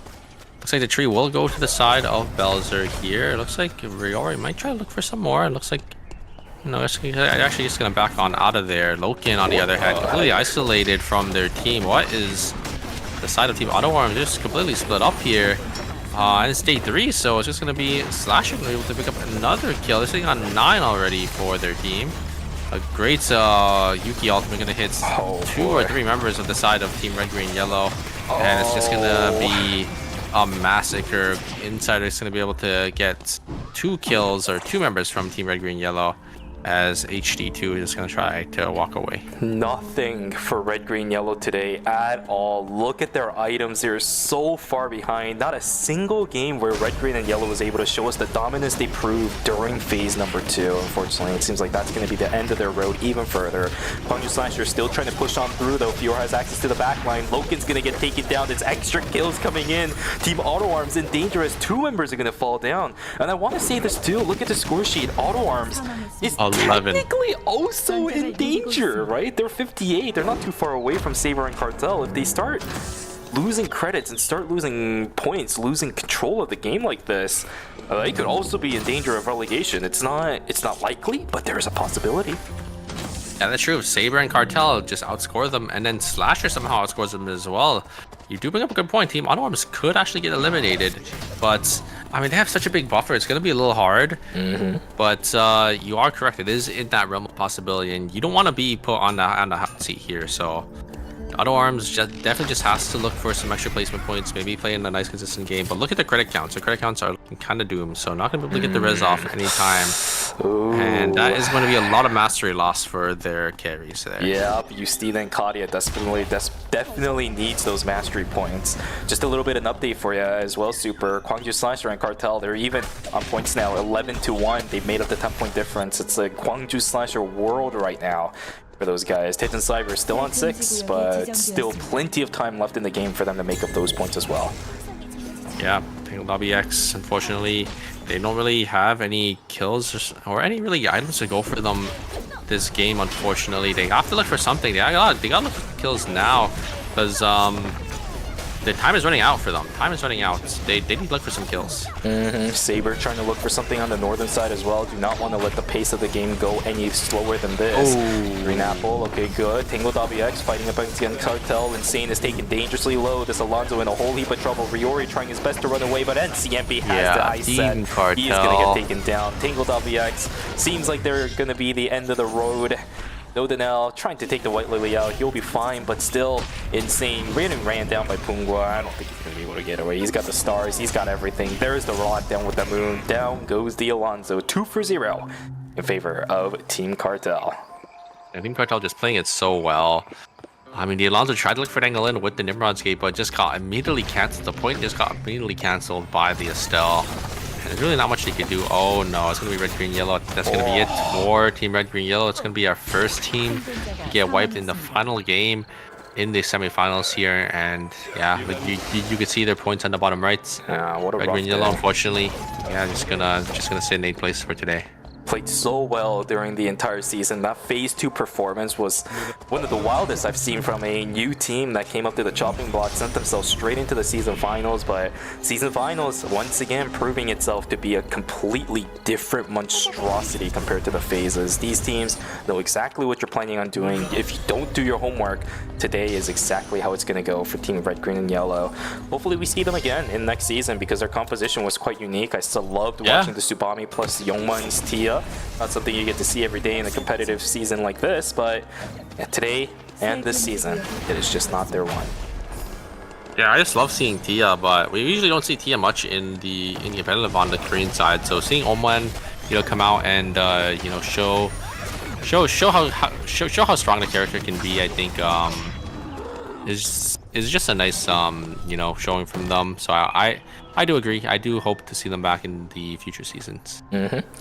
Okay, so let's take a look at what we have left now. Cartel is sitting on 3 at the moment, so Gwangju Slasher is now down by 1, who is sitting at 12 kills, man. These guys are starting to hit the limits on what we usually tend to see on competitive gameplay for the kill counts. A lot of other teams now start to have transitions. Nizika is not going to get as free of an initiation as we've seen before. It's going to be the similar situation that we saw in the hospital during game number 5, where the Piolo goes in, and if there is no sufficient support, it could be a little bit problematic. Let's take a look at how this goes. Nizika and the fight over onto what the heck just happened. Oh, Noda now goes up to the top side and the fight completely nice splits, boy. and this is easy pickoffs for Gwangju Slasher. 2 members down now for Tangled WX. That is huge. Whoa. Slasher getting a nice 2 kills. Like you said, yeah, Expo just getting the complete isolated 1v1, and then Nizika just finds a nice angle in, forces the ultimate, BattleRoyale out. Oh, it's and just over. easy pickings for them, and that's gonna be it for Team Tank Lobby X. They're gonna be our second place team. Saber gonna be able to get a nice kill. They need those kills as well. Slasher gonna look for an angle again back in, but there's a third party, so they don't want to send it too hard just there. Slasher on 14. They're looking for some more here. X-Boy actually gonna look for Curry here, great parry. But this is two teams. Curry needs to get on out of there. There is the ultimate gonna be invested. The free last gonna just tag Curry once again. I wonder. So much trouble. Yeah, Slasher is gonna rip the TP on into one of these zones. I don't know where exactly they're gonna go here.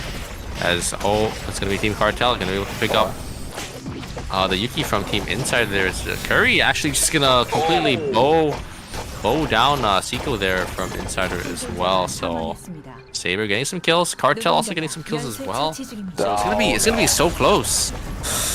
Oh, Team Saber is making it easier for Team Cartel to keep themselves alive. Now, this puts heavy pressure, by the way, on Team Tejon Cybers, right? They're still sitting on 6 kills. At the moment, they may have picked up the Wick line, but who in their right mind is going to fight up against an Evo with Wick? I think the amount of points that Tejon Cybers has left in this game to be able to pull themselves back up into the top 4 is genuinely starting to run out. Most of the time, getting Wick is going to be beneficial to you. Of course, it's going to be. You get a blood sample and you get the Wick buff on top of it. But no one's going to want to fight Tejon Cybers. In the grand scheme of things, this actually might have been a really big hit into their most important objective for Tejon Cybers. Yeah, I think the problem is that the other teams that are up there, like are in first, second, third, and fourth, they all have a decent amount of kills. Yeah. So if Tejon Cybers doesn't get any more kills here, I don't think they could qualify. It's lights out pretty much for that team, and it's not of their own volition too. It's because everyone else has been doing pretty well. Everybody at this point who is fighting for the top 4 spots are alive, right? Look at this, Saber, Cartel, like this is all top 6 teams right now. Oh boy, it's looking rough for Tejon Cybers. They gotta start picking up kills like now. If they don't start picking up kills now, they're gonna run out of time. If they get a win, they're gonna get another 3 kills as well. Finals, so it could be enough. I'm actually not sure with the math on it right now, because we have to see how much points these other teams are gonna get just fighting. Oh yeah, Insider gone. That's our first place team gone. It's like it's gonna go down to Slasher. Slasher gonna pick up another kill, so they're gonna be on 15 kills. I think they actually might they're actually definitely in contention to make it in here. Looks like Team Cartel versus Team Auto Arms here. Good dodge out on Cinema, gonna dodge out on that Moon Burrito from Adina there. And it looks like Team Cartel, they definitely need to watch their back here. They're gonna get some cannons down to make sure they don't get third-partied. Team and Tejon Cybers, they have that Wick buff. They want to look for some more kills, but once these teams recognize this triple backline team with Wick, they're probably not going to want to play into it. Yes, absolutely. You could see everybody's just staying the hell away from Team Tejon Cybers. What kind of points do you have left now? Gwangju Slasher on 26 seconds. With the Arda, they're immediately going to book it into the red if you see this team. Diverting back over onto the hospital, they don't want people to be on their flanks, but with this, now you're really putting yourself in some dangerous spots. Going into a place with low player density, player counts, plus the kill counts, not looking that great for Tejon Cybers. Auto Arms also trying to fight in positioning up against Team Saber. Bells are trying to get a little bit of a feel for how strong the members of Team Auto Arms are. Curry doing the exact same thing. Changa the Nomad, not going to be taken, of course, from Sutton. If he took that is... Oh, God.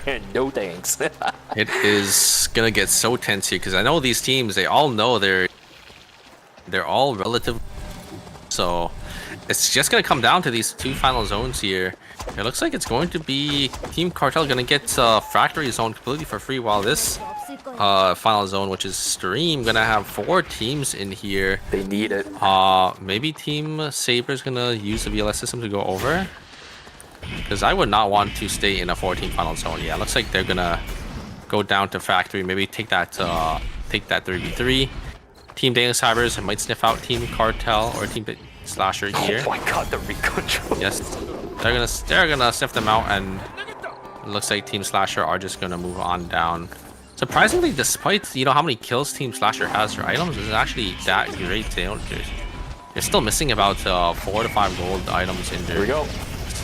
They're looking for the kills. Oh, Taeyong unfortunately doesn't get taken down before the Peace Breaker goes through. Oh, and it's gonna be Cinema taken down in exchange for Revolu as well. Oh, Dina goes down. Cadmus, he somehow needs to do it, but I don't think he has the damage up against Marcus the versus of all things. versus He has Gohan. healing. Cadmus, I mean, he can live. No, it's not gonna happen, I don't think, my friends. Cadmus can try damaging Marcus all he wants, but he doesn't have the interrupts to deny the res. That might be lights out for Team Tejon Cybers. Auto Arms trying to get the reses as fast as possible. There is another team, if I remember correctly, inside a stream at the moment. Tejon Cybers. Eva popped. Dina popped. There is no Dina to come back from for that temporary zone. It's all going to come down to Revolu and Cadmus to keep their dreams alive. Kwangju Slasher duking it out up against Cartel. Whoever wins this is going to be above and most likely might be the end of it. What the heck is Team Arms doing? They keep being straight into the members of Kwangju Slasher. Kwangju Slasher misses out on the kill, but Cartel picks up two. They need to win the fight now. They need to win the fight here and now. Team Kwangju Slasher is trying desperately, but X-Boy, he's taken down to a third. He has no cooldowns. The damage is being dealt from Nizica, but the temp zone is going to pop. It's going to be a full reset. This is going to allow the Fjord to get the ultimate cooldown back too. Flash should be back in about 20 seconds. Anonymous is just holding that thing corridor. Dyson Cube combo is so good. It's a late game order that Unleashed Power is going to be coming up in just a moment. Breath of the Dragon also really good at locking them down. Look at the backline, double tag onto NCMB and Boom, but this just buys even more time for X-Boy to get the Flash back. About 5 seconds to go before that ultimate is going to be available. Nizica sending it to the backside. He's going to be a little bit in danger. Oh god, this is not looking good. Nizica taking down to a third of their HP. There's the kill. Oh, X-Boy is trying, but it's not gonna happen. It's Cartel. It's a Cartel world. They will be able to knock down Team Kwangju Slashers and punch their tickets into the grand finals of Season 6. Kwangju Slasher, it was so close, but it's not gonna happen. NTMB just playing out of his mind, is able to just peel back and peel the balance off of Bonghwa there. And yeah, just so well played from Team Cartel. And I think that is going to be it. I don't think Team Slasher has enough to outscore Saber or Cartel or Auto Arms. Can they outscore Auto Arms here? They got 10 plus 4. No. They got 57 plus any placement points. Auto Arms is sitting at 60 something. I don't think it's happening, my friend. Yeah, I think that is going to be it. I think we know who our top 4 is. I think this is just going to be a 4. Curry able to do a lot of damage on the re. So Ping gonna be forced to back on out of there. NCMP gonna get some healing from Bonghwa. And yeah, looks like the cameras are being cleared. Oh, a lot of damage there. San actually gonna jump on in with their German Nomad and they get a lot of damage. NCMP already took down to half HP. There is a coup de grace. Is going to connect on to Ping and Ping's gonna die. But wait a second, Bonghwa's gonna be able to trade and kill Satin there. So now it's gonna come down to a 2v2. It's gonna come down to Bonghwa and NCMP. Oh great! Ultimate coming out from Curry, but it's not gonna be enough. NCMP is just able to just dodge out of all these auto attacks, and you can't hit a Felix. You cannot hit a Felix. Oh my god! Bonghwa, no way! NCMB misses the Blink Windscar up against Curry, but it's Bonghwa to snipe down that Rio. I cannot believe it. Bonghwa, the hero of Team Cartel. I cannot with this player anymore, man. Cartel, they're going to move on into the season finals. Day number 2, their hopes and dreams of defending that title is still in their hands. I mean, that's just how it goes, you know. Felix versus auto attacks, you know. It's just Felix literally cannot die. Up against the Yuki and a Rio of all things as well, right? Of all people, it was Satan that fell. You can't especially since it's like it's double auto attacks from Rio, so you get double like the passive stacks, and it's just infinite. You just infinitely get your when you just spam your wind scars. So but SCP just never died. Like blocked every auto attack and like all the damage. I thought he was dead when he missed the wind scar onto Curry, because it allows the Rio to just keep pumping out damage, but the Moon landed immediately as soon as he missed the knockup, so it actually allowed that duration, that slight bit of time when all of his skills are on cooldown to pass on by, and then as soon as Curry comes back from being down, he punches through the shield, but then the cooldowns for what is it? Crescent Sweep, it's up now, so yeah, it's just unfortunate for Curry. He almost had it. Yeah, the problem is like all of the damage from Rio and Yuki are auto attack damage. So all NCMP needs to do is just keep using the back step and then just dodge the auto attacks, and then yeah, he just won't take any damage and he'll just be able to just navigate the fights perfectly there. I mean, NCMP, we know he's like basically the best Felix in Korea. He's just able to just outplay both Curry and Belzer there. Yeah, still being able to utilize this Felix, despite we saw the surge of popularity back when Felix was able to play tank, and then it's completely died down after they remove that. Now there's really no Felix players left in competitive now outside of NCMB. We see him play this perfectly, which is amazing. But can I just say, man, we are giving a lot of credit to NCMB, but Pungwa, yeah, this guy, he was, yeah, I mean, he was able to snipe Satin. He was able to, yeah, swing the fight back into their favor, because it was looking pretty bad when Peng didn't down, but Satin overextended, and then he got a nice sun conjunct onto Satin, just was able to kill him. And then the Ghost Fire landed on him too. You got the VF Dispersion, the weapon skill for the Arcanas all tagged onto Satin. Like, during the time, that pause in between when he cuts using the coup de grace and then the true damage proc while he sheathes, in that time, Pungwa did more damage to Satin in that time, that little sheathing time, than that true damage ever did to Peng. So the damage exchange between the two teams, funnily enough, actually went in favor of Team Cartel just because of Pungwa's performance. This guy is a monster on that Adina, man. Yeah, he is insane. Like, was able to kill Satin. I think he was basically the reason why the Rio died as well. Why they were able to kill Curry. Because if Curry is still alive, I don't think NCP would have lived. I know NCP was just resetting on the auto attacks, but or resetting their dashes from the auto attacks, but I think Curry would have had a window to kill NCMP, but because Bungwa was just able to deal so much damage, able to find those angles, and just dump all their sigils down. Obviously using their sigils like very, very efficiently. Like, we know how good Bungwa is on the Adina. Was just the reason why they were able to swing the fight into their favor. I swear, somehow he has the controls for Nimble Neuron where he's able to just decide which constellations he gets coming up. It's like he's playing Tetris at this point. He just knows which ones are coming up. He can predict them. He can control it. He's RNG manipulating at this point, man. He has the exact constellation he needs at the right time. I saw a tweet from somebody that was watching Pungo or something. Everyone is so confused as to how it seems like Pungwa has the correct stars exactly the moment he needs them. And I am as well. How does he do it every single freaking time? I don't get it. I really don't. I mean, when you play Dina to his level, right, you just know exactly. You just know exactly when to like dump your sigils at like the perfect time.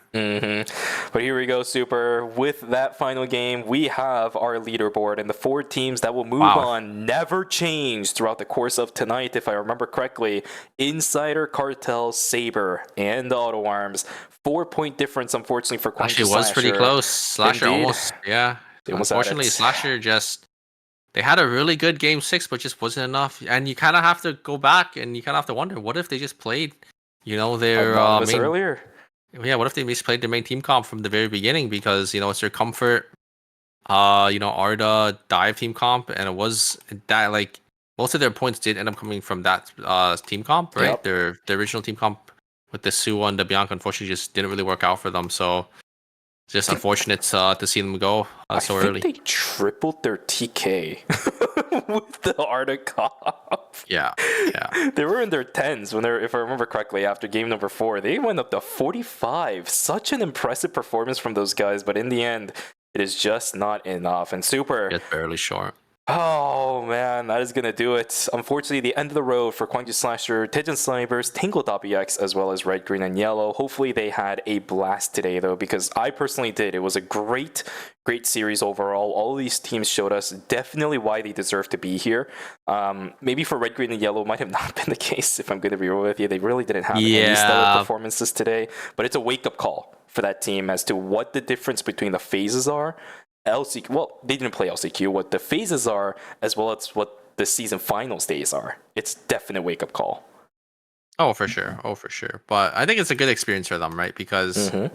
you know, playing into LAN, it's like a whole new experience. And I think it's like their first time playing. So yeah, I mean, it's great to see, new blood, especially in the ERM scene. I think they had a nice performance for the season, and I mean, 12th place, it's still nothing to be sad about. I mean, it's your debut season. I have never Exactly. seen any of these players really outside of Youngman play in competitive. And I think this actually, there is a chance this could be Youngman's first competitive season as well. I know he's a really big content creator, and he also plays that TL like an absolute mastermind. But I don't recall if he has any performances in competitive. So, quite frankly, it's not just a team debut, but it's all the players' debut as well. Exactly. Team Exactly. Insider on the flip side, yes, it might be a team debut, but we've seen these players every single time in competitive. Well, not every single time, but we've seen them before. So they have experience. It's not too surprising they were able to acclimate extremely quickly to this environment. But for Team Red, Green, and Yellow, I mean, this is a team that is on the up and up. We even saw last season where, forget the team for NXA, but they had some stellar performances and then just kind of fumbled towards the end of the season. But we also saw them come back even stronger in this season specifically. I wouldn't expect anything else from Team Red, Green, and Yellow if they decide to stick with the same roster. They played extremely well during the phases. I just want to see them even stronger during Season 7. 100%. 100%. They're a new team and they had a pretty good performance, right? I mean, just making it to ERM finals itself Yeah. is an accomplishment, right? Just making it all the way here. Went from how many teams? Let's see here, 36 total teams. Well, I don't want to call it unique Probably like teams about 50, between 60 teams. Yeah. Yeah, somewhere around 50 to 60 teams the entire season, all the way down to That's- the final 12. Yeah, and that's only counting The main ERM stage teams. Yeah, we're not There's even talking about qualifier teams qualifier. as well. If you count qualifiers, probably teams. Yeah, we're not even talking about the teams that signed up either, right? That's a whole different story too. That Like too, the that numbers too, yeah. increase so much. And to be on top 12 in your debut season, for a lot of these teams, their debut player season as well, that is something you got to really give claps for. That is 100%, just yeah. amazing. So Red, Green, and Yellow, thank you so much for playing this season. I look forward to seeing you in the future seasons as well. And I will say, Tejon Cybers and Tango.bx, damn it, they tried. Goodness Yeah. gracious. The last final Hail Mary they had on both their compositions was incredible. Tejon Cybers, on the other hand, though, I mean, listen, their composition doesn't really allow for it, and everybody else in the lobby just ran away with it from the beginning of the game, but they definitely tried to. Yeah, it's pretty rough for them just because they are playing that triple backline comp. They just didn't have a good performance for today. Usually, it's pretty hard for teams to push into them, but I think, yeah, they got the short end of the stick in a lot of these games where it's like a team that's pretty volatile to getting third partied, and at the same and also, if you're pushing into another team, if you don't get first, it is a little rough. So. I think they also got jumped by NCMB a lot. It's like the one person Yeah, that can actually yeah. jump the backline without too much worry. That and they too, kept that fighting too. against Team Cartel, so they're really They brutal for them. they are pretty susceptible to like dive teams as Yeah. well. Which doesn't feel like it, right? If you played these kind of compositions before where it's triple backline, or I should say double backline plus a support like the Johan, it's really hard to get though, but in competitive, because the other teams are coordinated and everything, a lot easier, right? So really well played from every one of our other teams. And quite frankly, I think it was still a blast of a season for Team Tejon Cybers. They brought the whole Hyunwoo. Oh, the Hyunwoo Lenny, yeah. Yeah, they were the ones the I'm sad they progenitors on that didn't day. bring it out. They didn't bring it out today. they Hyunwoo Lenny nerf it? plus my. They did nerf it. Oh, okay. That makes sense. They definitely had to, right? After whatever nonsense we saw there in Yeah, phase number I one. don't think it should have been like a team call, like a meta, because that's it's like Glove, Hyunwoo, Lenny, and Mai. You kind of just like roll over people. Yeah, and There's on top not- of that too, we weren't even seeing things like the Smash Totem that we saw in NA, or even Q Watch was something that people were running as well. I'm not entirely sure why, because you're mostly going tank. But KR, I mean, Revlu ran freaking Centipede's Polter. They had actually those sources of real damage coming out, but they were just able to overwhelm people with the Mark of the Phoenix Smolder and the Quake. The Mai's doing damage, Hyunwoo's punching you. Yeah, it's because the extra damage you get is from the Lenny, because the Lenny gives you the Lenny passive, which gives you more damage on your auto attacks. You get the heal factor, and you get the elf dress. So that's like a lot of damage right there. Yeah. So, you know, it basically makes Hyunwoo into a damage dealer while also being a tank. Yeah, just a lot of funny coincidences where Hyunwoo gets buff, Lenny gets buff, and it's that perfect balance that allows the composition to shine. So, again, this all ties into the fact that Tejan Cybers, I think, still had a stellar season. We had a lot of fun watching this team, just like the weird dark horses, not as in the players, but the compositions themselves, kind of seeing the influence of whatever they were picking extend out into everyone else throughout the course of the region, and quite honestly, internationally as well. We saw a lot of Hyunwoos this season from even North American regions. I think I saw some in EU here and there as well. It was fun for Tejan Cybers. I really enjoyed their season. Oh, 100%. But yeah, it is sad to see them go, but that's just how the cookie crumbles sometimes. But yeah, now we're down to top 8 teams. So, wow, it's just gonna the whole season is just gonna end with.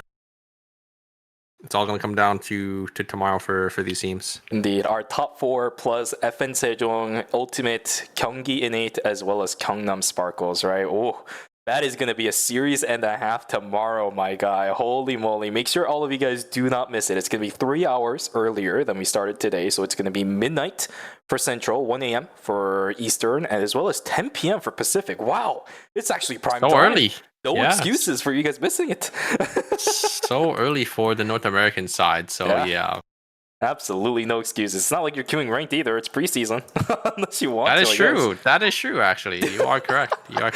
What else are you going to do? Play a different game? Nah, we're all Eternal Return players here. We know what's up, so let's get showing on what is coming tomorrow.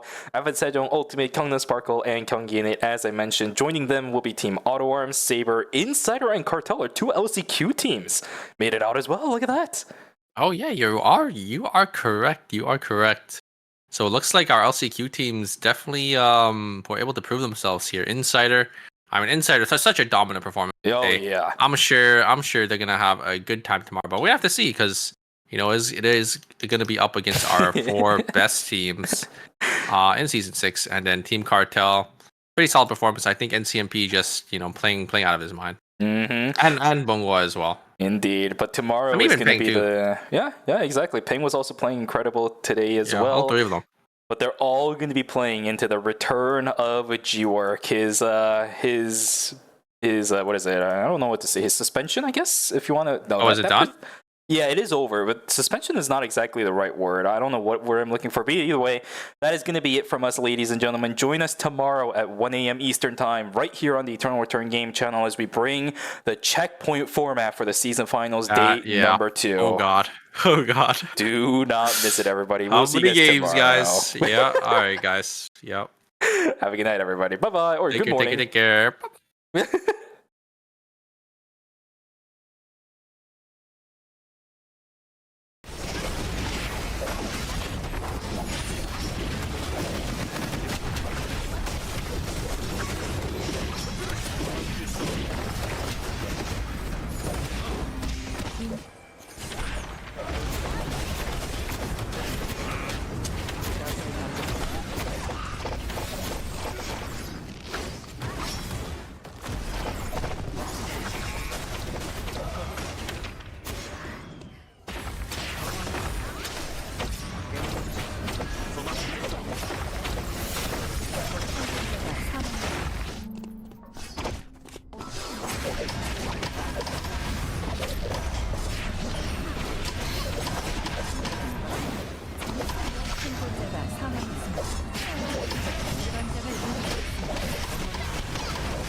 부대를 활성화한다.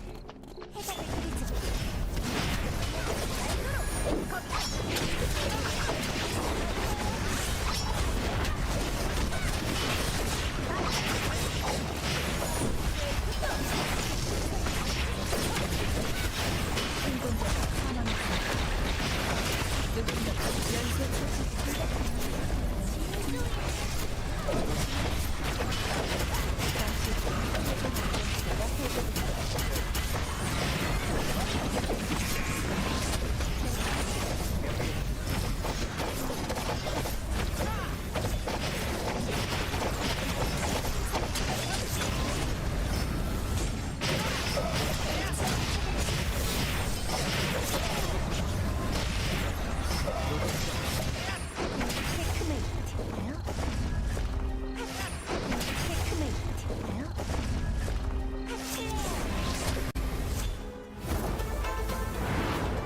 도사란 무엇이냐?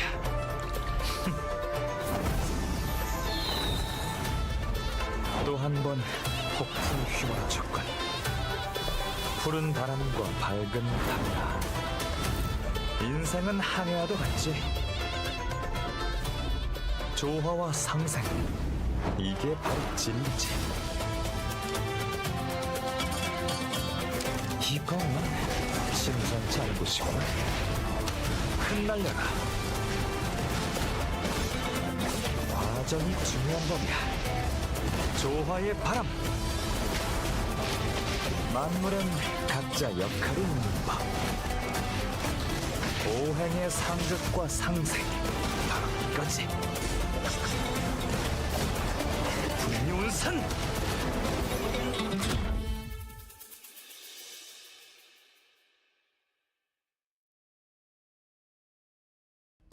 This is QCK Performance, the first mousepad series designed to match the way you play. Pick your preferred surface, extra fast glide with next to no resistance, control and precision, or a perfect mix of the two. The one thing they have in common, they all make shooting bad guys way easier. QCK Speed makes continuous tracking a breeze. Control will snap lock your aim to the whole lobby. Or if you want a mix of both, Balance hits the sweet spot for all-round aiming.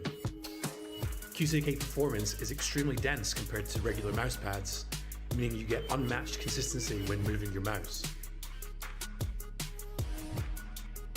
Crafted from our signature material, it also sets the standard for stability and non-slip grip. With premium low-profile stitched edging, it stays wrist burn and frayed edges free.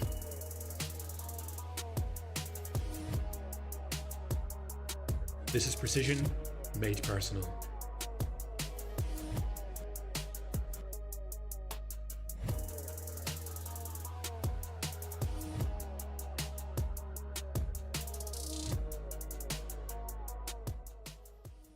어서 가죠. 다음 스테이지로. 어느 자리에 있든 최선을 다한다고 말했죠? 지켜보세요. 제가 성장하는 모습을. 응원법은 숙지하고 왔죠? 사인 요청은 언제든지 환영이에요. 지금은 디자이너가 아닌 아이돌의 사인이에요. 빛나는 별이 되는 건 더 이상 꿈이 아니라고요. 사인이라도 해줄까요? 무대를 방해하는 사람은 용서 못해요. 팬이라면 용서해줄게요. 역시 전 이때가 제일 빛나는 것 같아요. 경호팀은 어디서 뭘 하는 건가요? 허락도 없이 사진 찍지 말라고 했잖아요. 동선이나 멘트는 미리 외워둬야겠죠. 오늘도 최고의 무대였죠?